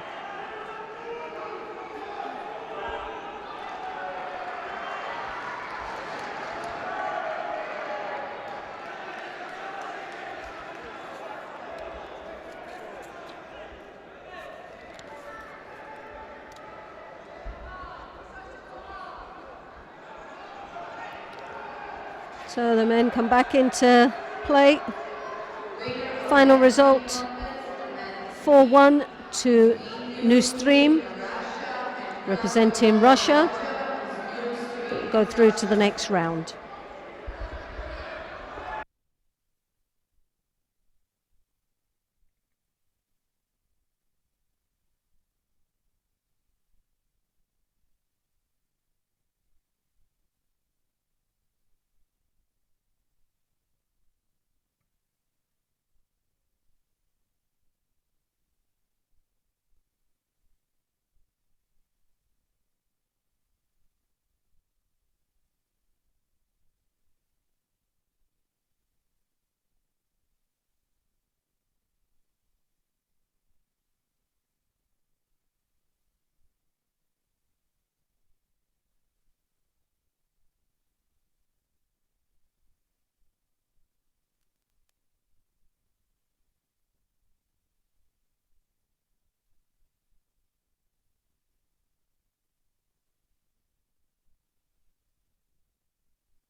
champion Olympic medalist Alexander Mikhailov.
White derby, Belgium team judo club Rouen.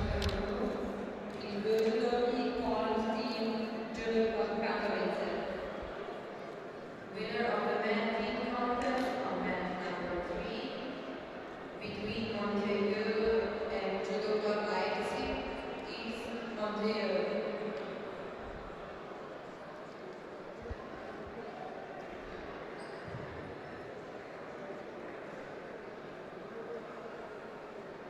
The last medal match 2 is for Protection's ball.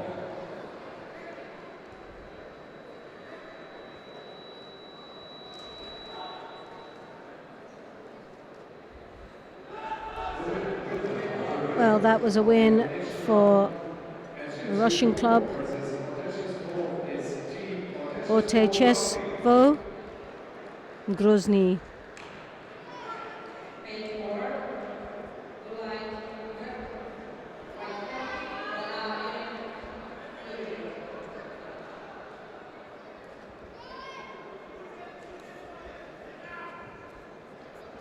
Now we come to, on mat number 2, we stay with this, the repechage of the men's.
Right, we have the repechage just commencing now. Ben Ali in the white, I-10, Michael in the blue. And that's a fantastic start for Ben. First exchange in the grip, and over he goes for Ippon.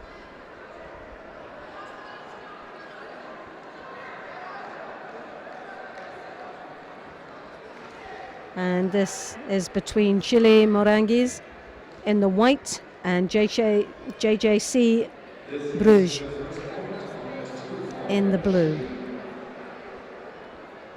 Next coming up in the under 73 is Zingo Samuel.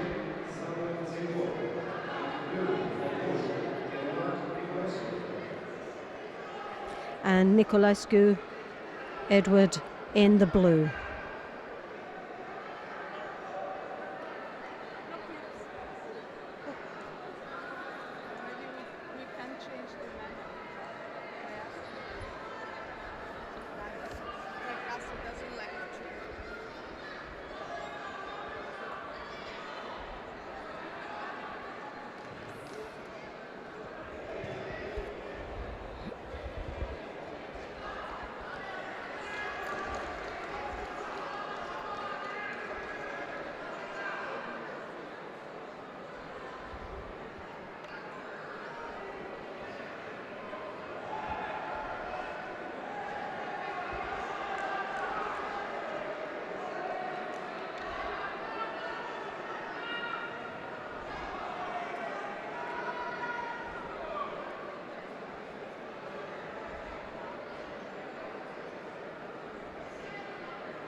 Lovely Uchimata entry there. Just didn't have, had the lovely lift, but didn't have the rotation. Following it now through into the Niwaza.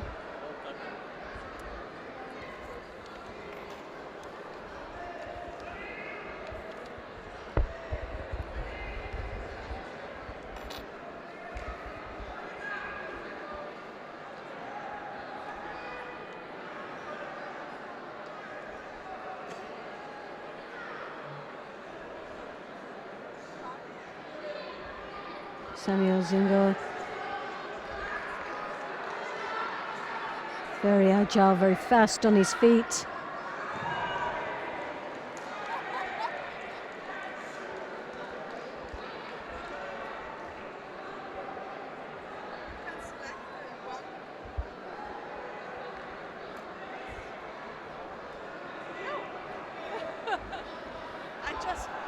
I just tried.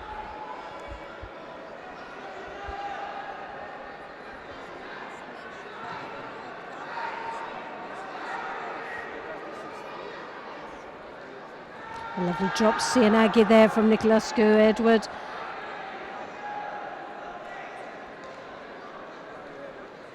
Samuel did extremely well with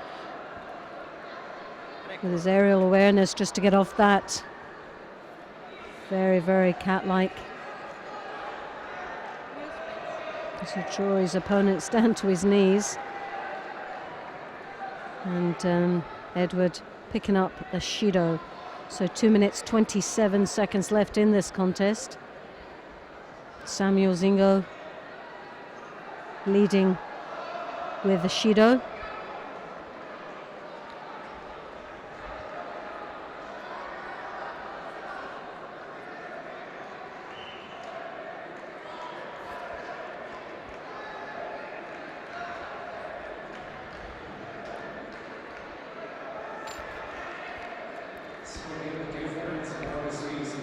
So just under 2 minutes left.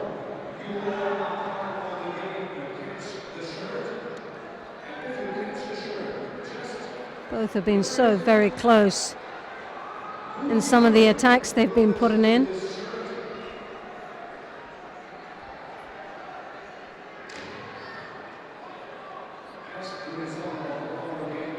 Lovely drop Sianagi again. We saw that a little bit earlier. Samuel just managed to get off that.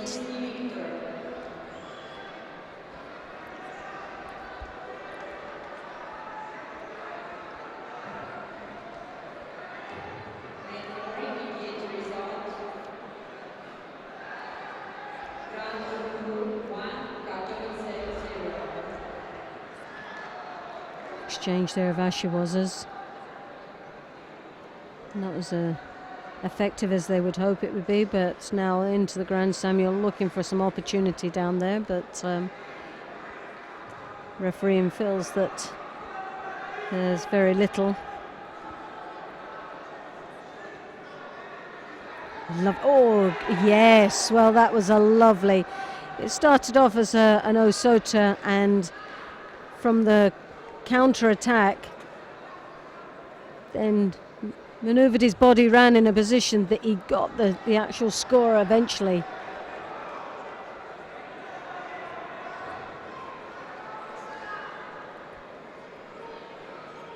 Awazari now for Samuel Zingo.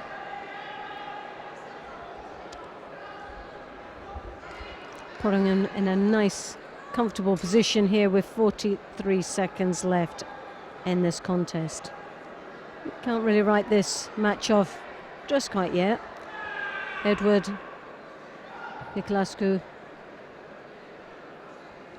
has shown the potential of some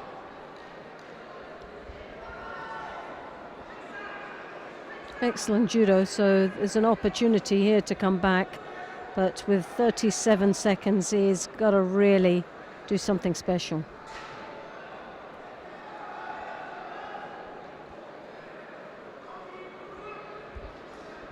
Now the care system just looking at that score, whether it was intentional or was the landing due to the counter from Edward.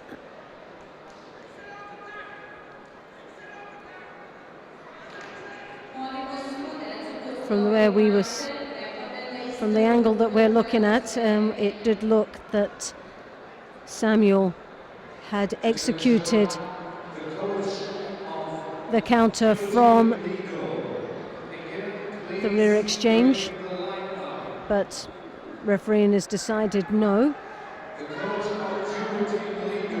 which brings it back down to a Shido on the board just for Edward. Oh, a lovely Osota into the Makakomi.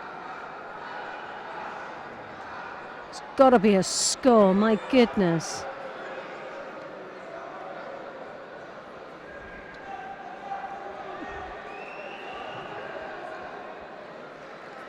Lovely attack there.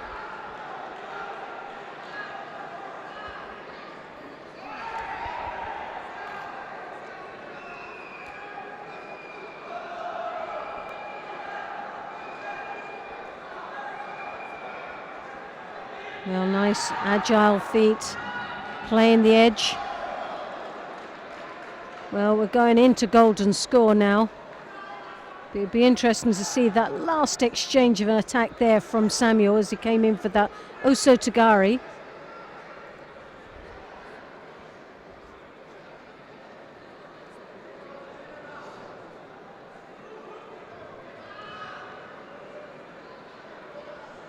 You see there, the Osotogari. Whoa, well, that was very close. But now that you see it, he landed closer to his front. But Samuel Zingo takes the win anyway for his club. This is the second point for Chile on the match two. Now, the third contest in the President. Now we have Benoit Colin in the white gi, Michael Kistler in the blue.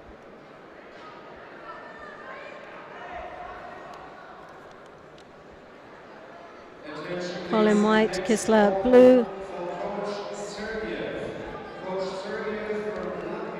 A win for Chile Morangues in this next one would take them through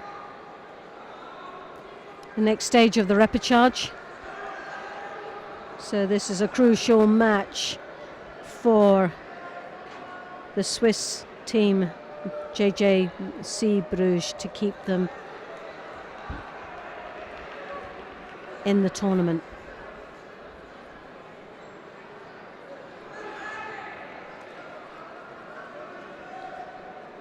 So Blue needs to have this win if their hopes are going to stay alive for a medal.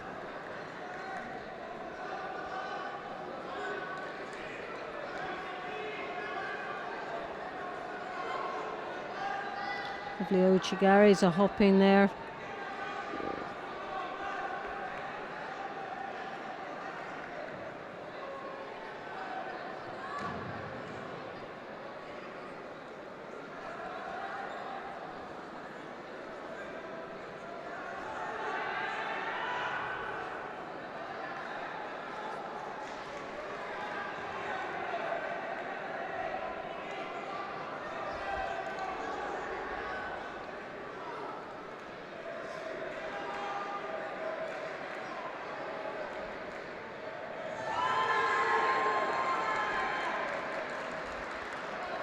Sodi from white collars. Oh, nice drive through.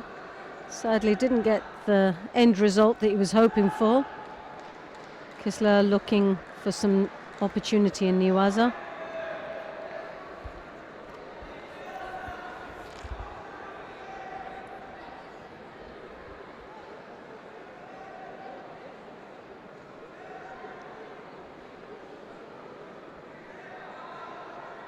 Michael with a left hand on the lapel there. Uchimata, lovely entry there. Again, just lost the control at the latter stage of that attack. Nice bit of Niwaza there. Well controlled. Now looking to tie up the upper part of the body before taking that leg out, which is vitally important. The referee obviously feels that there's very little chance of that leg coming out. Didn't react or keep it in play in the ground. So just under 3 minutes left in this contest. An exciting round, a very important one for Blue.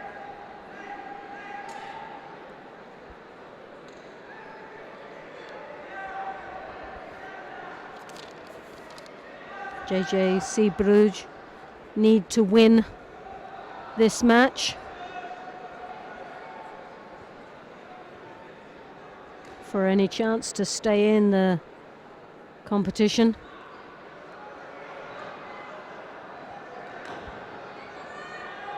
Oh, lovely Oguruma there.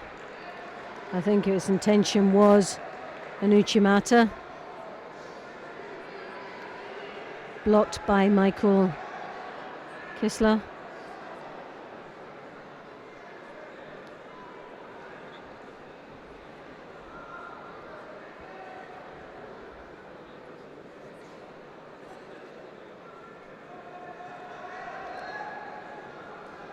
Both opting for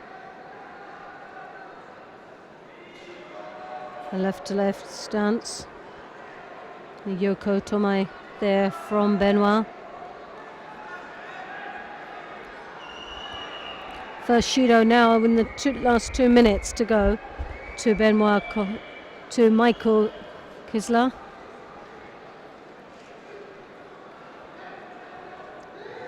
Again, we've seen that Tomanagi gets the lift but doesn't actually have the opportunity to finish. Lacks the hand control to direct it into the ground.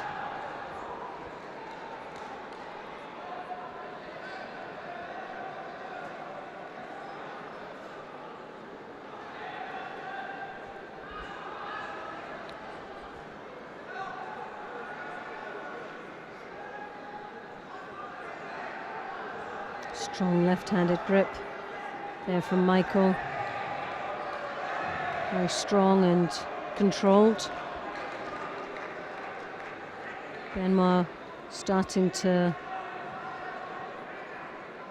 lose control in this contest slightly. So far 3 exchanges of grips and Michael has dominated on all times. Again, Uchimata was seen, but Benoit trying to sidestep it for a counter-attack.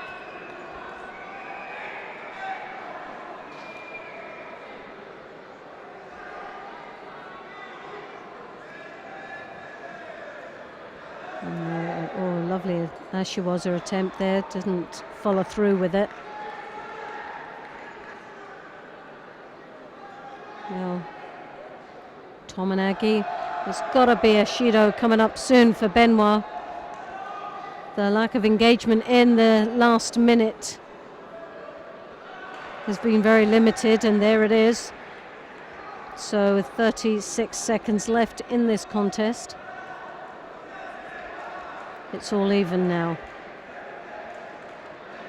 Oh, Sotogari. Nice attack. Sadly, no score.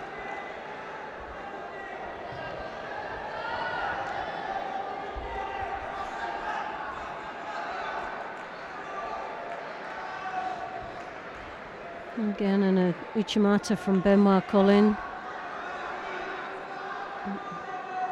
Not as effective as we've seen earlier on. The drop Cianagi. So 6 seconds left. It looks like it's going to golden score.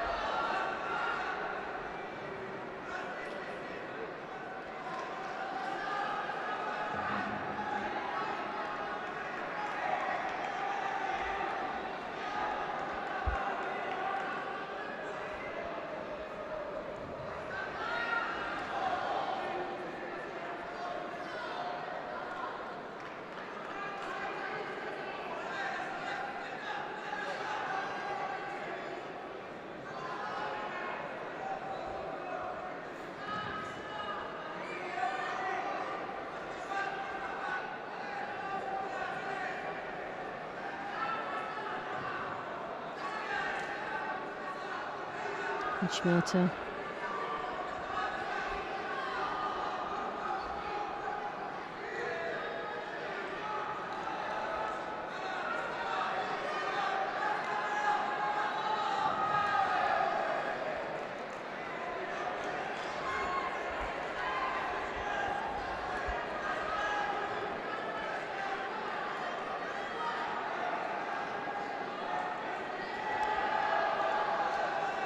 Well, that was not necessarily executed by Michael, so no score.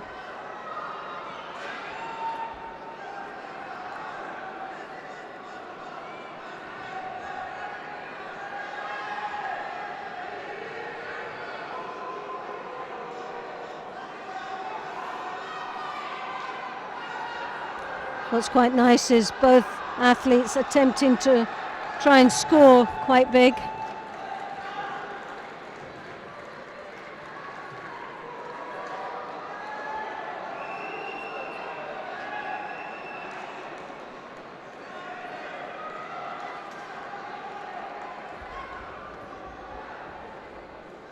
In the past 2 minutes of this contest, Michael Kessler has always been the attacker, and it's come back to serve him well in the last 2 minutes. So the pressure was always on for the last 2 minutes. Benoit Collin couldn't really stay in control, even though in the first 3 minutes of that contest he dominated quite nicely and looked the stronger of the two. Michael Kessler came back very, very strong in the last 2 minutes and into the golden score, always threatening, and it's now paid off. So that brings it all back into play now for JJC Bruges. And it's all down to the next two gentlemen coming forward. As I've said, that Chile Morangues from France just need one more win.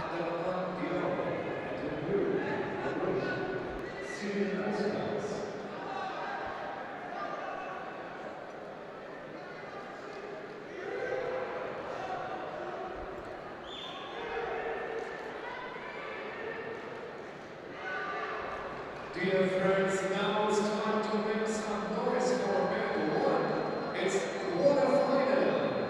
In the white judo, Dio, here of France,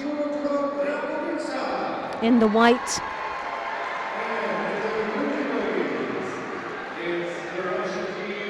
Gross clothes. Bruges in the blue.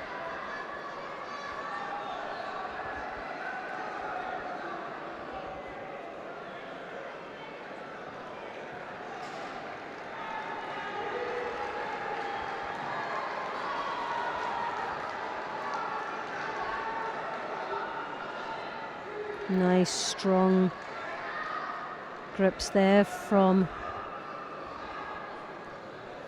Dio.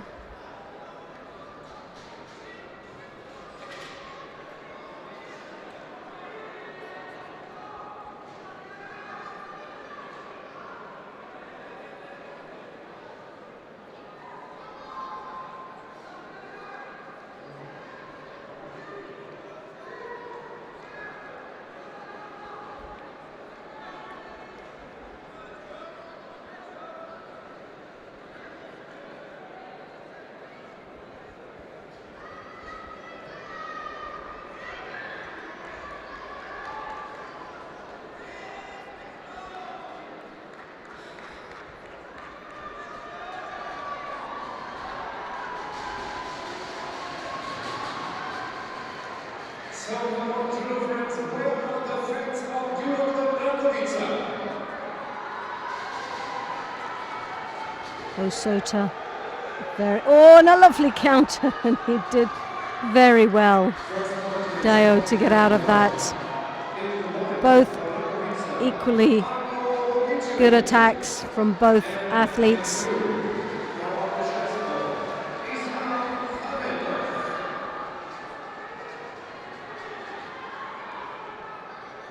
Kosota countered by the Uchimata. Oh yes, and a lovely Kosuragak, Ippon.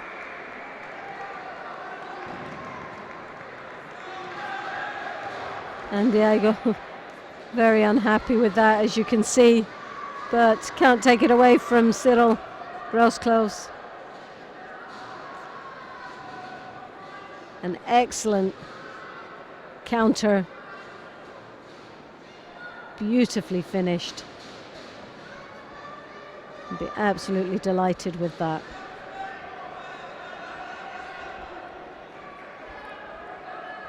So it's down to the heavyweights, the plus 90 kilos.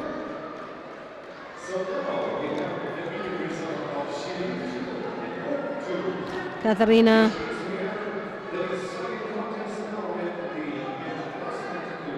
Simon in the white, Mossa Patrick in the blue.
Well, 22 minutes and 38 seconds left. And it's down to these two gentlemen who goes through, whose club goes through to the next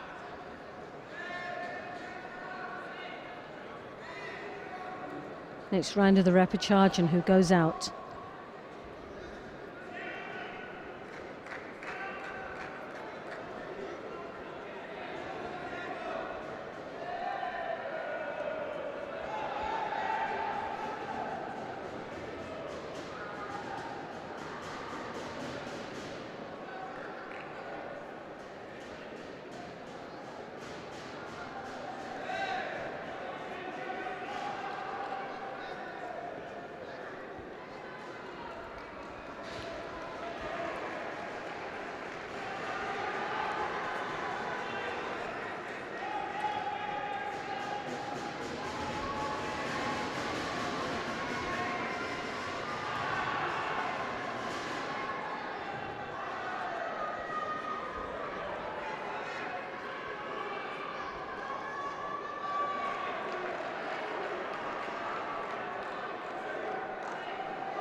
Well, 1 minute, 2 shidos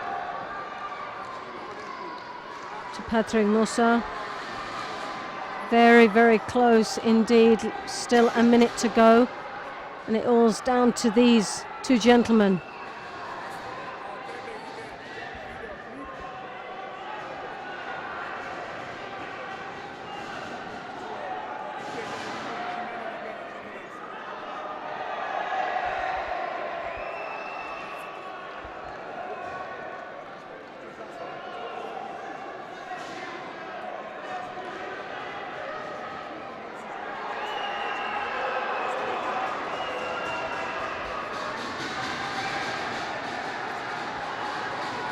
Shido going to Simon.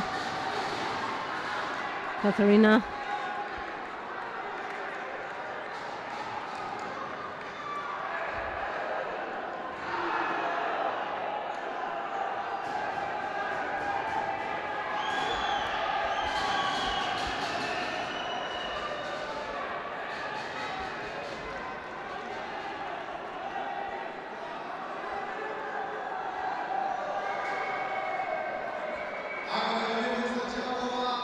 Well, it's down last 14 seconds.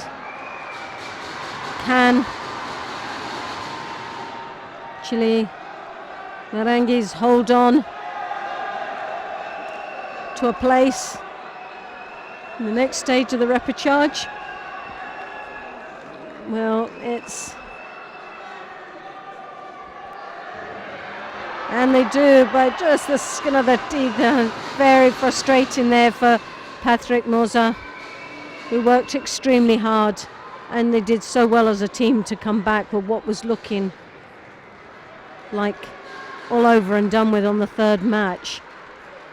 The pressure was always there, they were always on a chasing game. But Simon Katharina hung on and took his team through to the next stage of the repechage.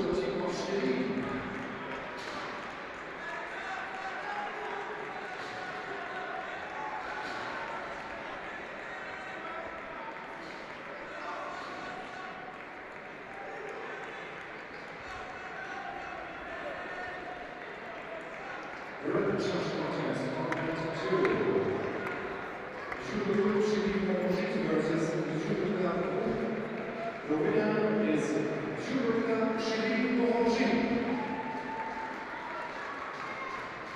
And the first point, 1-1, goes to the precious goal.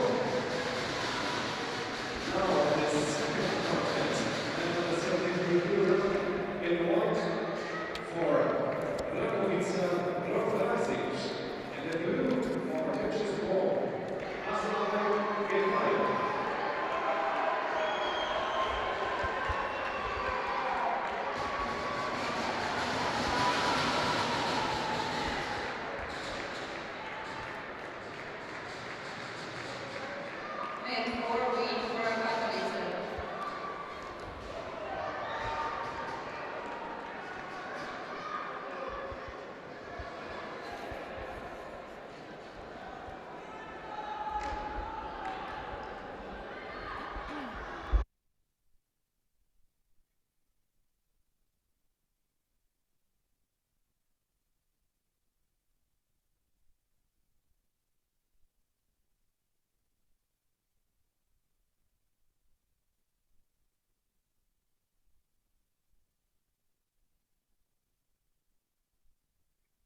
Right now we have the repechage between VCJ Valencia and SGS Judo France.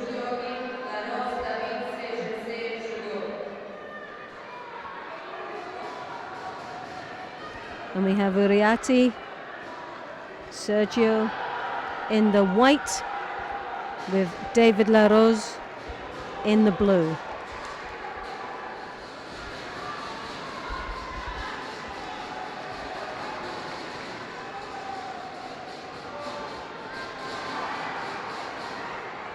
Both very experienced fighters on the international circuit.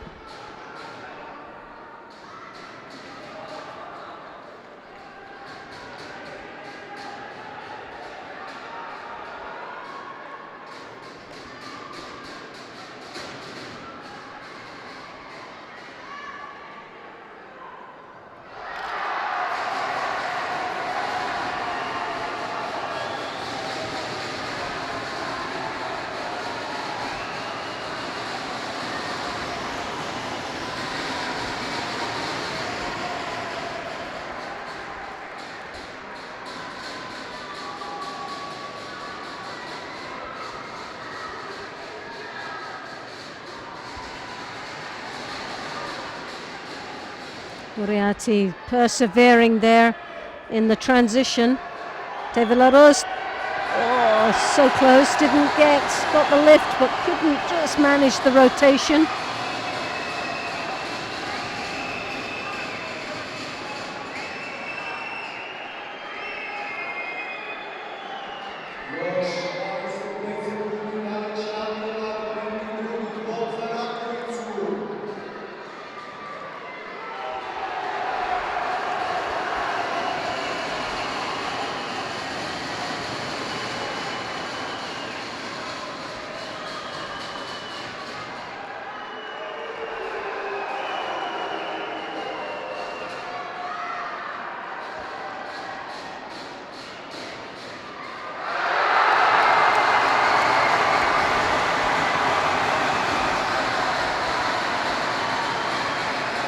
Well, the crowd over the moon with the Gavari that is fighting on the other mat, so you can hardly hear yourselves think at this moment in the arena. The noise is electric. The fans are very supportive and very knowledgeable here.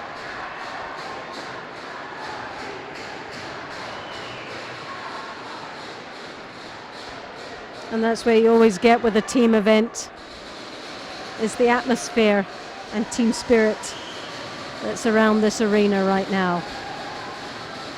A fantastic feeling.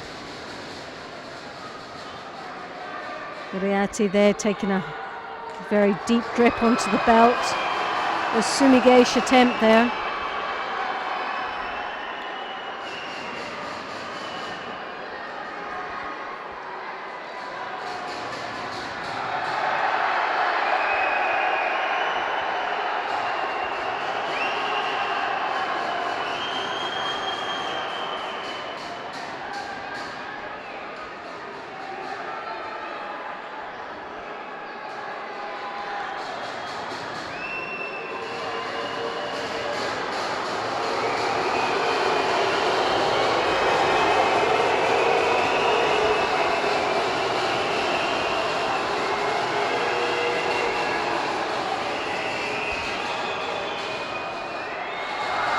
Well, 2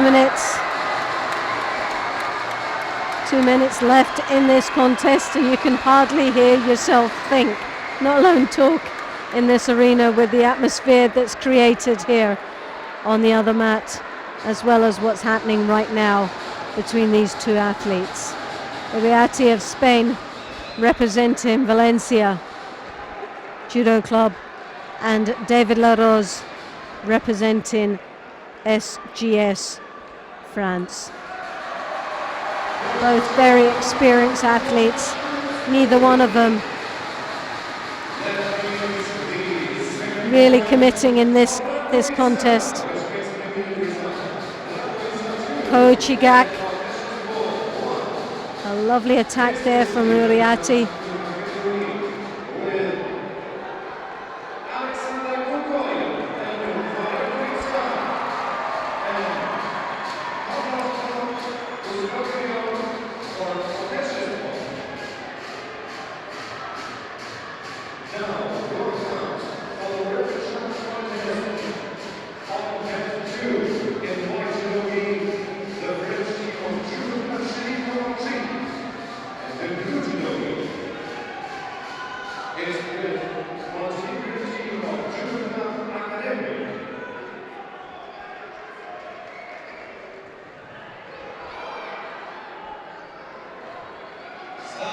Again, that hooking in very deep. Well, he's threatened it all the time, and that brings him down into ground.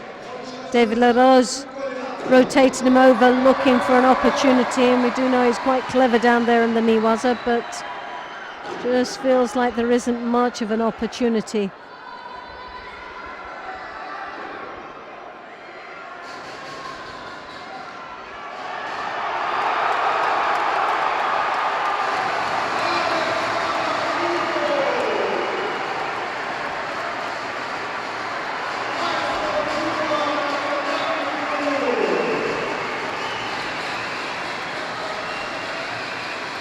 Well, Ishido going to Sergio Riati.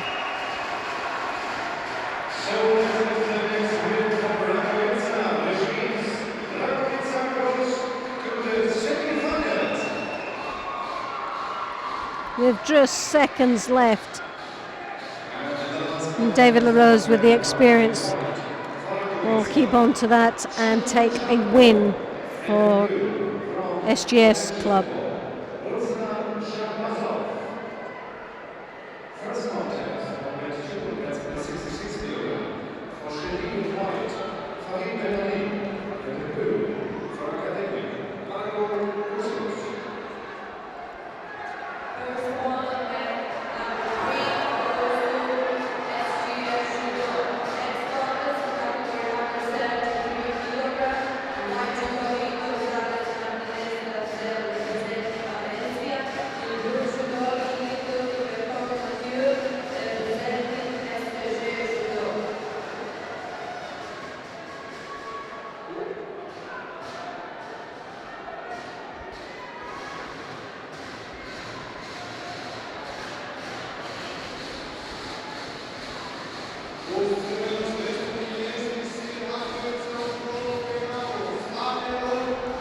Now we have Gonzalez Martinez in the white, Little Liberton.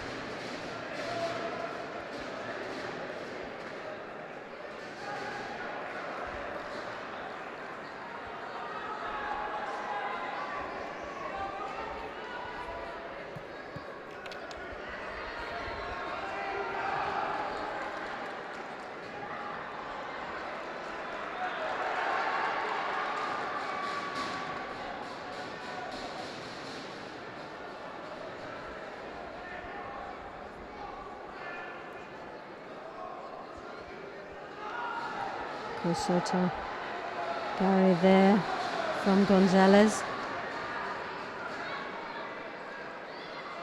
Nice strong grip.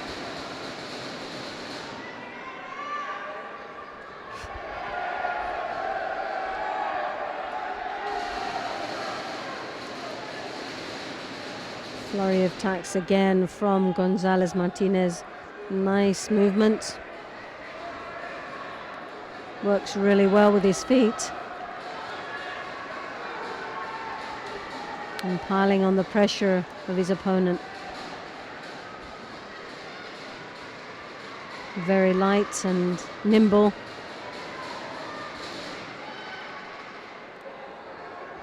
As you can see, that Kosota, Frenchman there with a left grip, sneaking around the back there. Now starting to control Gonzalez. It's more a couple of attacks there, bringing it back into line.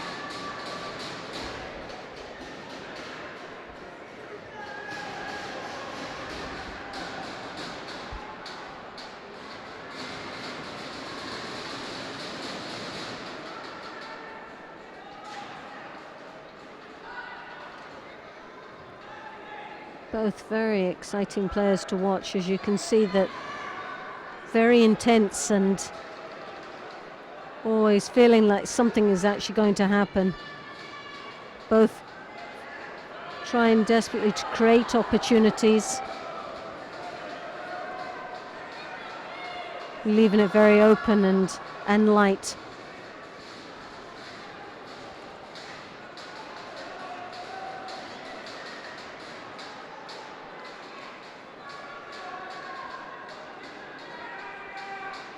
Again, making it very intense. You can feel that something is about to happen here. Both capable of throwing and throwing big. It's just creating that opportunity and both desperately looking for that.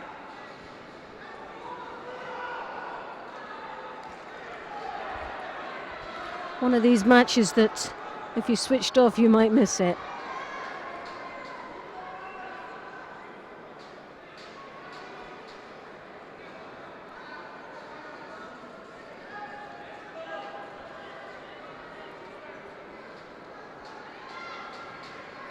What I like about Gonzalez Martinez is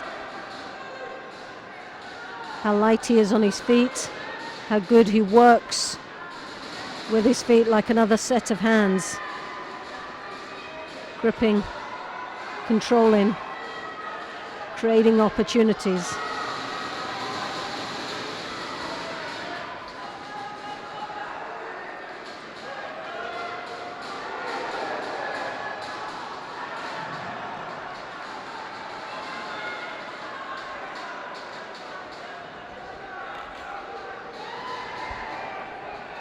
It's now at this time with 1 minute and 9 that someone has to be brave enough here now, and they've been very safe, trying to create opportunities and opening up to a point, but the upper body is very tight and they just don't seem to be brave enough.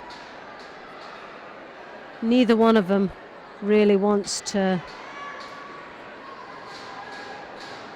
explode here, with 3 shidos. Little Liverton is under a lot of pressure. He needs to try and change into gear, stepping it up a little bit more. He's got nothing to lose here. He's got 40 seconds. He's got it all to gain. If it stays like this, he loses the match. But this could be a very crucial match for them. It'll keep the pressure off them by having a win. So the quarterfinal advanced team competition,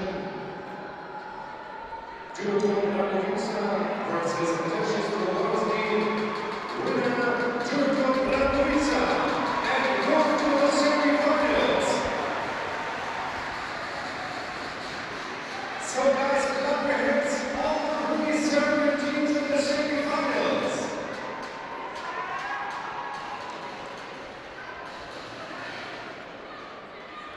Well, 5 seconds to go. Gonzalez Martinez takes the win, which this evens up to 1 apiece. And now Herrero in the white will be coming up shortly, with Gilbert in the blue. Ladies and gentlemen, now the Revenge advanced team competition. In the white, please welcome the French team of Alice Montiel, and in blue, it's the Latvian team from Duty Legal.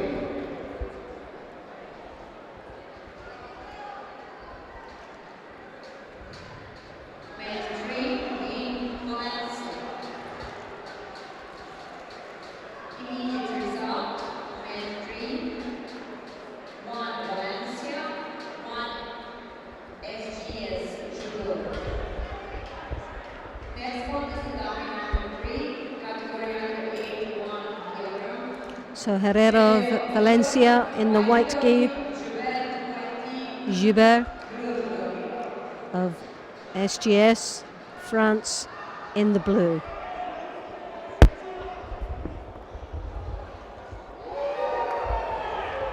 Oh, well, that's a. Well, that just says it all. As you can see, the poor man Herrero he blinked and he missed, and that's exactly what happened. As you can see here, straight of engage, Uchimata way. Well, there's nothing you can say about that other than Ippon. But fantastic display of judo, and you've just got a feel for Herrero. He really just wasn't in the mindset for that one. He switched off for seconds and he paid the price for it. A lovely bit of judo there.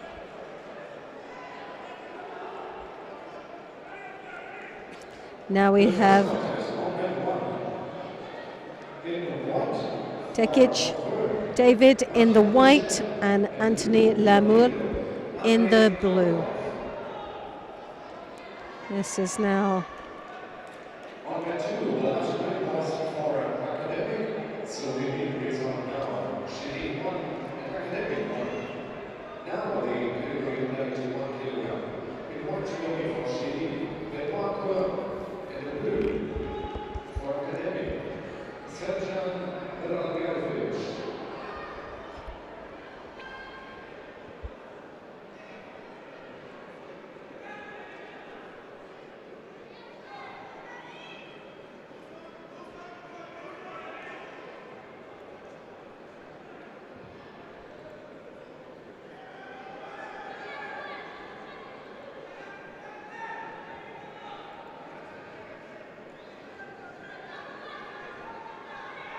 again, lovely Uchimata. We've seen this technique quite a few times today.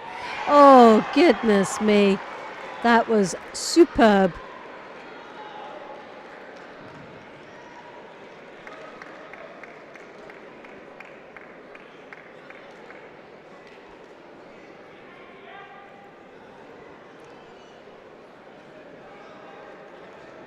It's like Diashibara, but more to the Kosota. Gary taking not more to the rear than to the side, but nevertheless a fantastic finish.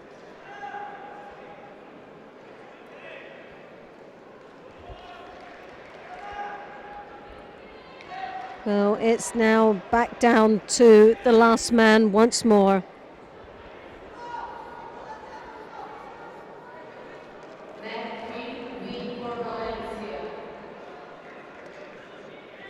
And here we have, with the shoulders of pressure on these last two gentlemen, whether their team goes in or stays out, is with Sheleru Grigoros in the white and Olivar in the blue.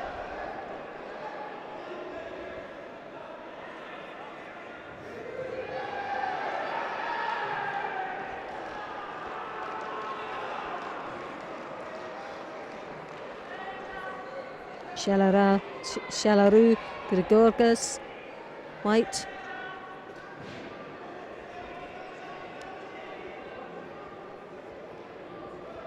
Oliver Cedric in the blue kit. Cedric, slight disadvantage here in height and size, but very agile, as you can see, in his feet, using them very nicely into the niwaza, following through, looking for the shimiwaza there. Referee paying a very close attention to see how. Oh yes, and though we couldn't see the entry here, that the referee was keeping a close eye on it, and Olivier Cedric takes his team through to the next stage of the repechage. So final result 3-2 to SGS Judo, that are representing France.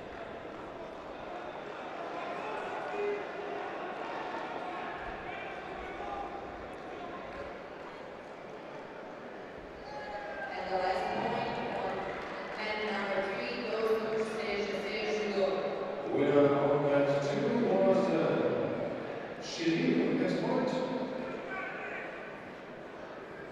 Next contest in white for Shiri. Abdelrahman Diallo in blue for academic That was Buchanan.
Well, the atmosphere will be amazing right now with two Serbian clubs against each other for a place in the final.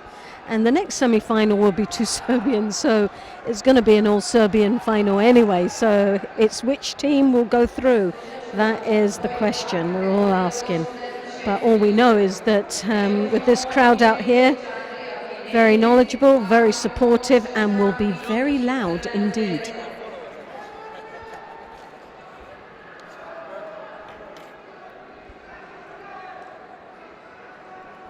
So we have Kines Izniš Judo Club of Serbia.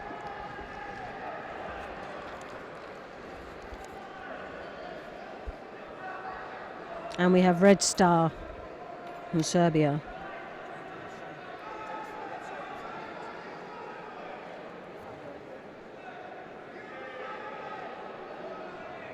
Milenkovic in the white, Shershan, Dimitri in the blue.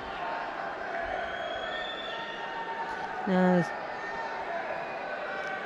a lot of work now in for this Osakumi. He's tied up the upper part of the body, controlling that head very, very nicely. Now it's just the effort of getting that leg out, and the referee's doing extremely well to keep that, because you can see that there is work going on, and it's, oh, as soon as that leg's out, he's rotated over. A lot of work there, and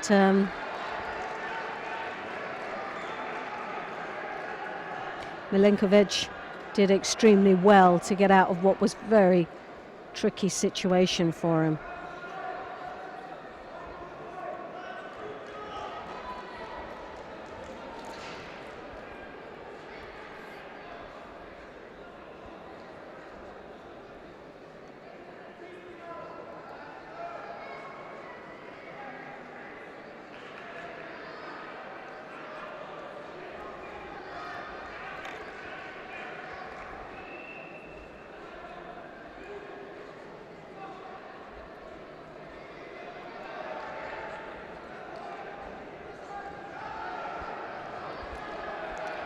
Sianagi attempt there, forward and into the Niwaza.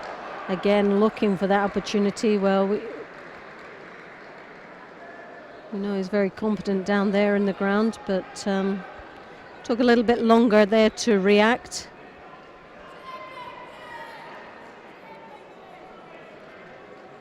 Shido been awarded to Milenkovic. Kosota, but mistake, big mistake. As he come round the back for a Kosota, very light-hearted with that. And Shershan capitalised on it. Throwing for a lovely Yuko. And taking him into the lead with 2.5 minutes left in this contest.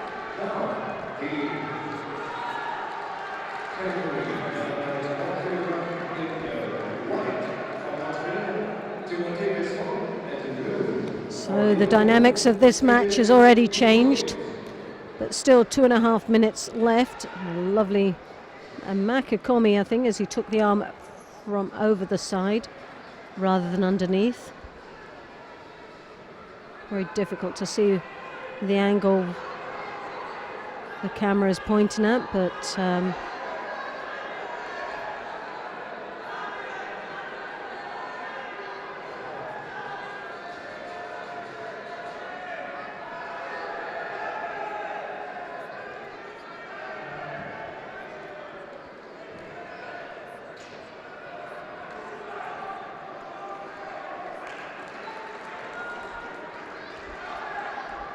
well, Milenkovic under slight pressure now.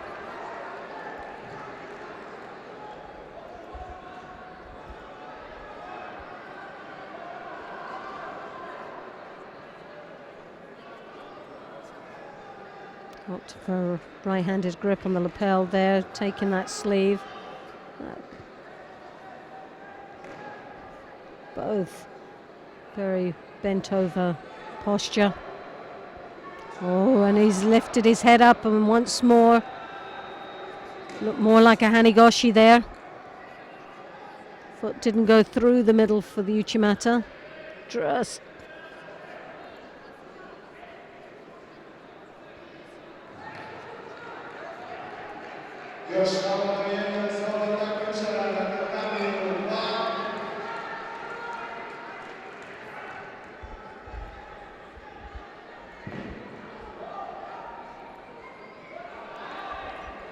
now she was her attempt there.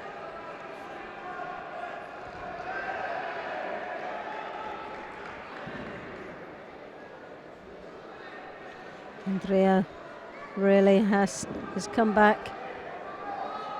Still got two Shidos against him, two Yukos against him.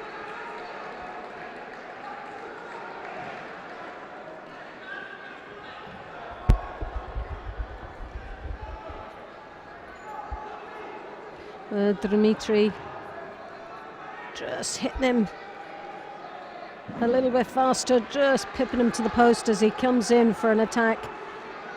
Andrea slightly slower and not as responsive.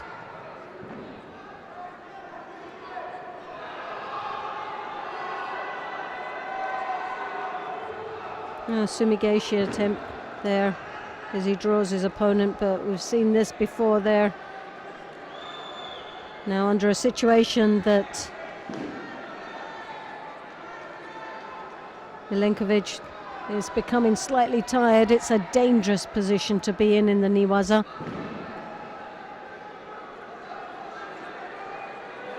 Well, there's an osakomi and a major mistake there from Dmitry Shershan. He did very well to get out of that, but as you can see by the body language,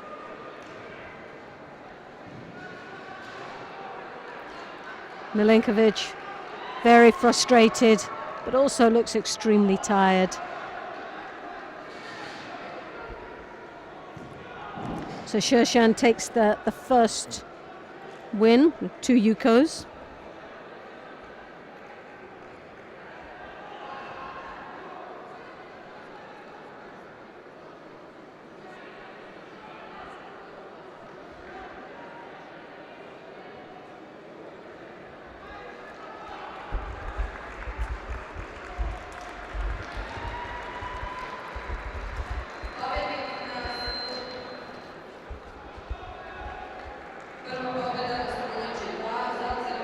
So one of my more favourite athletes coming forward now is Filip Mozik. Fantastic as she was, as we've seen in the earlier rounds. Was probably one of the most cleverest technicians with his feet today.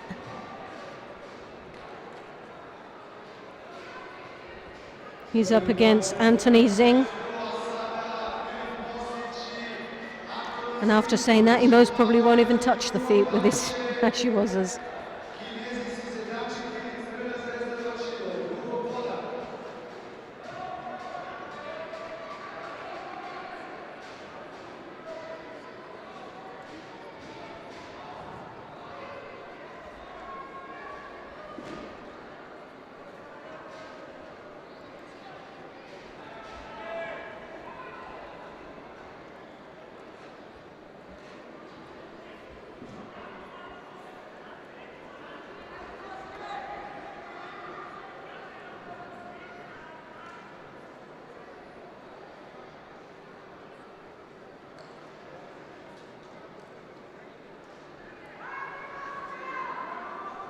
There you see the feet working.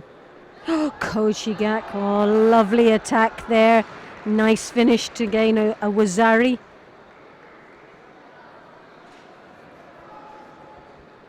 Now working for the shimiwaza, and it's there for Ippon. Fantastic piece of judo there.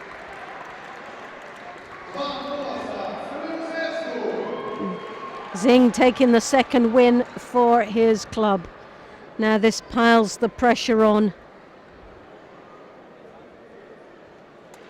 Frank de Witt needs to win this match to keep their hopes alive for the place in the final.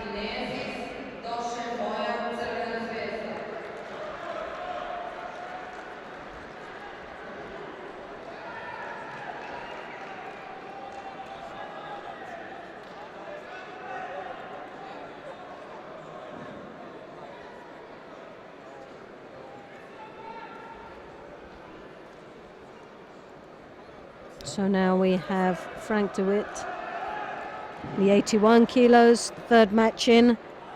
Dozen, Boyan,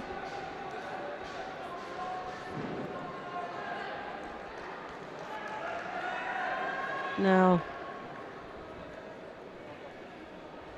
for any hopes of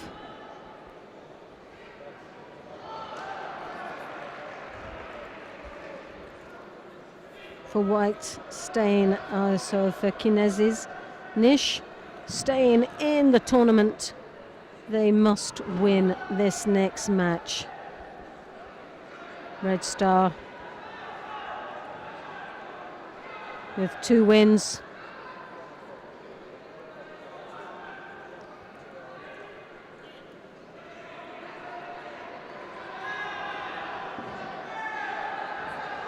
So Shido apiece within the first 30 seconds of this contest. This is a real physical match here. Everything lies on these two gentlemen.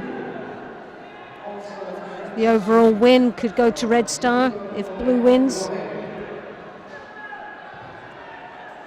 Kinesis, Nish, if they win, it keeps them in the contest into the final, still with the opportunity of keeping into the final. But it lies on this next match.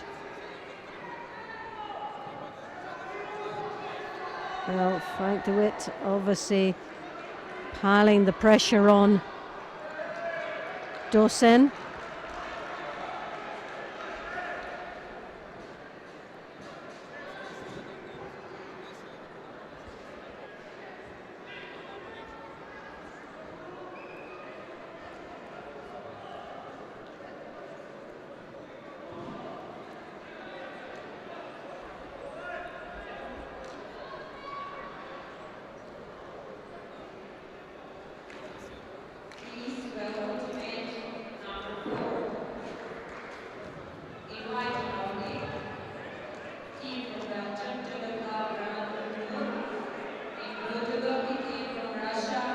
Well, I've got a feeling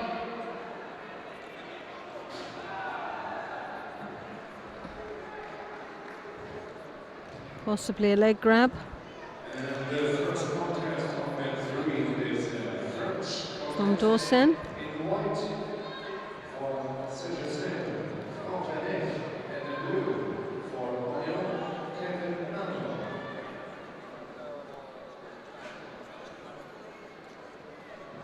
Not quite sure what they've seen, but obviously something.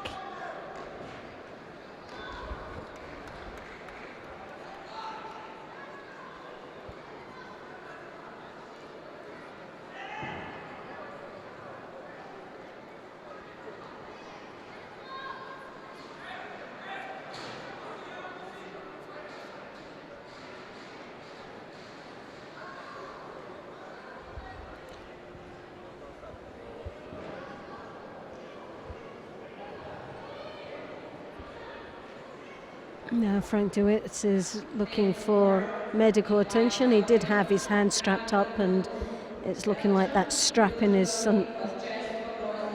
started to come away. Very anxious crowd out there, as we know this is an all Serbian teams, so there's a lot of supporters out there for one side or another. Very knowledgeable crowd and very supporting for these athletes. The atmosphere is amazing here. A nice feel to the arena, which you always get within a team event.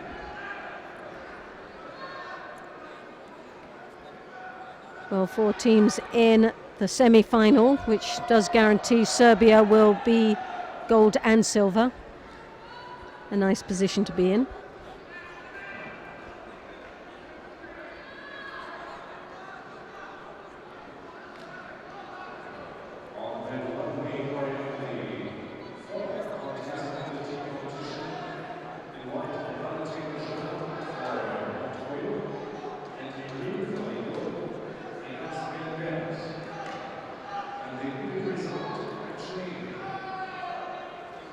I think Dawson's feeling the pressure at this moment.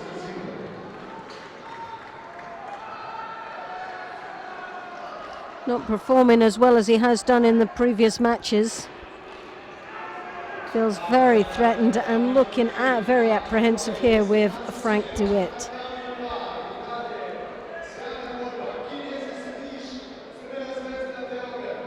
A drop not as positive as you would hope. And possibly taking, got to be careful he doesn't pick up a Shido from that. He's already 2 down. Oh, a lovely attack. Sadly didn't have a grip to follow through with it. But it just shows you the pressure that Frank is putting on his opponent. Very positive approach to this match. Engaging all the time. Piling the pressure on. Dawson just surviving out there. Yoko Tominagi.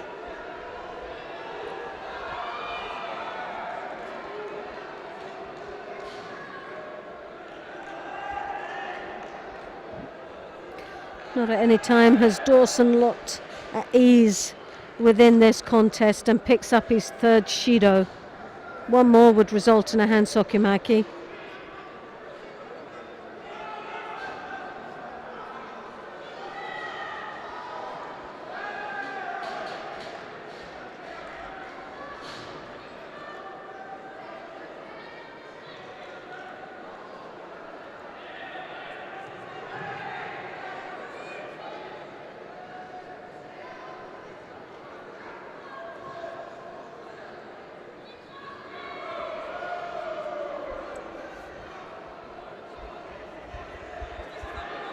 Nice and deep with the Ochigari, right, that hand right over the back.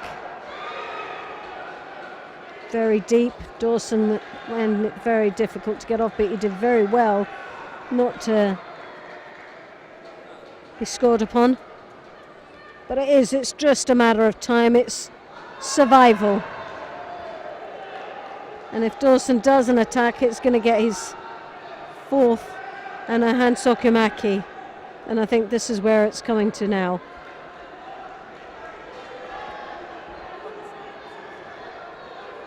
And this is it. Final Shido, resulting in a Hansokimaki and a win to Frank de Witt.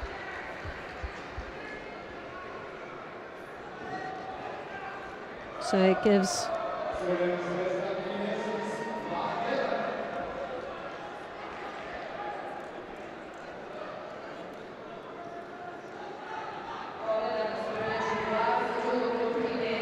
Kinesis, Mitch,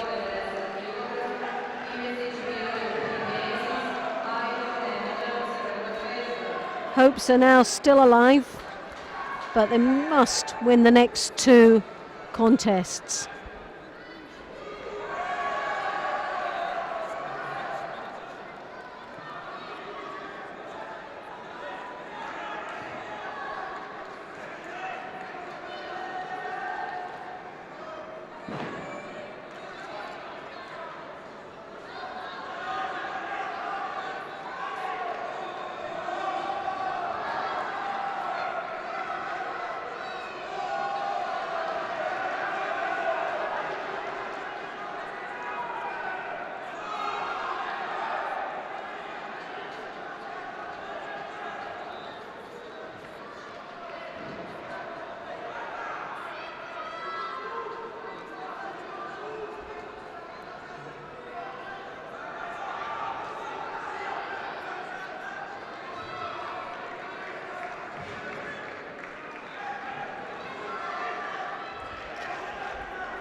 Ivazic in the white, Majov in the blue.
Well, Ivazic really has to be careful at times that you can see crosses over to hold on the same side. It's very extreme, and it's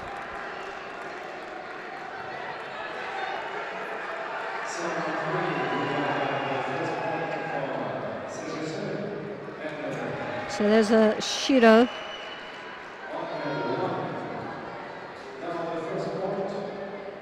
Ivazic needs to win this, and it'll be down to the last man to decide. Oh, a lovely entry of the Uchimata and Wazari.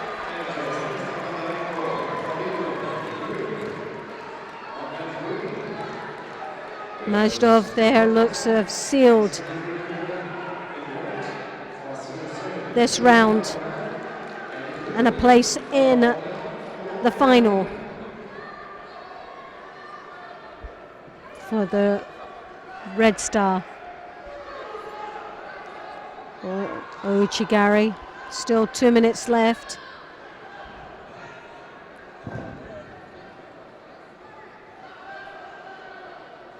Ivazic, can he come back with 2 minutes left? Well, he was always threatening. He looked strong in the first 3 minutes. And it's all now turned up on its head with the Wazari scored from Majdov.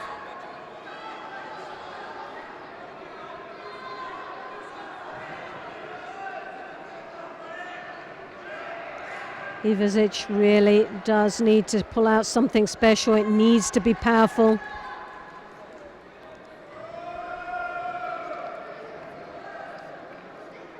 And it needs to be very big indeed. Can he pull it out?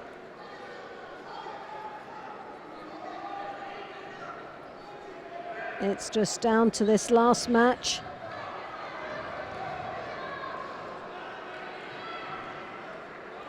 Majdov in a very comfortable lead, and now with just 1 minute to go, and it's looking more and more like it'll be very difficult.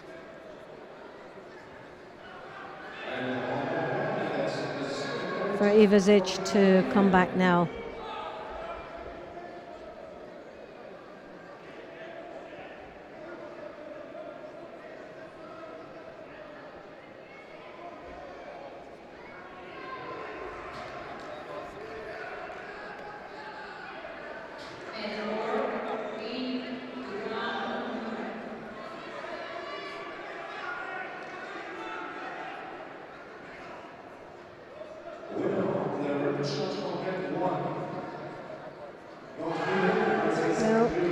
They're not going to be the big techniques that he requires. Wazari on the board, it has to be a big throw, and now the clock is ticking away, and Majdov doing extremely well to maintain his position right now as the clock ticks away. He's not going to be in any hurry to get back up, as he looks very clearly over to the clock as it ticks away.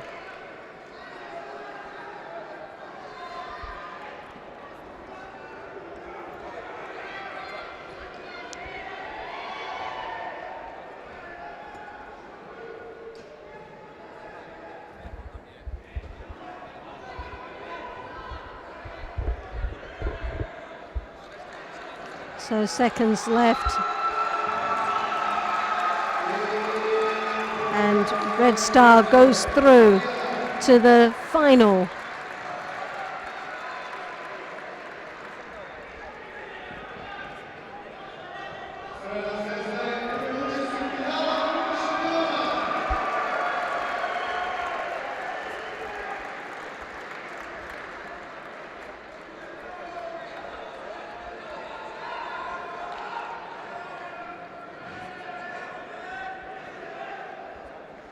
So all it is now to the next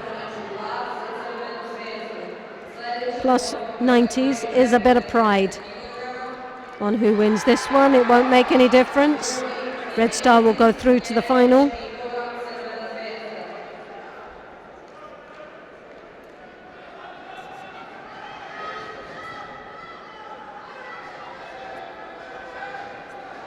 Kinesis will go into the repechage. And we're now down to the last two fighters. Krakowski in the white gi.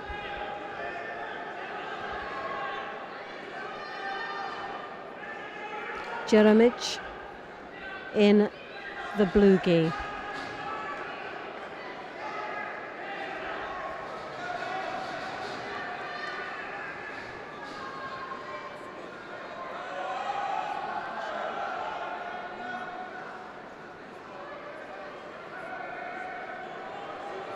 Well, Jeremic is doing the right thing. He's moving his opponent. There is a slight size difference, not too much. Definitely a lot of power between these guys. The more lively and agile on his feet is obviously blue.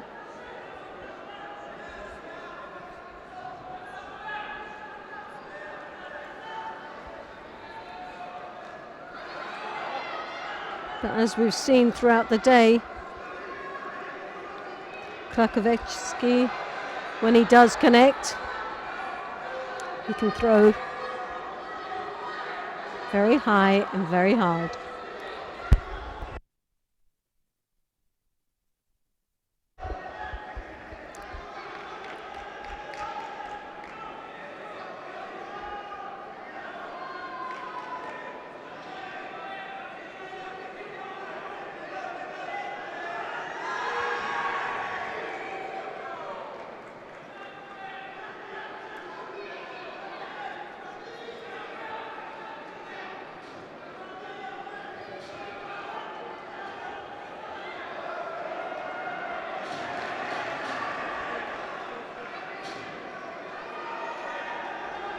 Well, second Shido now goes to Krakowski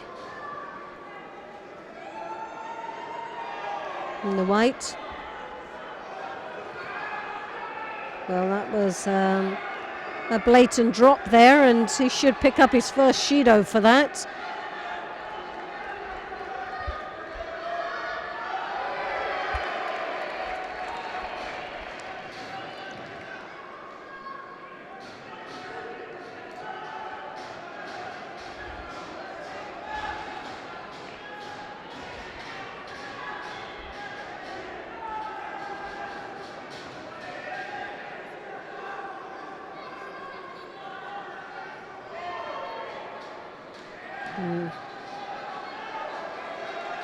Now a bit of a change of pace here for Krakowski. Uchimata.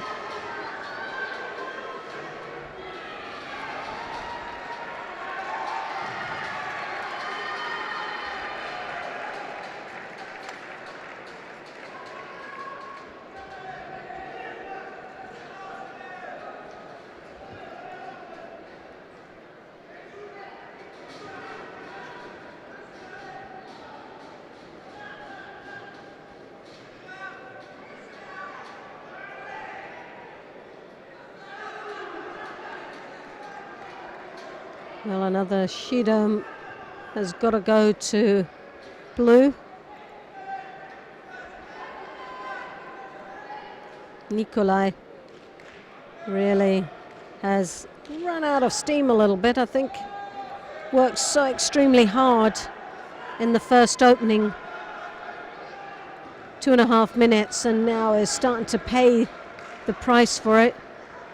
Doesn't seem to have the same spark as he had earlier on, where he was moving his opponent, and a little bit of change in control goes now to white, and Lori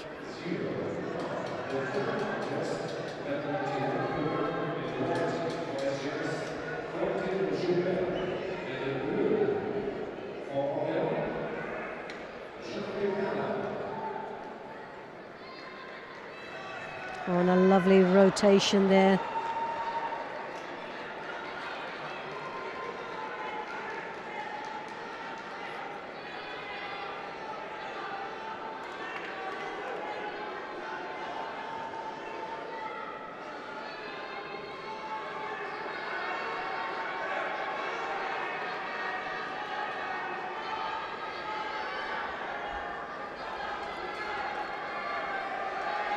As you can see there, nice rotation, good upper body control, real upper body power.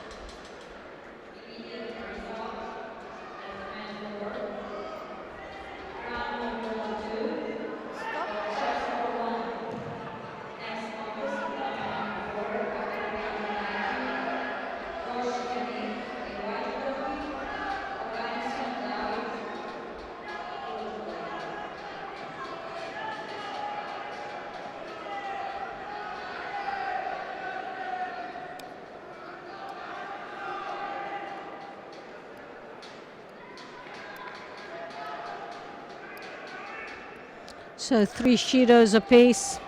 One more would result in a hand sokomaki with just over half a minute left.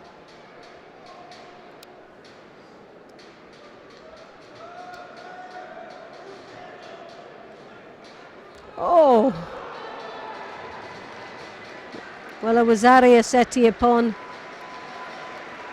and the win goes to Krakowski.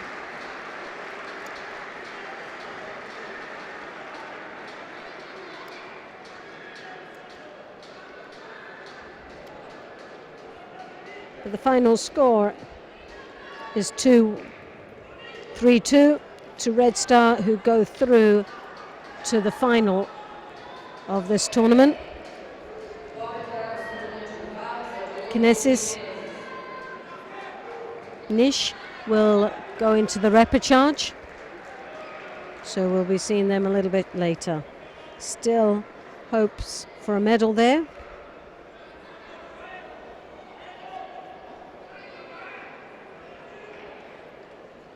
If you've just joined us, I'm Loretta Cusack Doyle, and on behalf of the European Judo Union, welcome to Belgrade for the European Club Championships. There's been some outstanding performances throughout the day.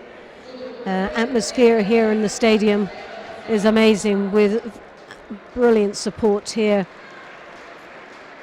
from the supporters, very knowledgeable and very engaging. So it's created a lovely atmosphere overall. With the men at this moment, we're looking at the final being an all-Serbian final, with an opportunity with some of the Serbian teams in the bronze medal fight. We also got in the women's, we also have another Serbian team in the final. So for the fans here, they will be absolutely delighted, and can't wait. Still got some few matches in the repechage coming up shortly, so I do hope you'll stay with us.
So we have J.K. Rakovica in the semi-final with New Stream, both Serbian clubs.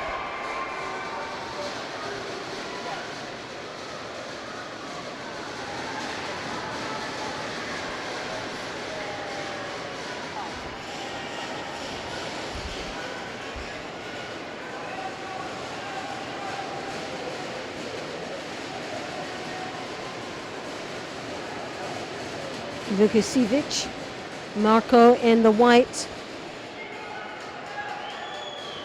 and Alduz Zalhalilov in the blue. This is the second semi-final.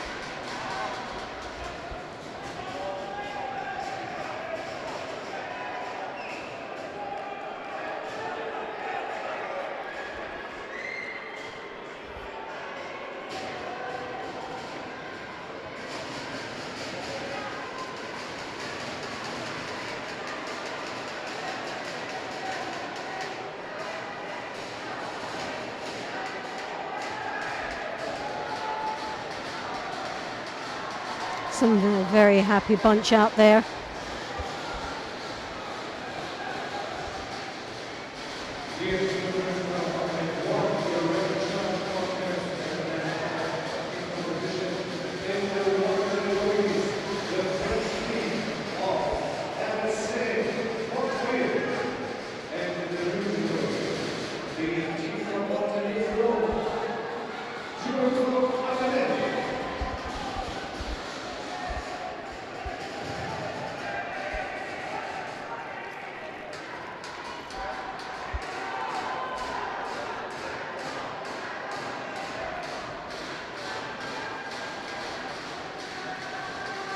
So for both these clubs, a crucial match, a guaranteed medal, a place in the final.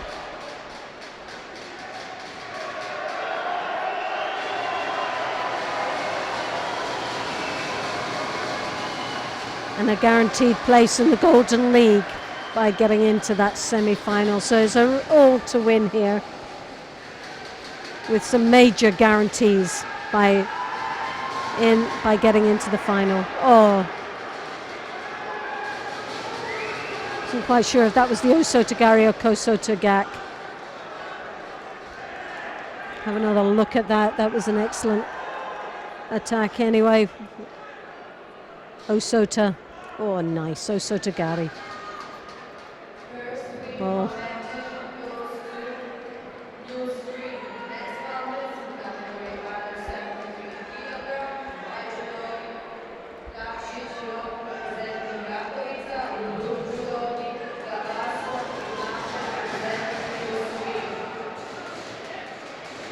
So now we have Rok Draksic in the white, Gabazov in the blue.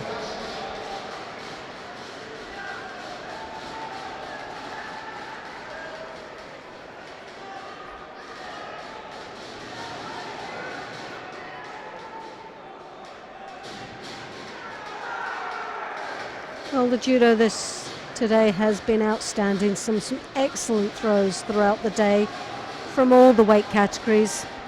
The atmosphere has been incredible.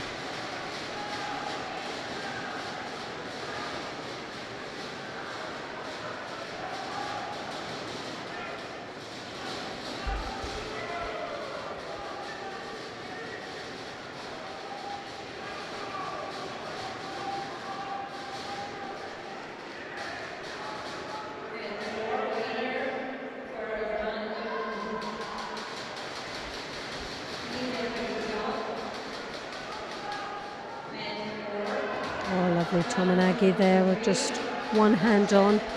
Great rotation. And good coordination with the foot and one arm. First Shido now going to Rok.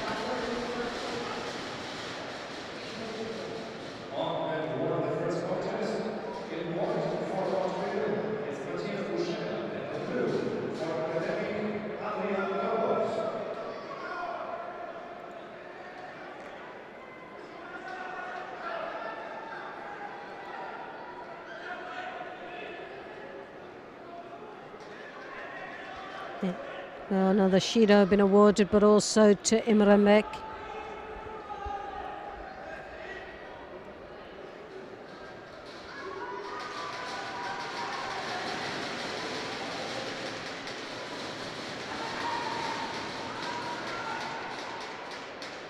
With Uchimata driving off that back leg.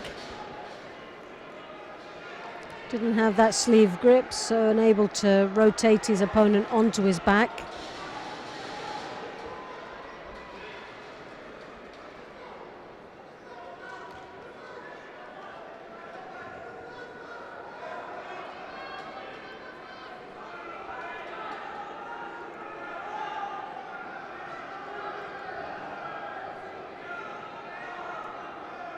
Again, the Uchimata we saw earlier on. The technique that Imranbek seems to favour. That left hand high on the collar, just close to the shoulder, controlling everything from that. Again, the Uchimata. Whoa, so close.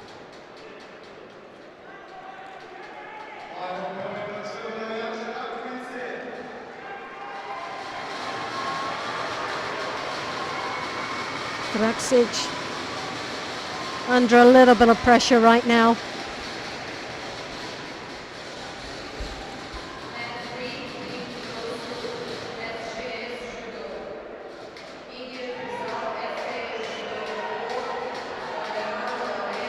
Kosota there. Imranbek switching it to the Uchimata as a counter. Nice exchange of techniques. Oh, lovely again. The Ippon looking for the Ippon Seoinage, changing it to the Kouchigak. A nice combination from Draksic.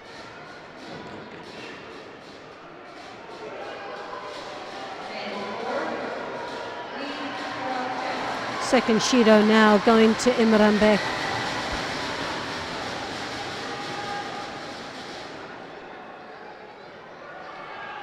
Oh, now it's a drop Seoinage, but left himself wide open on the neck there.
Well, Imranbek takes the next Shido, so that's 3-2. So for once now, Rok Draksic is leading throughout this contest. He's really been on the back foot, chasing away in this contest. Never once at any time looking to be the stronger of the two opponents.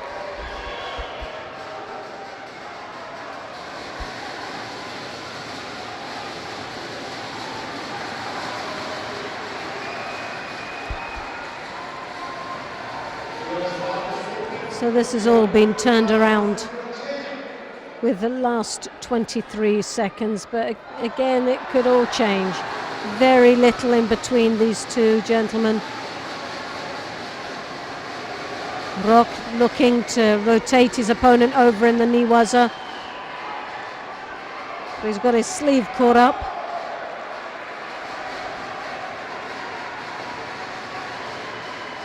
So 5 seconds left.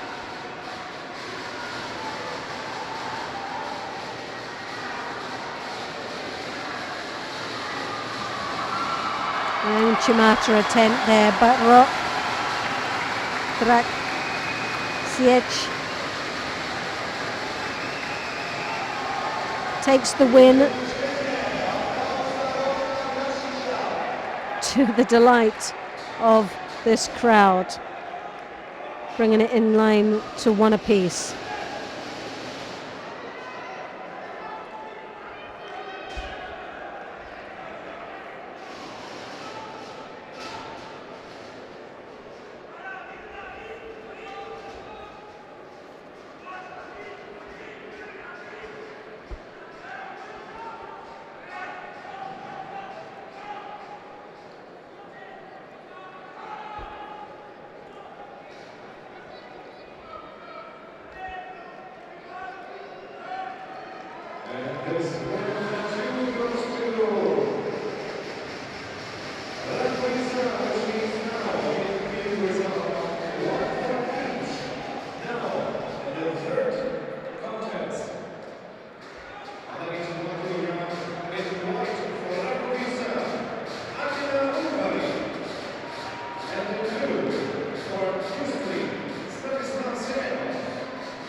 So here we have Ungovari, obviously injured, but came out to pay his respects and to bow off.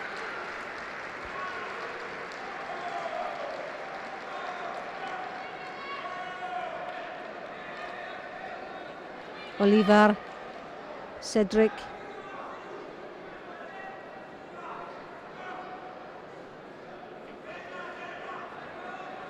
Well, I think what it is that we're still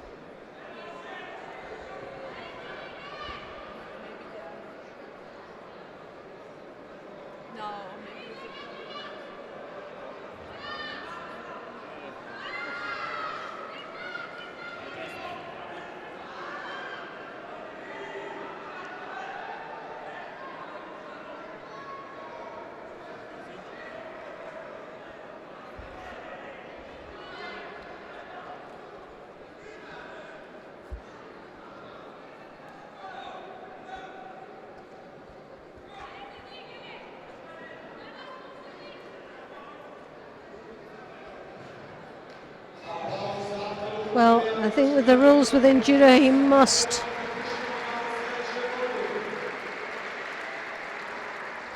engage in the contest. Obviously is injured and doesn't want to jeopardize that injury any more than it looks at this moment.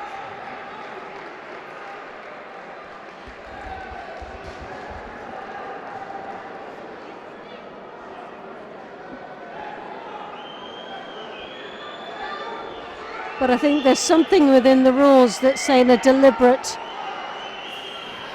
throwing of eighth match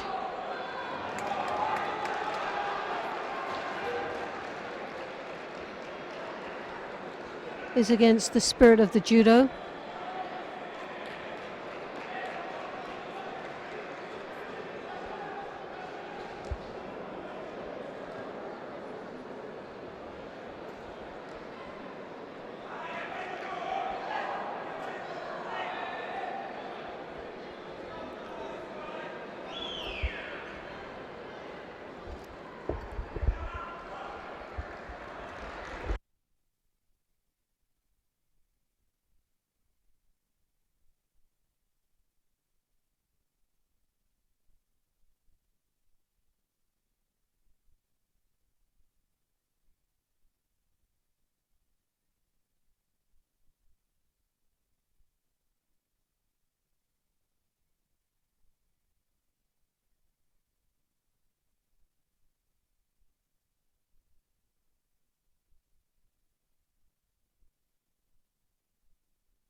Yeah, again, it's down to being out of the spirit of judo. If someone throws a match, deliberately throws a match in a contest, the whole team is disqualified, or that person is disqualified from the tournament. But as it's a team event, it must result in the whole team being disqualified. And I think this is where they're disputing and lost in the rules of where we lie within judo in a team event.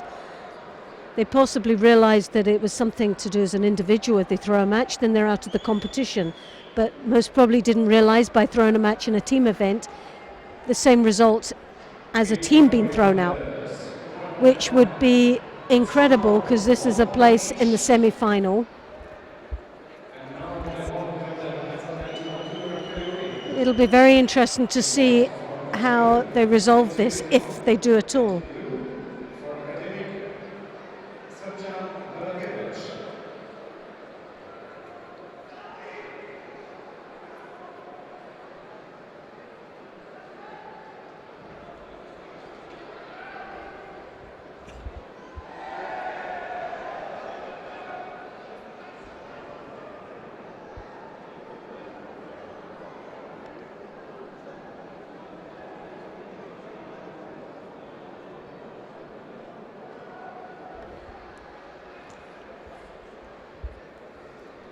Looking at the video, if we can just take a look on what actually did happen, and I think it's got to be seen as being an engagement of a fight. They can't just bow off like we saw right at the beginning, bow off and give the win to the opposite side. There has to be a match, and it wasn't as convincing for the referees.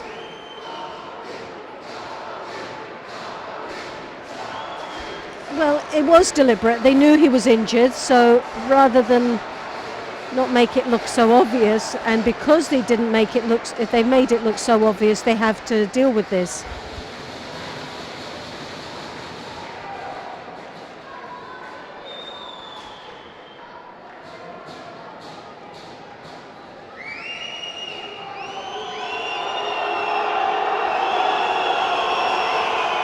So it's a difficult one, and it's very difficult, as you can hear, for this crowd to really understand the situation and the predicament that this team is in. That obviously it is quite obvious that the team didn't realise the sincerity and the seriousness of the actions that was taken by Ungavari when he deliberately grabbed the leg. It wasn't as convincing, and it wasn't engaging in a fight. So a deliberate attempt to not engage with competition, which is against the spirit of judo.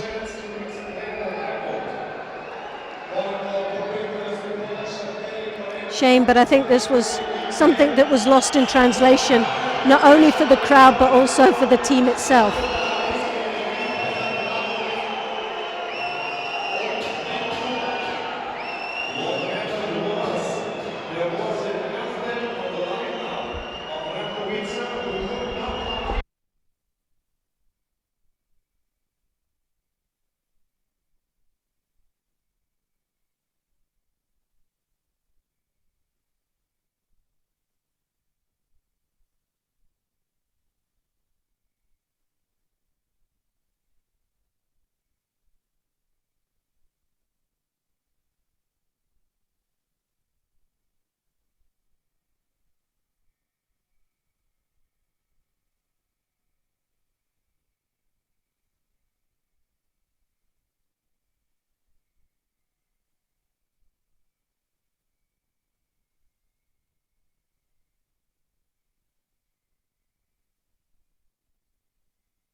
So an explanation was given to the crowd that obviously was very upset with the situation that we'd seen.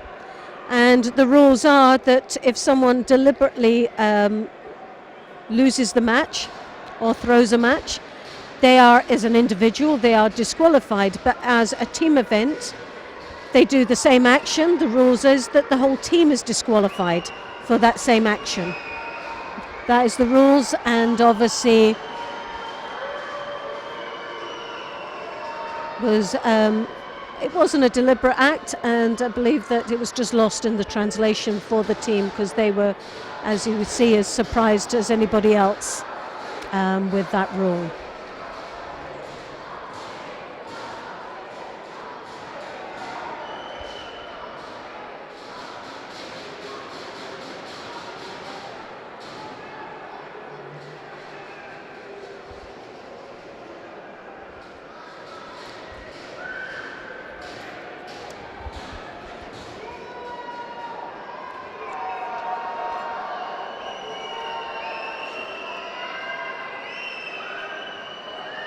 So new stream will go through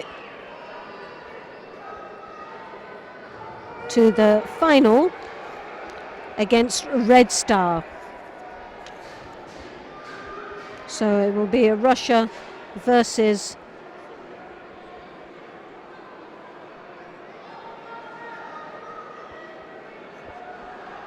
Russia versus Serbia.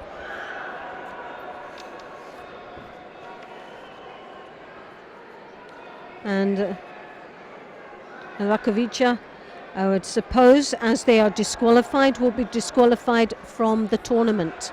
So they won't get an opportunity of going into the repechage now, which will see a bye in the final, an automatic.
Well, good evening. I'm Loretta Cusack Doyle on behalf of the European Judo Union. Welcome back to Belgrade for the final block of this European Club Championships 2016. Throughout the day, we have been watching some superb judo. 32 clubs representing 18 men and 14 women's clubs, and representing 12 countries. Before we start the bronze medal fights, I would like to give some clarification on rules for those that may not understand. The rules: a team must be submitted 10 minutes prior to their contest. The names should be brought forward, and at this time, when submitted, no changes can be made. In the semi-final between Newstream and Ravikova, Attila Ungavari was entered to fight in 81 kilos. No changes could be made, including a withdrawal, which meant Attila Ungavari was expected to fight in the semi-final. Sadly, due to the lack of understanding, Attila Ungavari unintentionally broke the rule by deliberately grabbing the leg of his opponent, which resulted in Attila Ungavari being disqualified along with his team. The rules state, in the case of this action taking place in a team event, the team is only disqualified from the round. As this was a semi-final, this means Rakovica is entered to fight and entitled to fight for the bronze medal this afternoon. I hope this gives some clarification, and we wish them the best of luck for the bronze medal coming up very shortly.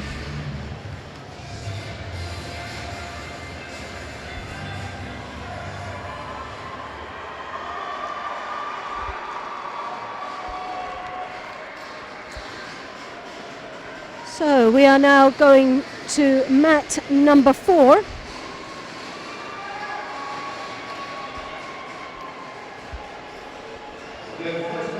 Which will be between the French club SGS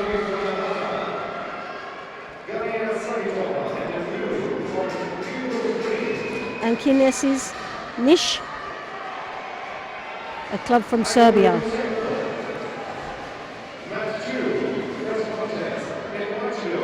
So we have David Larose in the white gi and Milenkovic in the blue.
Nice attack there from David Larose with the Makikomi.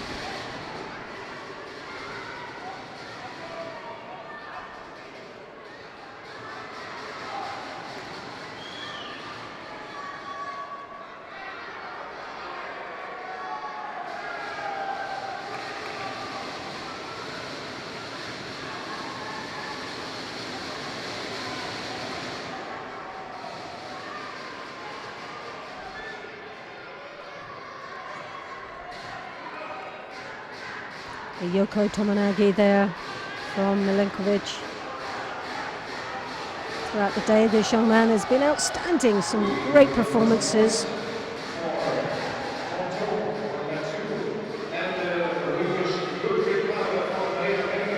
David LaRose, one of the more experienced athletes in this team. Sumigesh attempt there.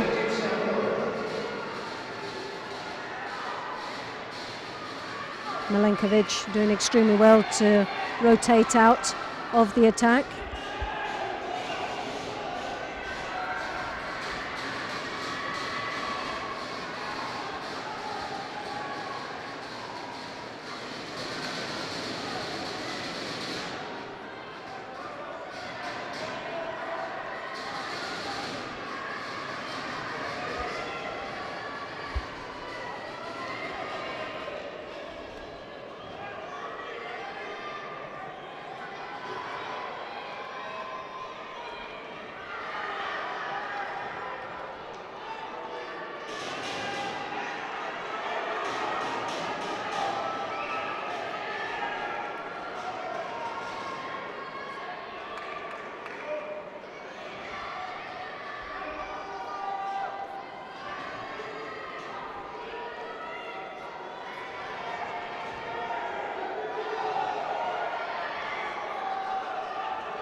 One minute and 54 seconds left in this contest. Very close indeed, which we'd expect for a bronze medal fight. David LaRose in white. Milenkovic in blue.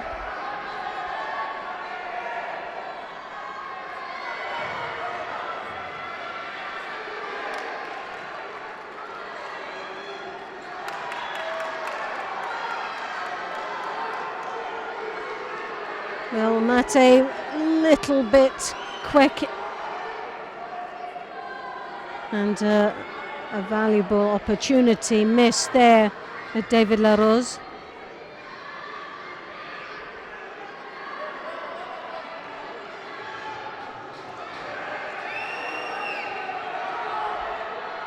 Now Shido, first penalty to be handed out there to Milenkovic. Uchigari attempt there. David LaRose tries to capitalize down in the Niwaza, looking for any opportunity down there.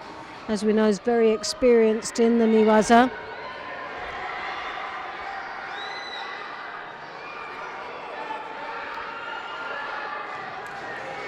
As he rotates, looking for every opportunity there. There's Sumigesh type of movement in the ground.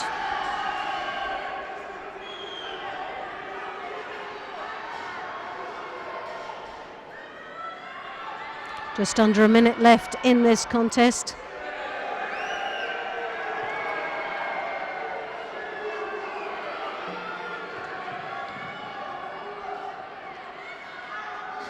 A lovely switch there, the Kosota. Nicely executed. Skorna Wazari. With 28 seconds left in this contest. LaRose in a very comfortable position now, leading with less than half a minute left. Slight change of pace there from Milenkovic, who has to now look for something special to come back into this contest with only valuable seconds left. LaRose keeping him into the Niwaza tactically, a very shrewd decision to be made.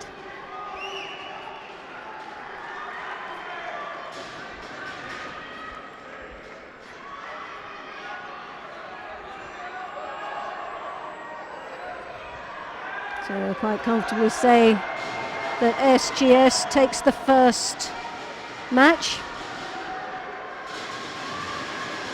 which starts to put the pressure.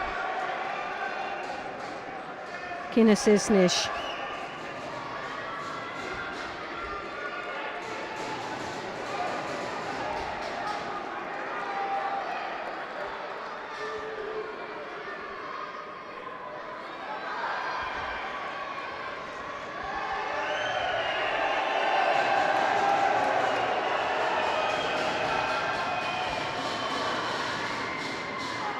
So La Rose takes the first win for SGS Judo.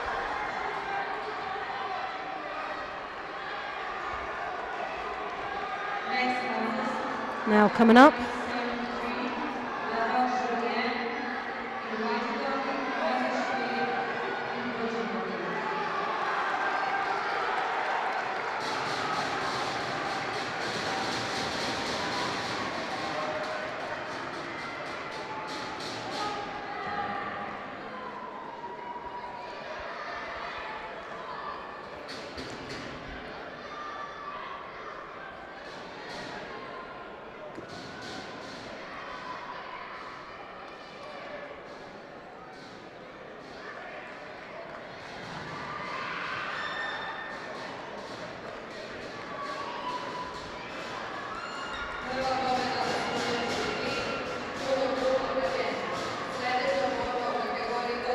so now approaching the mat, La Roca in the white from SGS, Philippe Mozik,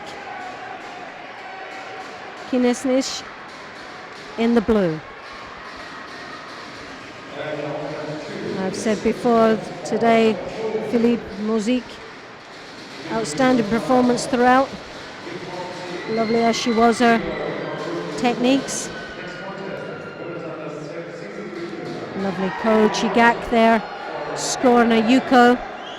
A great start. Well,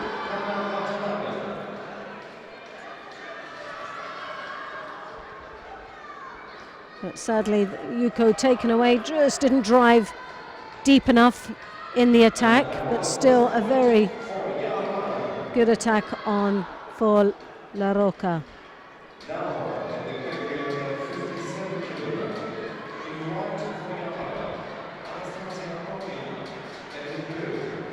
Tomanagi attempt there, blocked by Mozik quite nicely. Doesn't seem phased at all.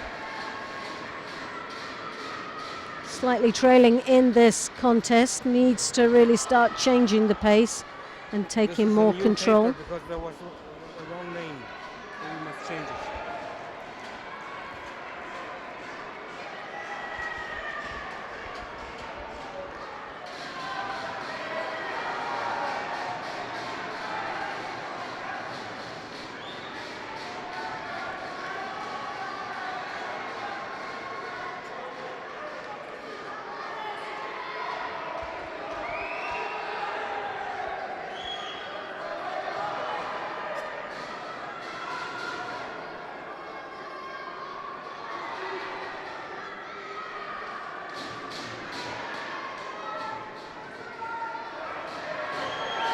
Flurry of attacks there from La Roca. Mozik picks up the first Shido. 3 minutes and 13 seconds left in this contest. Still very close. Lovely Koichigari. Excellent engagement with that foot, as you could see, using his feet like another set of hands. A lovely demonstration there of the Koichigari, and well controlled. Sadly for all that, no score.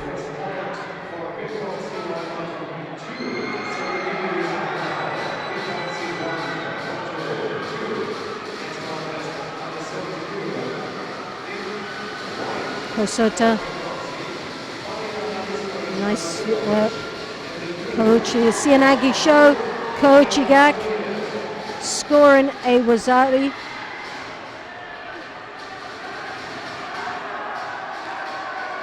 Well, they've been threatening that throughout this contest with 2 minutes and 28 seconds left.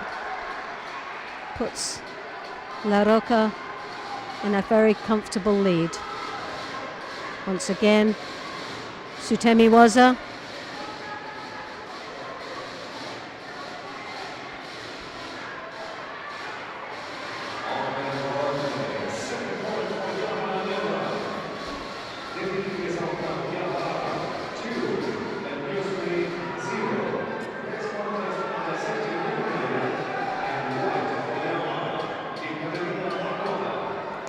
flurry of attacks with the Kosodo Chigari.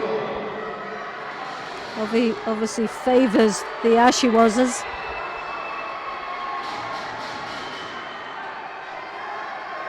Philippe Mousik starting to become very frustrated. And a lovely Ashiwaza we've seen earlier on today. His feet as well are very good and has scored extremely well. Lovely Tayatoshi. Starting to now fight back here in this contest.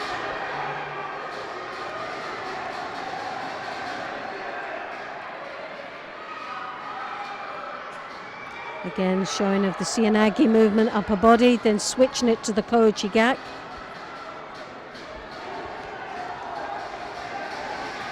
Was better anticipated there from Philippe Mousik.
Well, just 49 seconds left in this contest. A Wazari on the board for SGS La Roca.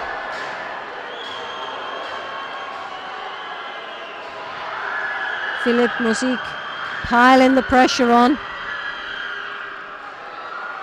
As we know, has got excellent footwork himself. Again, another Tomonagi, this time executed well. Scoring a Yuko.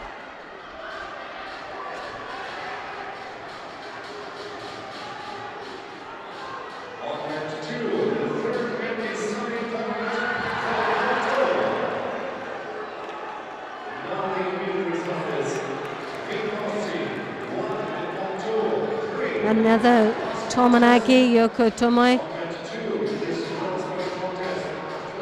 Great aerial awareness from Mousik, who spins out of that attack, still to the end trying to engage.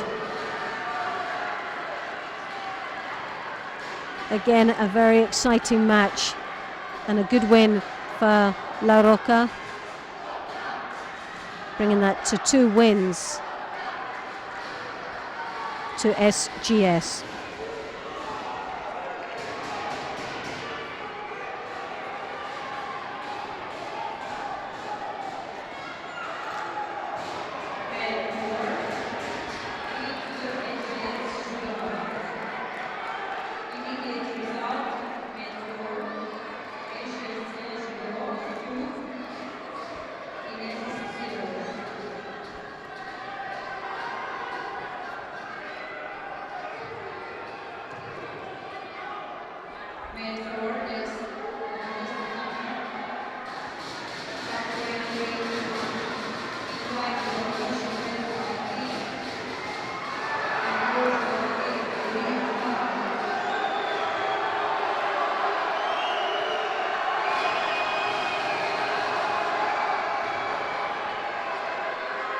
Well, this is a crucial match for SGS, an opportunity to take the bronze medal, and it all lies on this match, the 3rd match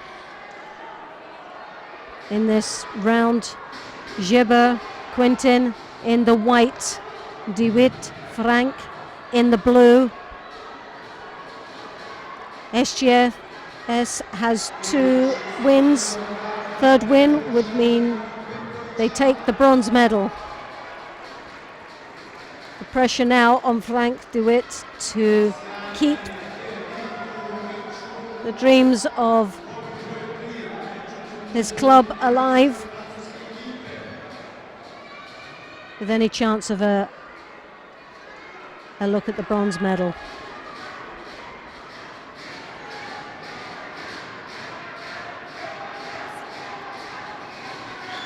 Frank de Witt has had a good competition today. Makikomi, and there we have a score.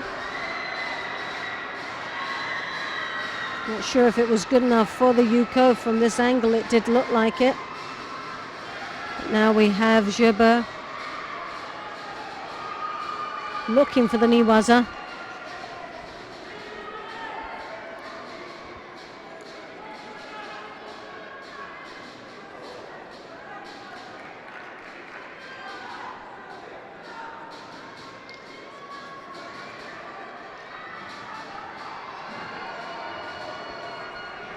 Nice drop Sianagi, a good combination for the Kochi to the Sianagi.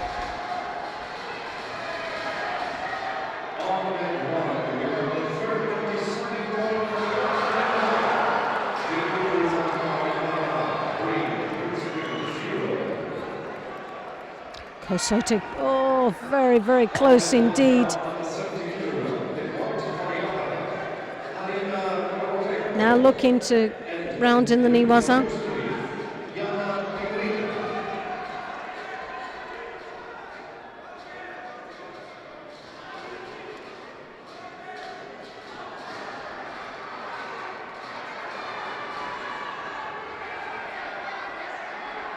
And an opportunity there for Quintin.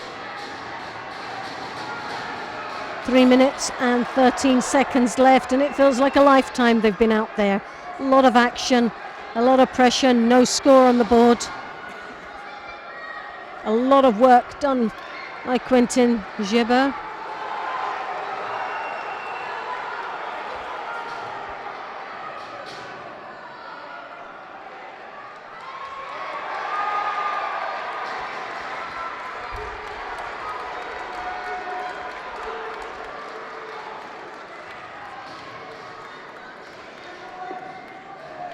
Frank de Witt throughout the tournament with the Uchimata Makikomi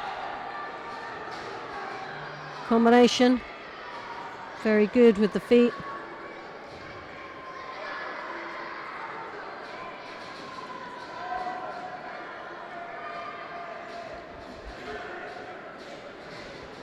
The Tomonagi there from Quintin. Frank really piling the pressure on. Jebe with a Shido, very little in it, but Frank's piling the pressure on. Oh, goodness me, as he hooks in there. Quintin almost had that Kochigak. Just didn't have the upper body control.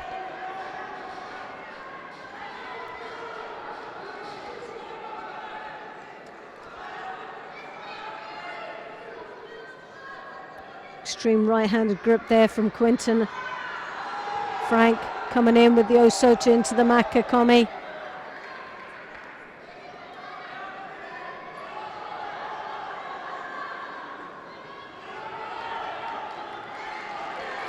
Quintin just walked into that.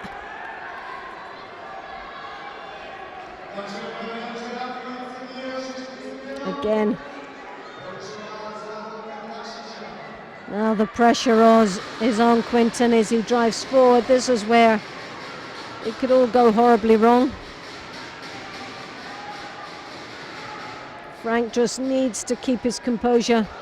Again, picking off Quintin for a Wazari, taking him back for the Wazari Aseti upon.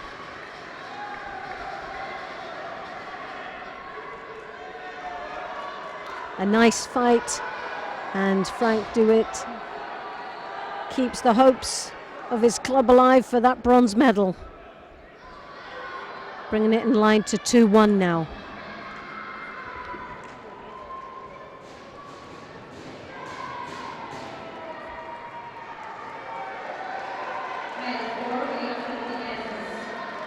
As you can see here, just drawing back. Wazari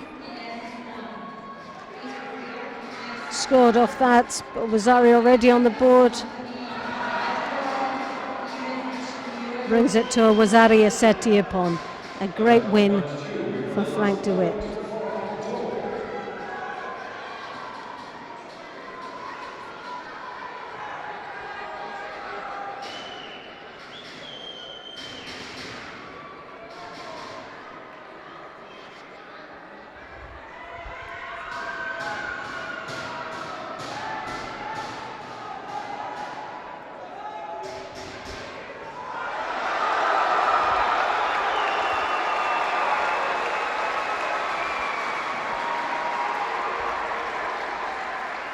Now we have the third round, the under 90 kilos, Lamor, and in white, Ivazic in the blue.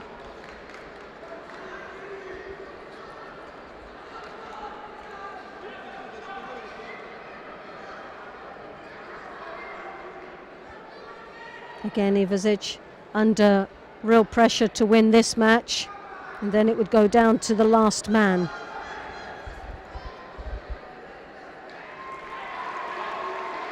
The bronze medal contest on round 2.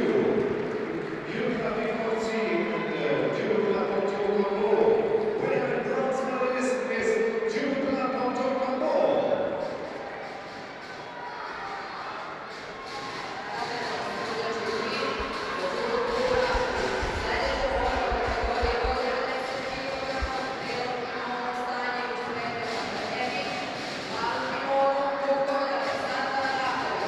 Oh, lovely drop, Sianagi there.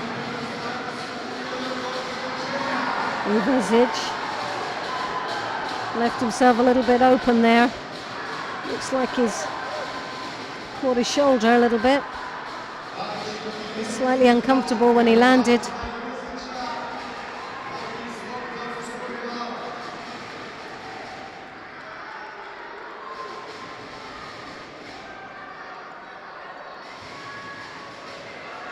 A very poor drop there. Oh, lovely Ippon Sianagi show with the Kosota foot action.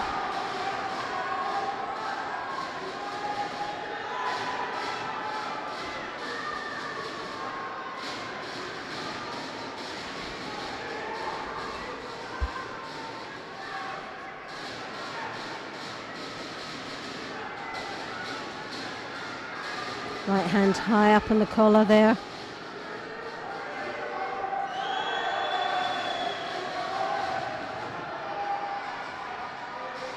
Well, Lamor taking the first Shido for holding on the hip.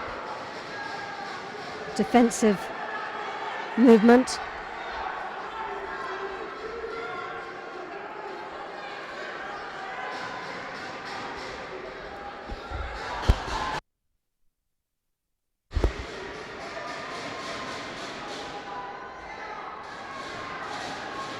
Lamor trying desperately to free that right-handed sleeve. Ivazic there, nice high right-handed collar grip, drawing his opponent in. It's really a defense, nice and strong. Frustrating Lamor. The arm comes over deep. 2.5 minutes left in this contest. Still plenty of time for Lamor to come back into this contest. There's not much in it. One Shido, but again, a lovely Sianagi movement with that Kosota action. He's catching Lamor every time. Picking up his second Shido now. Attempt of a Taitoshi. Sianagi, oh goodness me! No score, very surprised.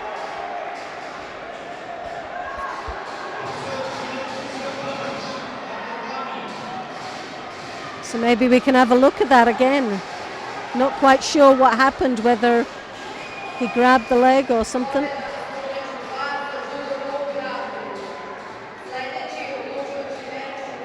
Maybe you can go back on that and see what happened. Oh.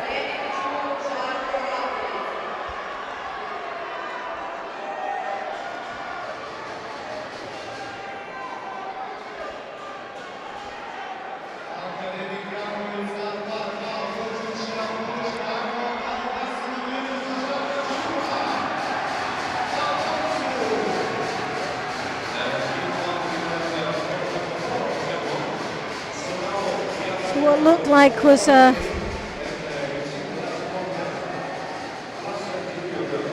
it was possibly as he came over through with the Sianagi.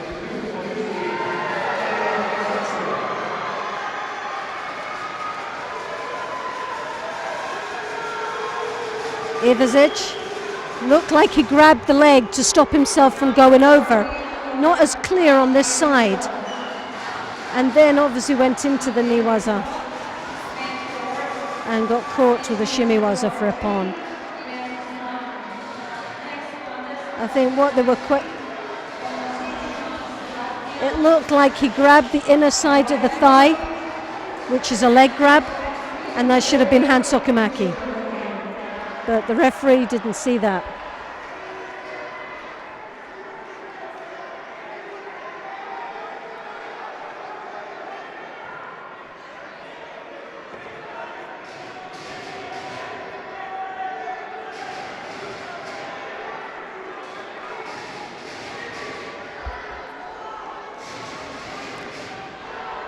I think they're still disputing that last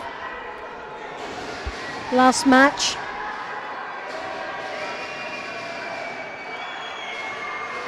Let's see if we can see it again and freeze it, I'm not sure.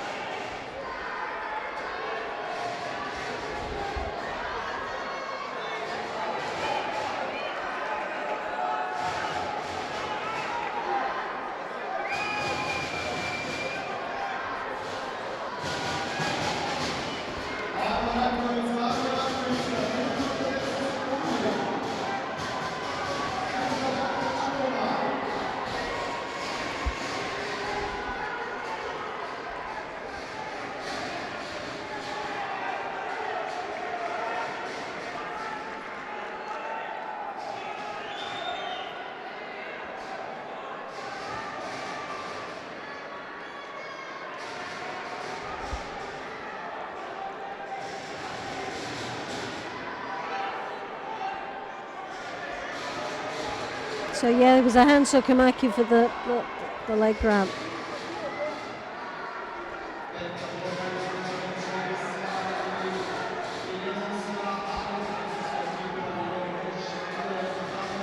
So that's bringing the score to 3-1 and the bronze medal to SGS. But now we have the heavyweights. Pressure slightly off both these athletes. Bondoison of SGS in white.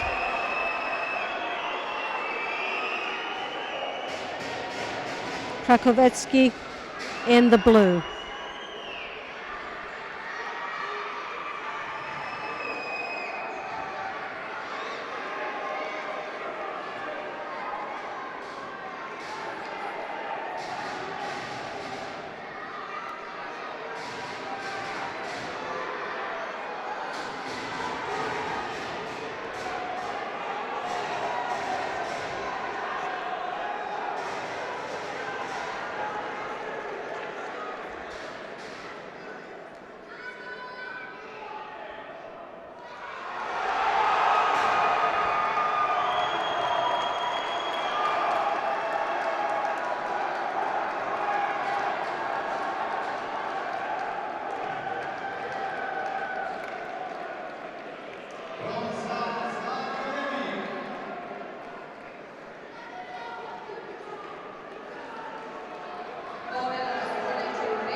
Krakovetsky there drawing his opponent down onto his knees, making Von Voisson, very, very passive indeed. Was surprised he didn't pick up another Shido there.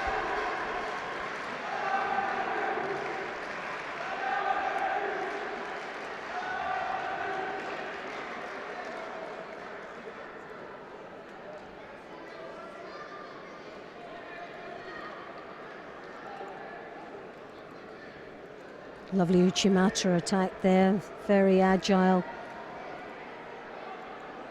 Von Voisin managing to step over the Uchimata. For such big guys, they're very agile. But that doesn't change the final position anymore.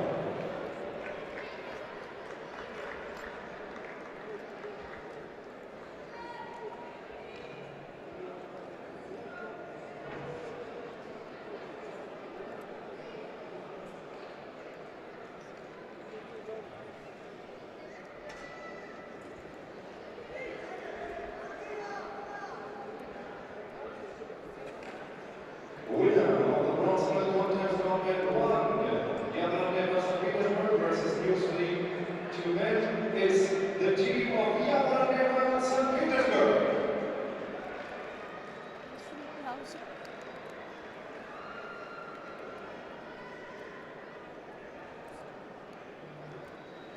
1 minute and 40 seconds left in this contest.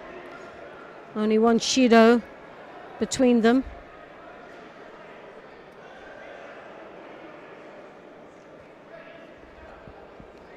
This is not about the end result, it's just more pride now between these two gentlemen.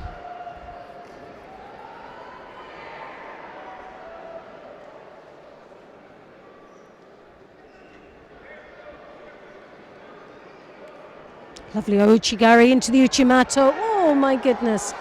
Well, Bosin did so well to just step over that. Very flexible.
So last 15 minutes, two Shidos now to Bon Voisin.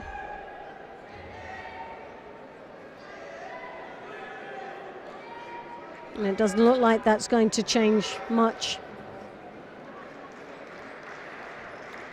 So win goes to Krakowski. But the bronze medal goes to SGS.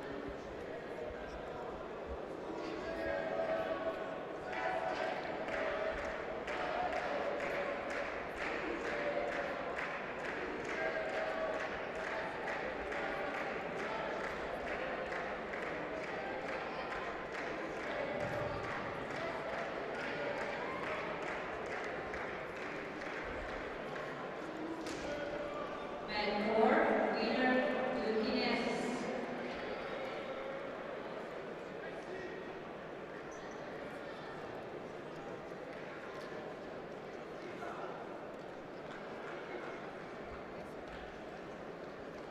Well, it was a great battle between these two teams. A lot of highs and lows, excitement throughout. but a well-deserving win goes to SGS of France. Takes the bronze medal in this European Club Championships 2016. Well, we'll be coming up very shortly now to the final.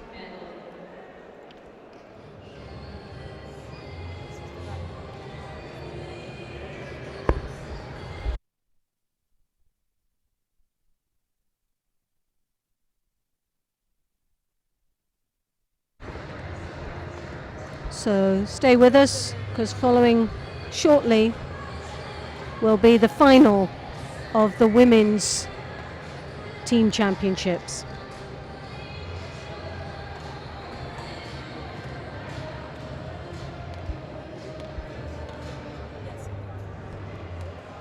And this will take place on mat number 3.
Petrovic in the white, Gomez in the blue.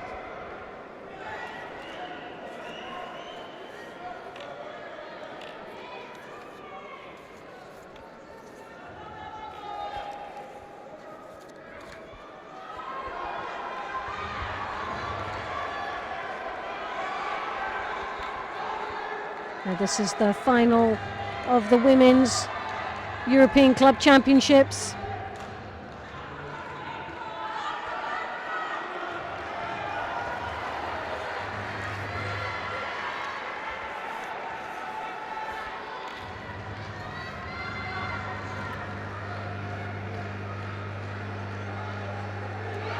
Between the Serbian club Slavia in the white and the Spanish club Valencia Club de Judo. Petrovic in the white gi, Gomez in blue. This is the first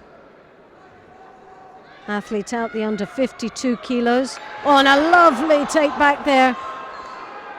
Scoring a very impressive Yuko. So easily could have been Wazari. Now Gomez looking to finish it in the Niwaza, but sadly that leg was caught up. Petrovic did very well to maintain that.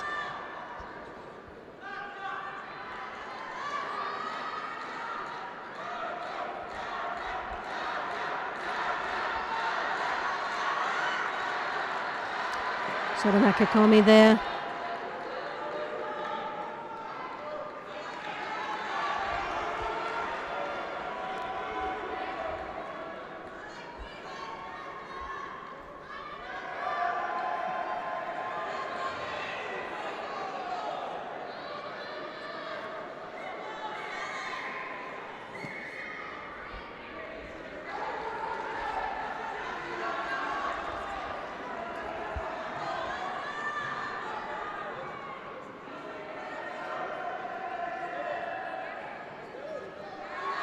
Sumigeish attempt. Laura Gomez trying to get past those legs, piling on the pressure in Niwaza, taking every opportunity to pile the pressure on Petrovic. 1 minute and 54 seconds left in this first match. Again, Asori following through into Niwaza, just not really getting the leverage and under her opponent's balance.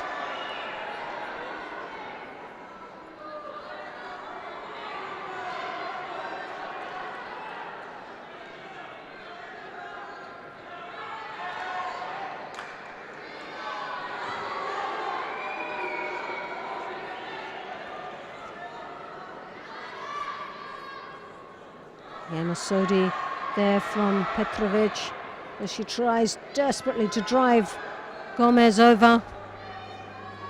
Once more looking for a shimiwaza.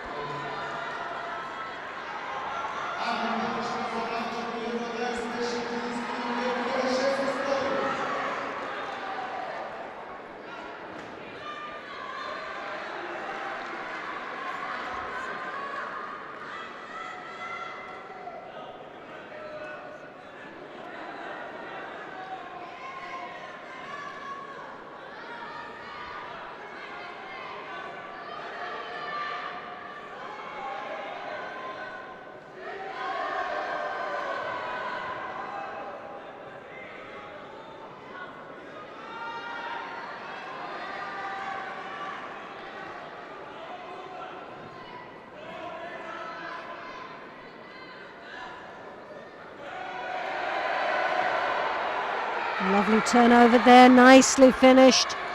Can she secure the shimiwaza? Well, it's looking possible there. Not sure from this angle whether, yes, and it is. There's the submission.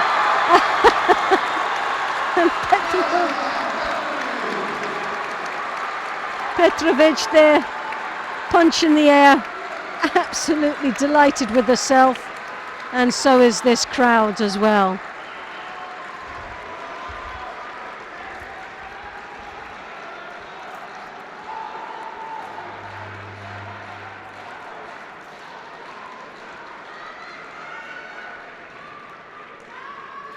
Laura Gomez there looking a little bit dazed.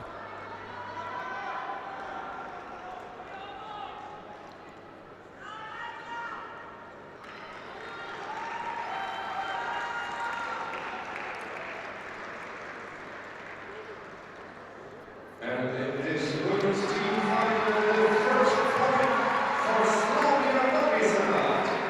Now So one win and we will go next contest in the women's under 27 European for Slavia. for Slavia, Giovanna Rogic, and in blue for Valencia, Julia Figueroa. So Grogic there for Slavia in the white, Figaro for Valencia in the blue.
So 3 minutes, 6 seconds. Oh, yes! Well, that was nice.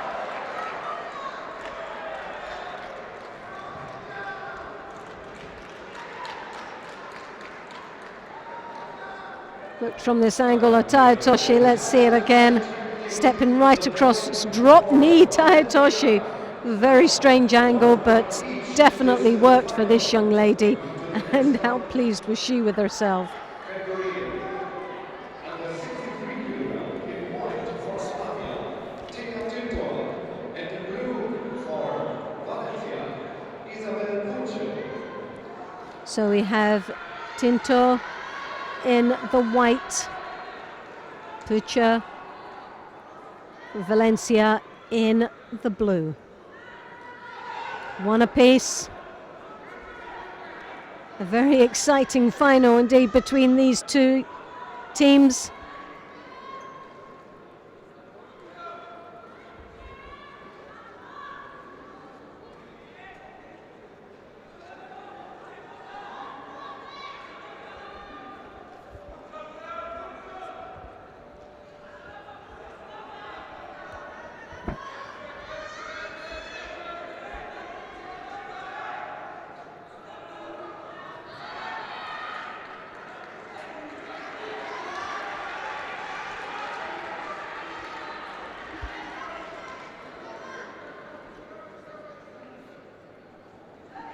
Koso Tagari there.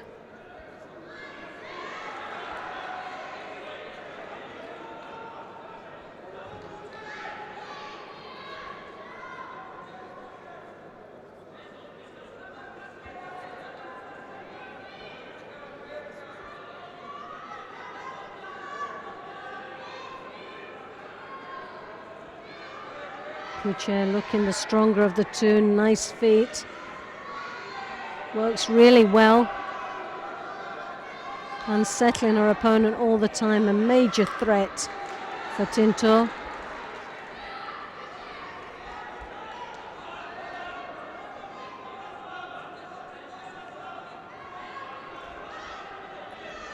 Strong left-handed grip there on the high collar, drawing Tinto's head down.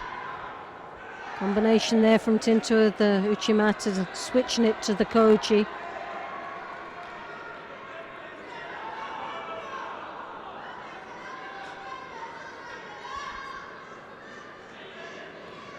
Again, lovely strong left-handed grip there from Boucher.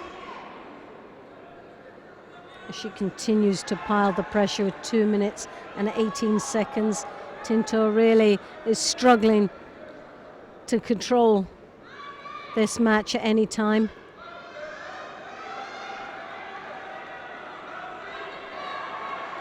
And that left hand coming up high on the collar. Doesn't seem to hold it for too long.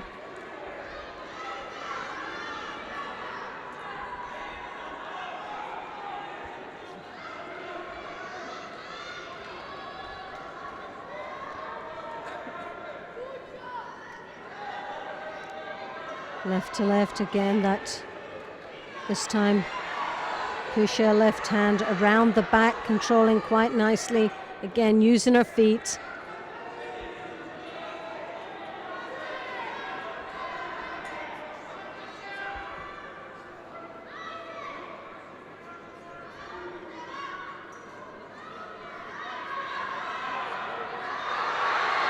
Oh, and this is the first time we've seen a real change in control. Tinto, how she just left it to the last minute and a half now to take back control of this contest. Well, that was a good start. Can she continue with that?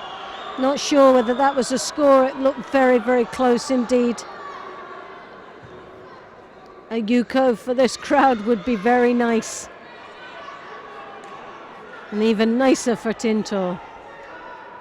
Has really been on a trail behind Boucher's, piled on the pressure throughout this contest, and there we get again those wobbly legs as she goes down on the attack. Boucher now has got this roll, you can see the shimiwaza there. Oh, very effective, and it's there. Oh yes, and it's on, nicely executed, obviously something that they work on a lot in the club.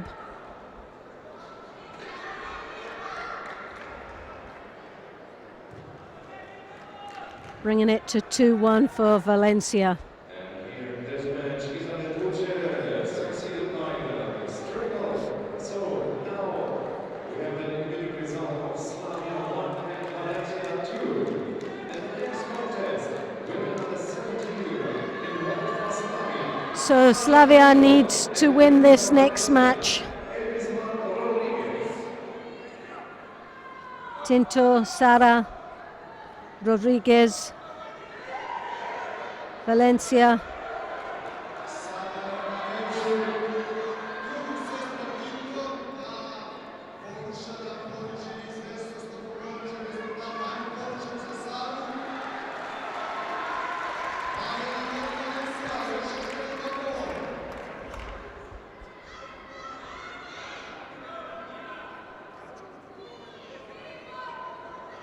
Again, excellent work on feet, a nice drop Cianagi.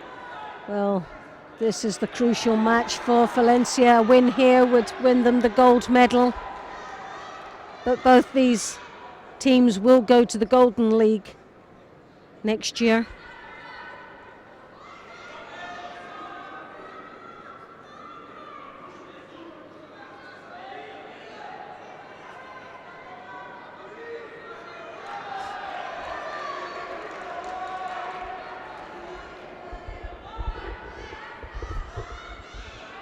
Tinto picks up the first Shido.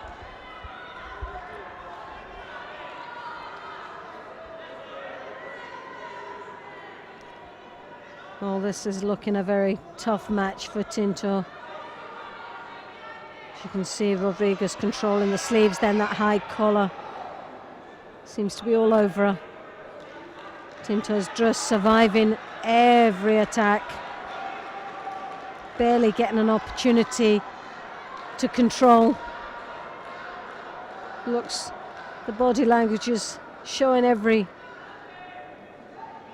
expression of distress and frustration.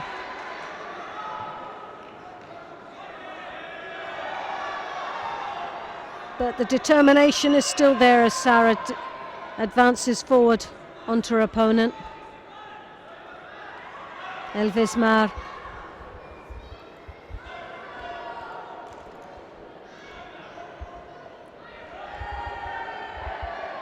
Very strong with that right-handed grip on the high collar, sleeve grip, nicely controlling.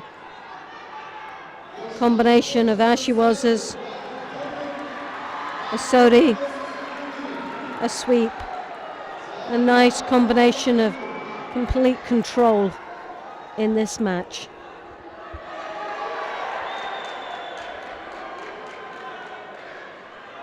Well, that's the third Shido.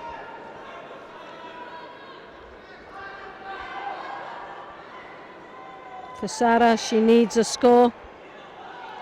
A nice drop Sienagi there from Elvis Ma.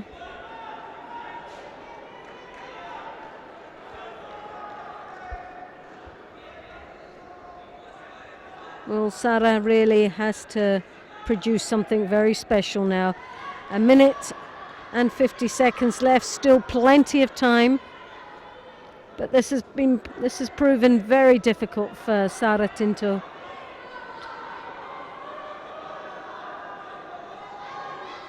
Who's never really shown any opportunity. There's a Uchimata attempt, but totally blocked there by Elvis Ma Rodriguez.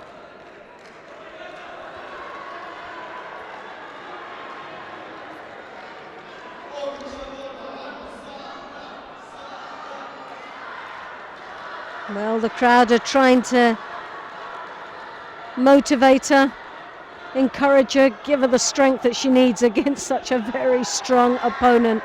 This is the major turning point for Slavia. Lose this and they have to accept defeat overall, but still have a deserving silver medal. But we've still got just under 1 minute to go, and it's not for the want of trying. Sarah has given her heart and soul into this match.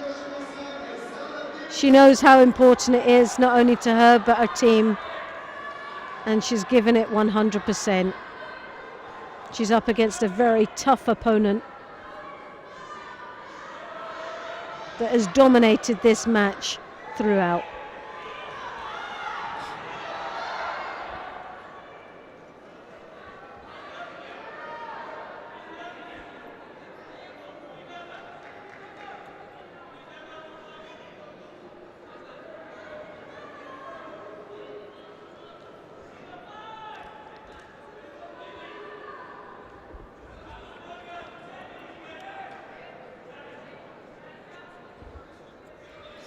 So just over half a minute.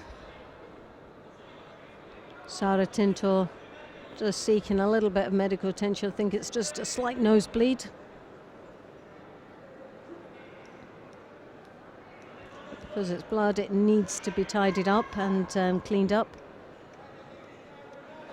Safety reasons. And she's back into action. This will give her time to compose herself, get her thoughts together, and give her a last 34-second push for this win. Well, anything's possible. And with this crowd behind her, well, do you know what? You could never write her off.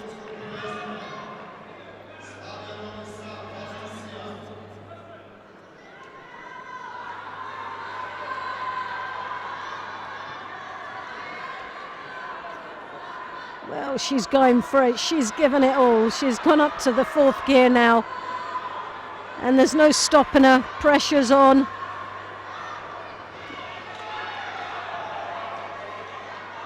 ...14 seconds, and Elvisma Rodriguez doesn't look phased at all. She's taken it in her stride. That flurry of attack that's come from Sarah.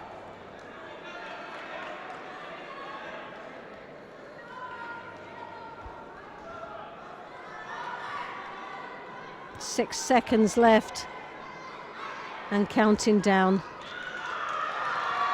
And that win gives them the title of European Club Champion and the gold medal and a wonderful trophy to go with that. But more important, a place in next year's Golden League. For Sara Tinto, an excellent fight. She gave it all. Just sadly, just wasn't strong enough against Elvisma Rodriguez.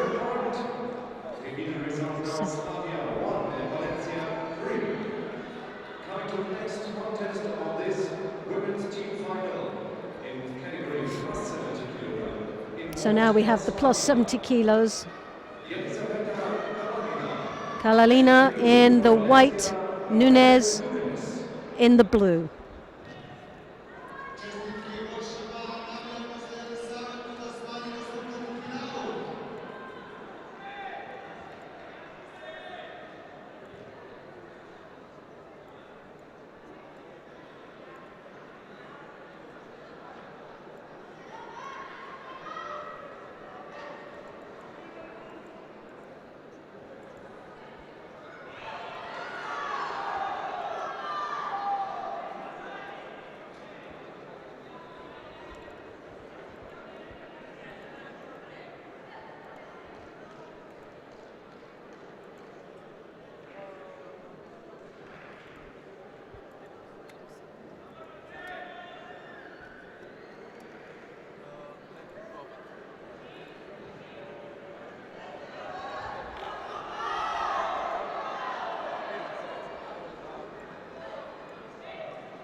Oh, no, Koso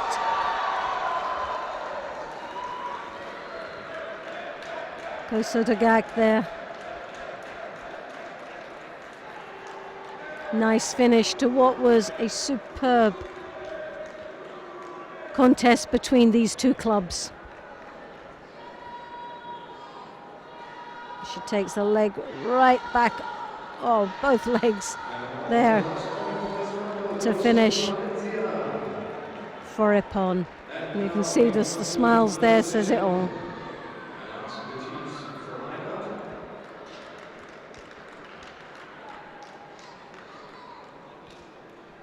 So Slavia Novi Sad takes the silver medal.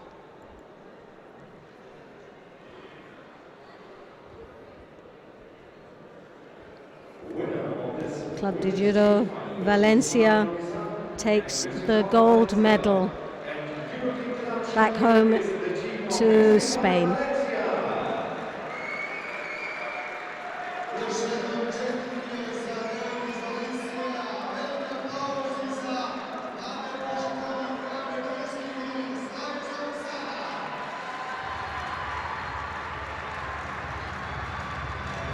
Well, there's some nice pictures, celebrations, great team effort there, wonderful team spirit. And that's what we just love about the team championships. Just something special and collectively done.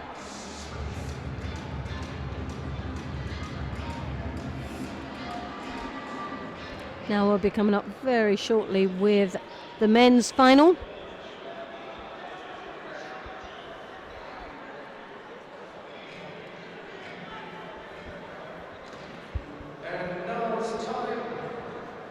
For men's team final, here we go.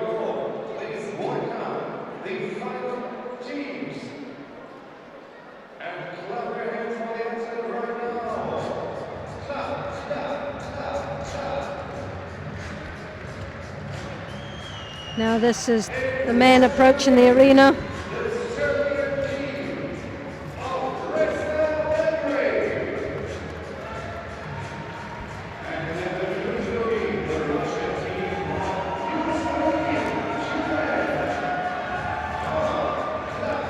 And we have representing in the white gi, red star from Serbia, and new stream from Russia.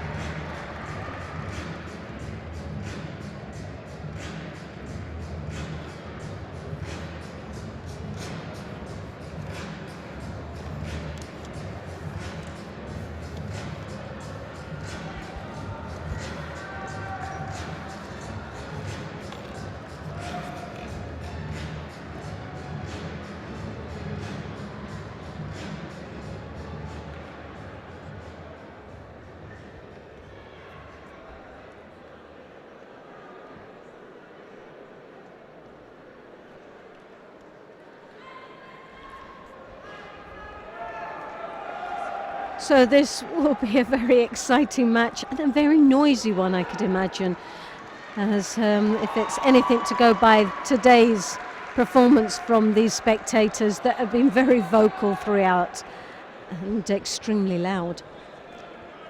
You have to give them full credit for all the organising that's gone on here and the spectators for their overwhelming support, not only for their teams here in Serbia but for all the other teams that have participated throughout the day.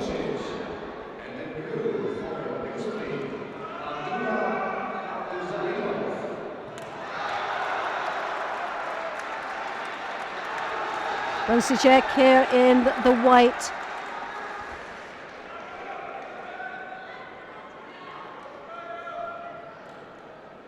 Abdu Zalilova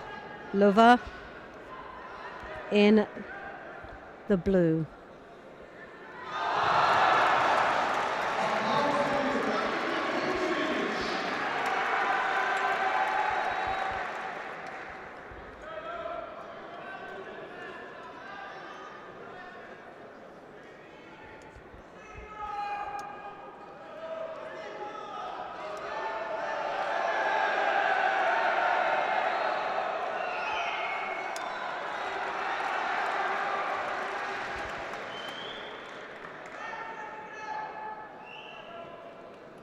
Well, Abdu Zalilov picks up the first Shido. A nice takedown there from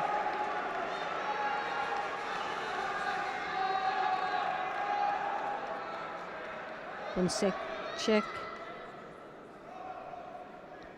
Really rising to the occasion here in this final. Oh, well, that was so close and had everybody up off their seats.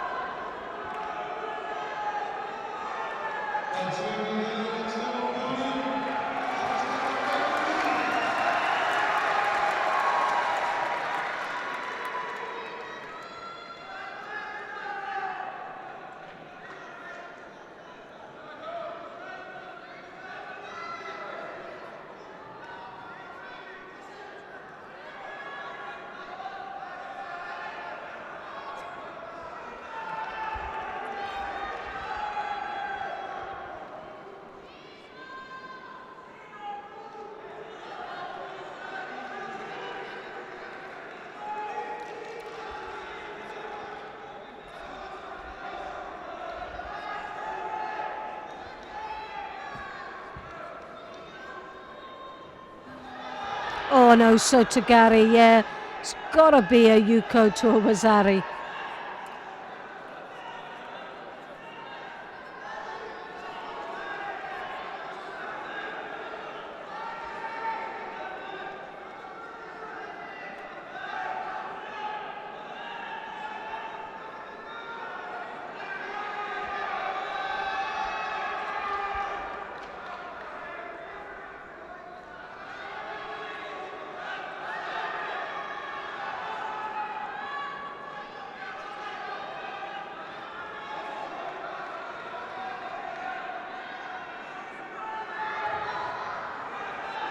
Bunsicek starting to defend slightly. Pressure now coming from blue.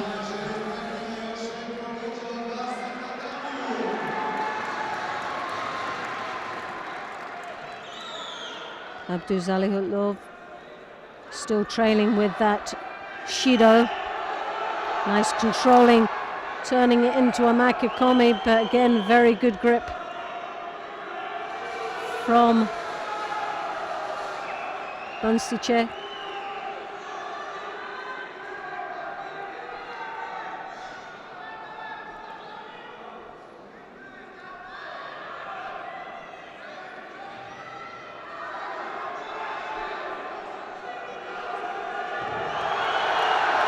Well, Bunsicek really piling the pressure on his opponent.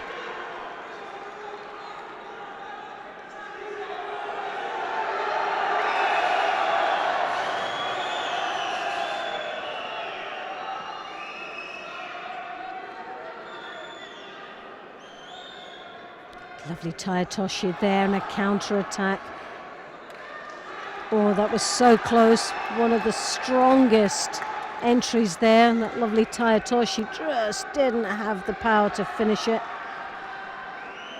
A real good, strong defenses from Bunsicek.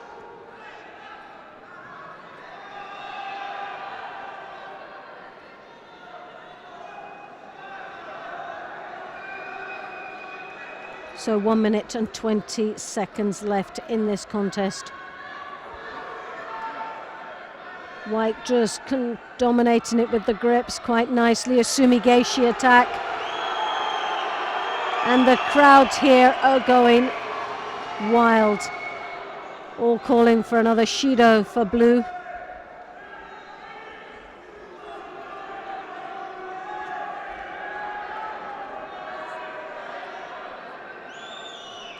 No Sota, combination Ko-Sota. Lovely combination attack there.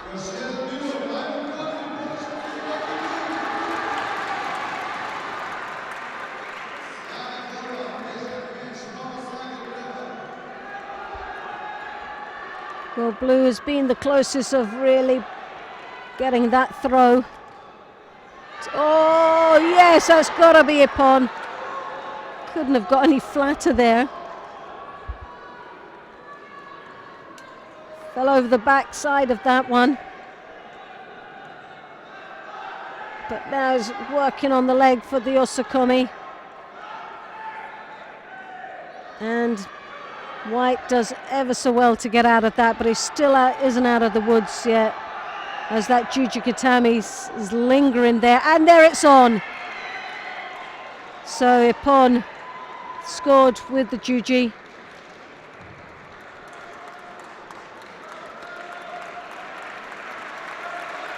So Abdu Halilov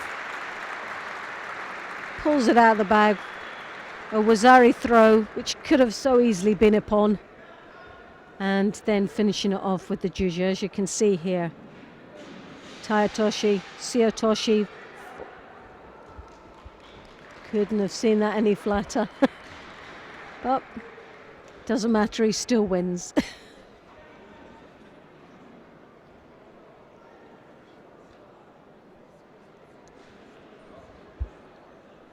So a nice combination from the Tayatoshi into the Siotoshi. As he rotated, his opponent fell twisted and fell flat on his back. A nice win. Now the second category, under 73 kg, in white for Anthony Zing, and in blue for Newsbury, Xavier Wanda. So now we have Zing Anthony in the white, Honda in the blue.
So we're now on to the second match. Anthony Singh in the white gi. Sian Onda in the blue.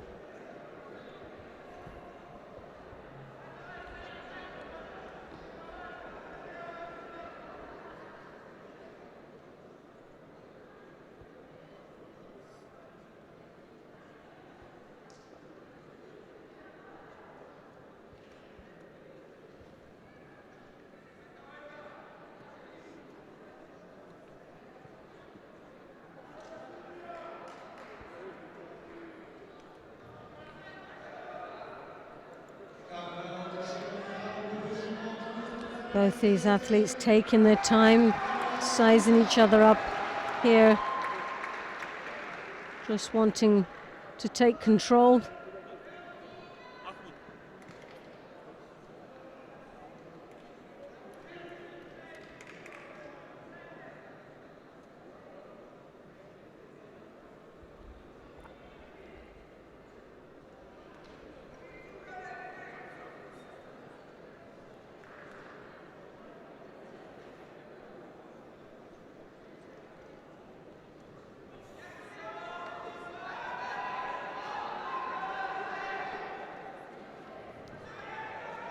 Both opting for the left-handed grip.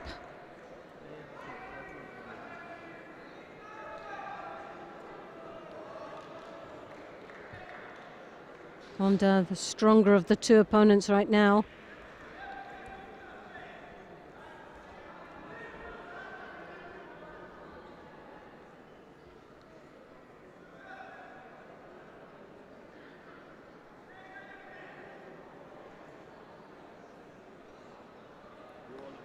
That left hand nice and high on that collar, drawing his opponent head down.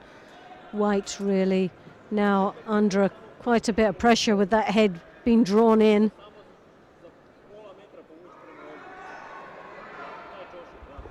Singh picking up his first Shido. Slightly changed the dynamics of this match.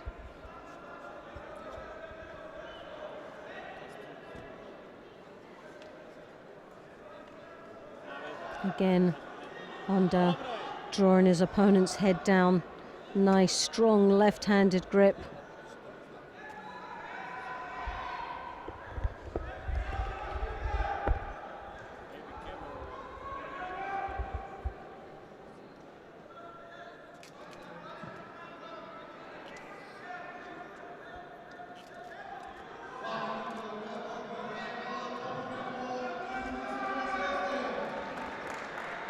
A drop Sianagi there. Continuing to pile the pressure on.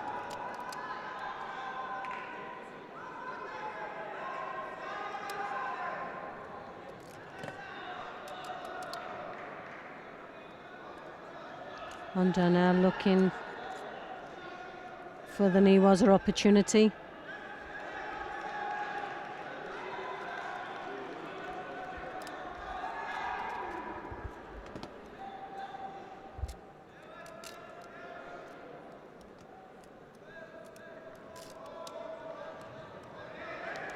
Hooking in. Oh, this is one of those times that could have just gone either way. Well, just 1 minute and 4 seconds left in this contest, and it just seems to have gone flying by. So much action, keeping us all in suspense. Oh, again now this is the first time we've seen Singh, and amazing, absolutely amazing. Well, Anthony Singh looked like it was all just going so horribly wrong for him.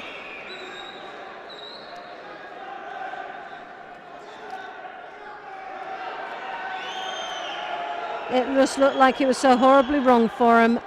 Never at any stage at that on that match did he look in control. There you got it, the coach, he hooked in, followed through, had the choke and executed it, and a fantastic finish. Now, I think what upset Onda there was that from the position that Zing was in, he could see that the referee had called upon. It was quite clear that he could see that action and still continued to pull the pressure on the strangle. And obviously Onda got quite upset. But there's ways of dealing with it.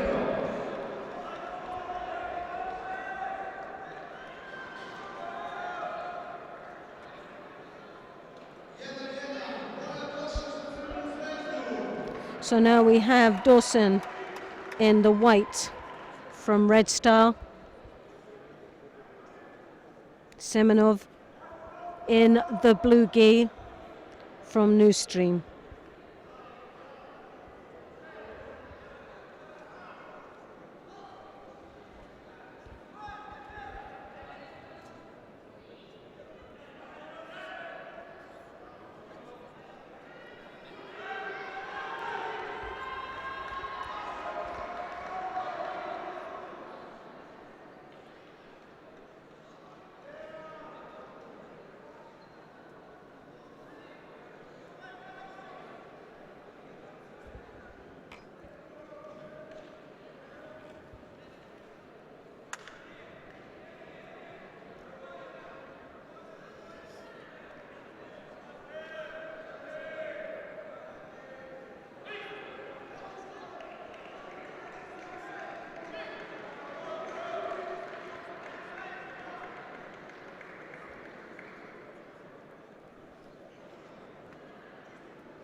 Well, Semenov there with that right-handed high collar grip there, controlling very nicely, but he's looking for his opponent's right sleeve.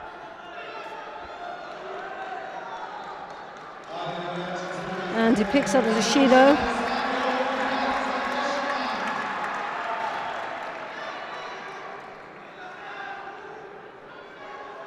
Dawson.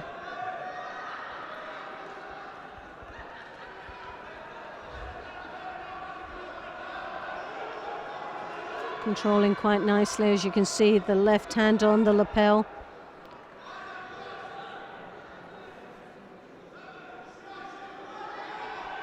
Very evenly matched here.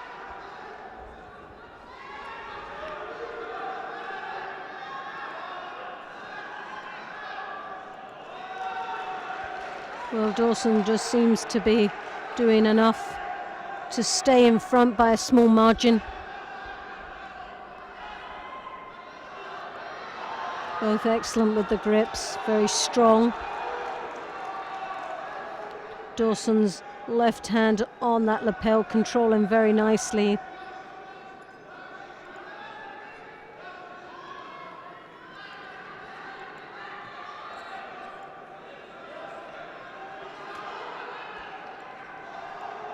There's that left arm on that shoulder that's causing Semenov a few problems. Oh, and a lovely attack there, like a big Harai Makakomi. Staying in control. Semenov trying to take the counter off it.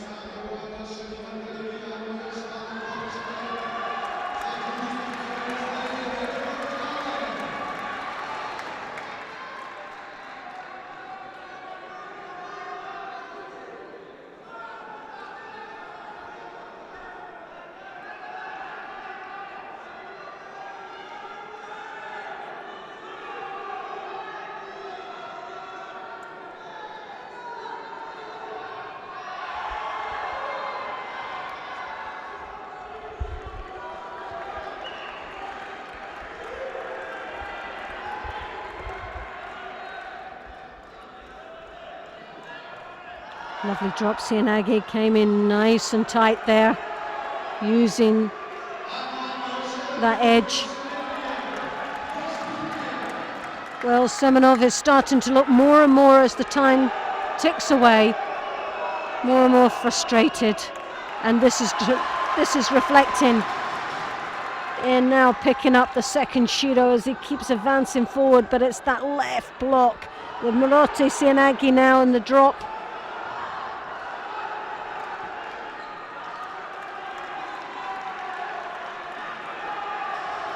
Semenov steams forward all the time, but is totally frustrated. That left is causing no ends of trouble.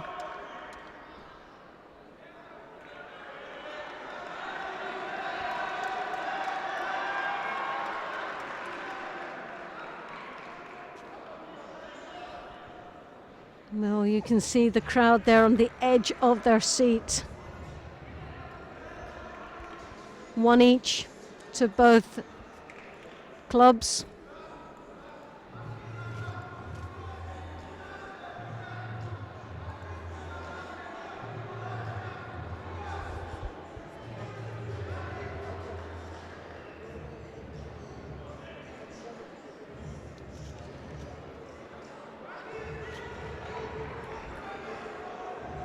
Well, it looks like the one thing that Red Star don't want is to leave it to the last man, as New Stream has a real strong anchor man with Alexandra Mikhailin. So it's the next two wins that really, if they're going to get this gold medal, it's the next two wins they really do need. Well, Dozen is doing extremely well. 20 seconds, and this crowd is all behind Dozen with a lovely drop. Sianagi, and yes, that was superb. And the crowd love it. And for the Serbians, all you want to do is just see this gold medal go, to stay here in Belgrade.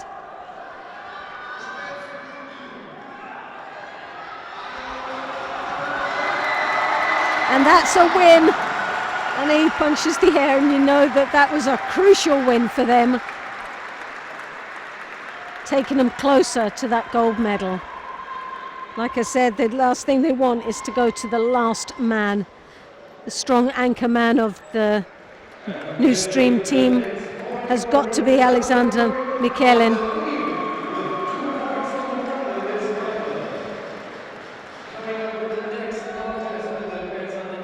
So it's really down to this last one here. This next match, Majdov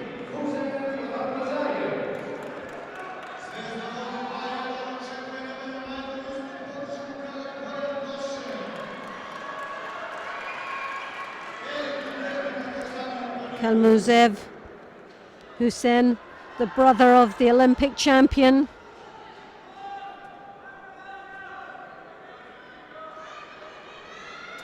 Of Rio 2016.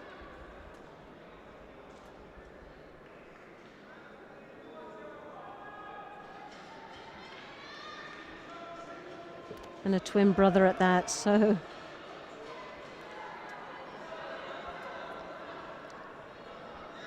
well, we've got now Majdov really needs to compose himself. He's looking a little bit ragged out there.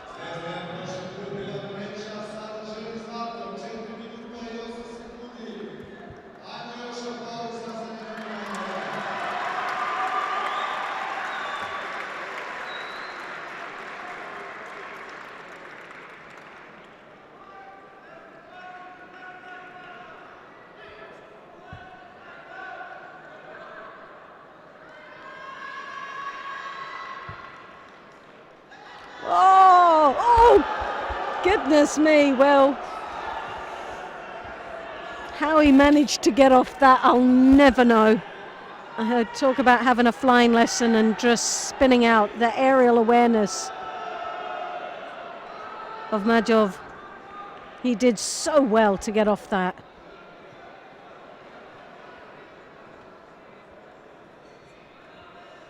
Well, everybody's on the edge of their seat. Well, they're trying everything. But Shido is going to be awarded now to White. And real pressure now. White really needs to now start changing gear. Come back fighting.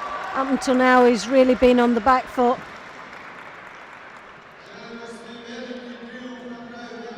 Needs to create a little bit more opportunities. Try and take control.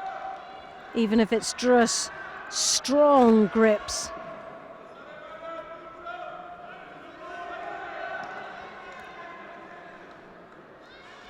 Kalmuzev really looks like he's just biding his time here, looking for that opportunity, and it's just a matter of time with 2 minutes and 46 seconds.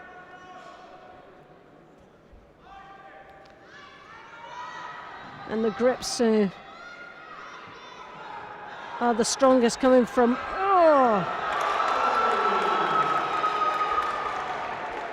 Well,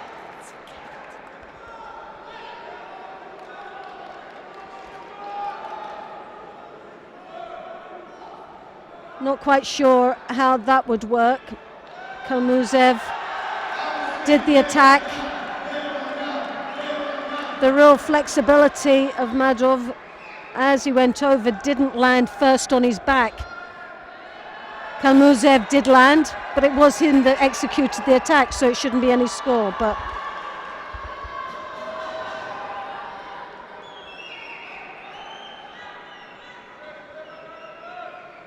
well, that's what we saw here, but what do I know? I'm not a referee. So we leave that to the care system. But very close indeed.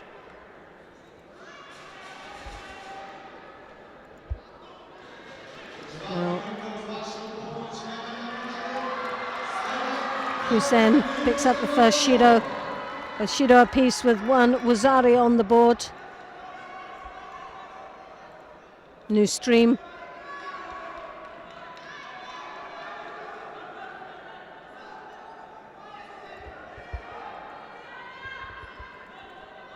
Need this.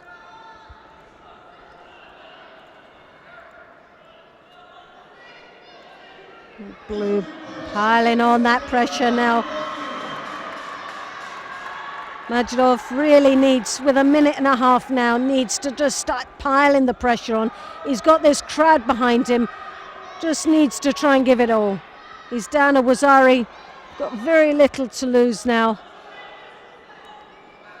Used to use that grip that he's got on that belt, otherwise he'll be penalised. White still doesn't look confident out there. And Blue's just all over him.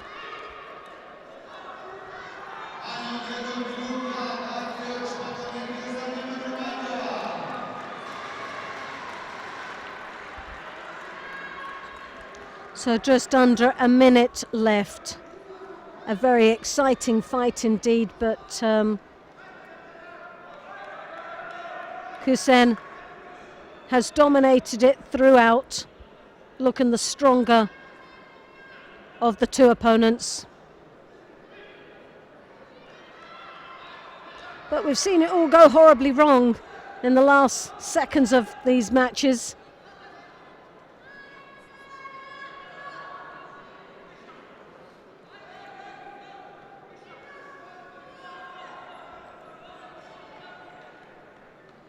Well, it's that sleeve grip that's causing the problems for White. He can't get grip of that, as you can see. It's the pistol type grip. The referee's not really seeing it from that angle. But it is a frustrating thing for White. But with 14 seconds to go, can he pull it out? It's difficult. It's a really hard task Fomadov.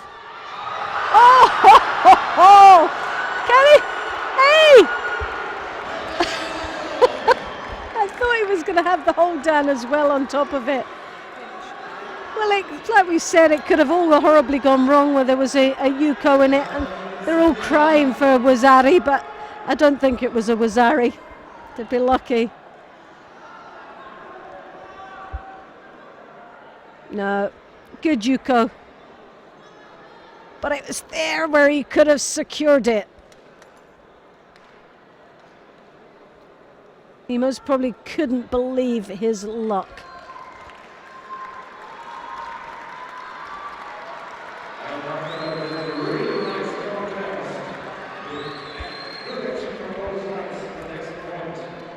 So now we come to the last one, and it's 2 apiece.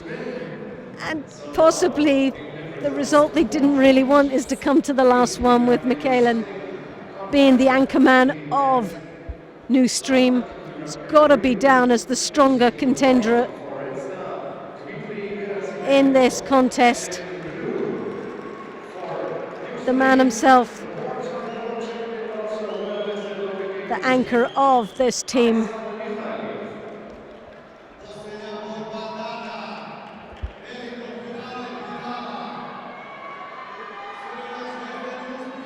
Gerasimenko in the white, slightly smaller than his opponent. Slightly is an understatement. Michaelen in the blue.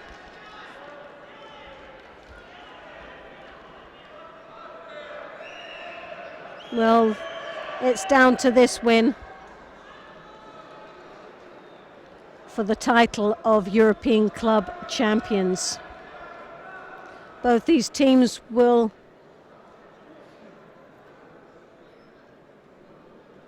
take a position in the Golden League next year.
Well, a Shido been given to Michaelen. And the pressure is on, but what a fight this is. And this crowd is completely behind Red Star. Gerasimenko in the white.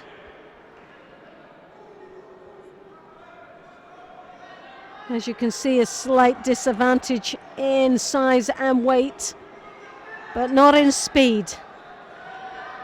Very agile on his feet, and really what he wants to stop is a big right left arm coming over the top and clamping him down.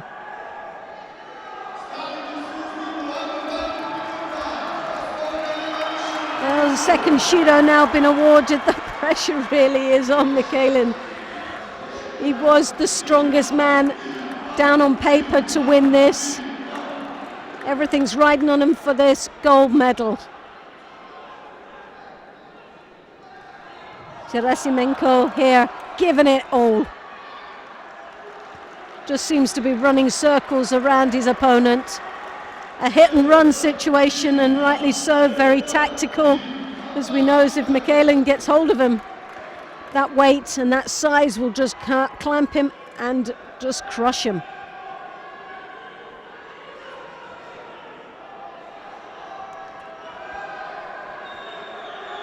Gerasimenko just staying very light on his feet, using his feet, just messing him around, just making him look so passive. Mikhailin is obviously getting so frustrated that he's just playing a chasing game right now. Oh goodness, and the Ashibarai there. Lovely execution there of an Ashiwaza. There's still 1 minute and 29 seconds to go.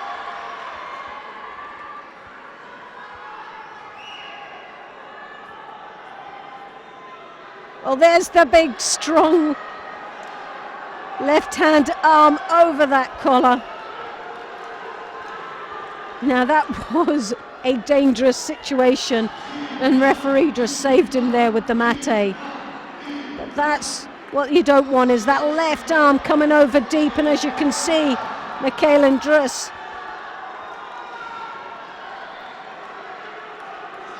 Gerasimenko there really has to get back to the tactics. Mikhailin is getting too many opportunities to get hold of his opponent. A Shido now, and it's 2 apiece, so this evens it all up.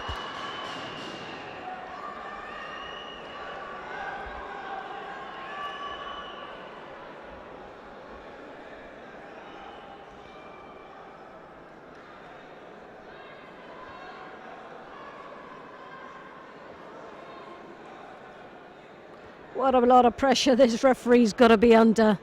The crucial match for someone to take the gold medal, and she's doing quite well at it. Not only with the pressure of the crowd behind her, but also these 2 big gentlemen in front of her. Well, again, you can see that left arm creeping up, and this is what Gerasimenko doesn't need. Oh, and there's the choke.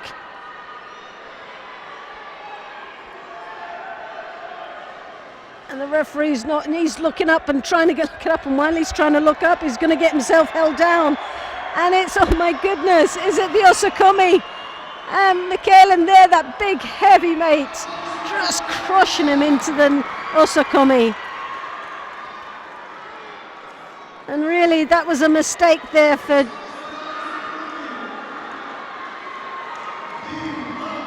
Gerasimenko, as he was looking up at the referee just to say, look, it's on the chin. And by doing that, gave him his back. Well, there was going to be a lot of pressure on this one, and the outcome, are we surprised? No. But it was a great fight anyway. He gave it all. Made a good account of himself, and he'll be proud of that match, and as well as his team. But it's always disappointing losing in the final.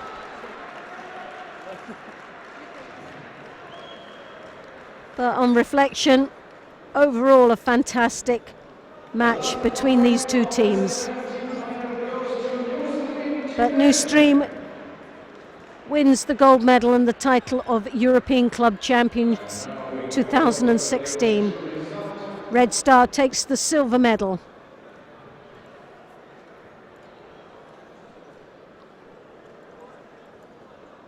But for this crowd, outstanding performances from their teams here in Serbia. And overall a fantastic performance for all these teams that participated here today in this tournament.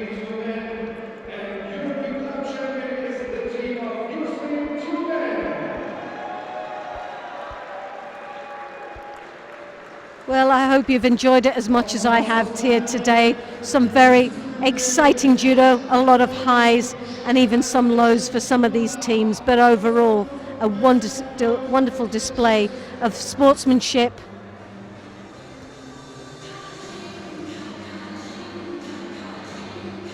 and a quality of European judo that's out there. And as you can see, some wonderful moments there pictured as I speak.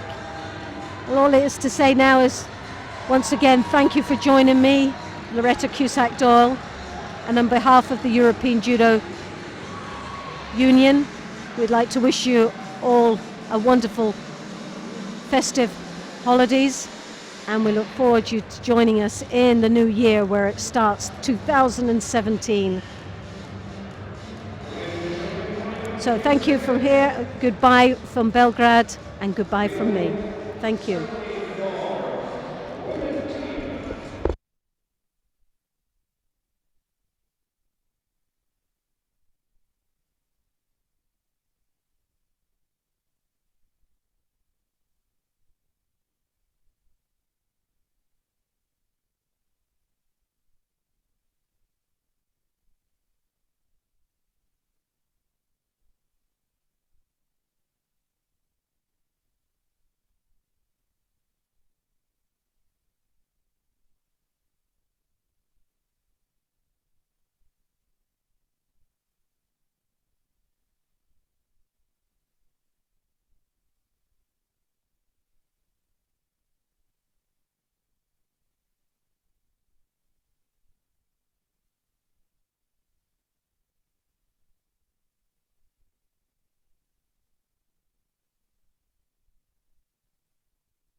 So we will be commencing with the celebrations, the medal presentations of this tournament. It's something not to be missed. So please stay with us to see the highlights and the emotional finish to what has been a fantastic day.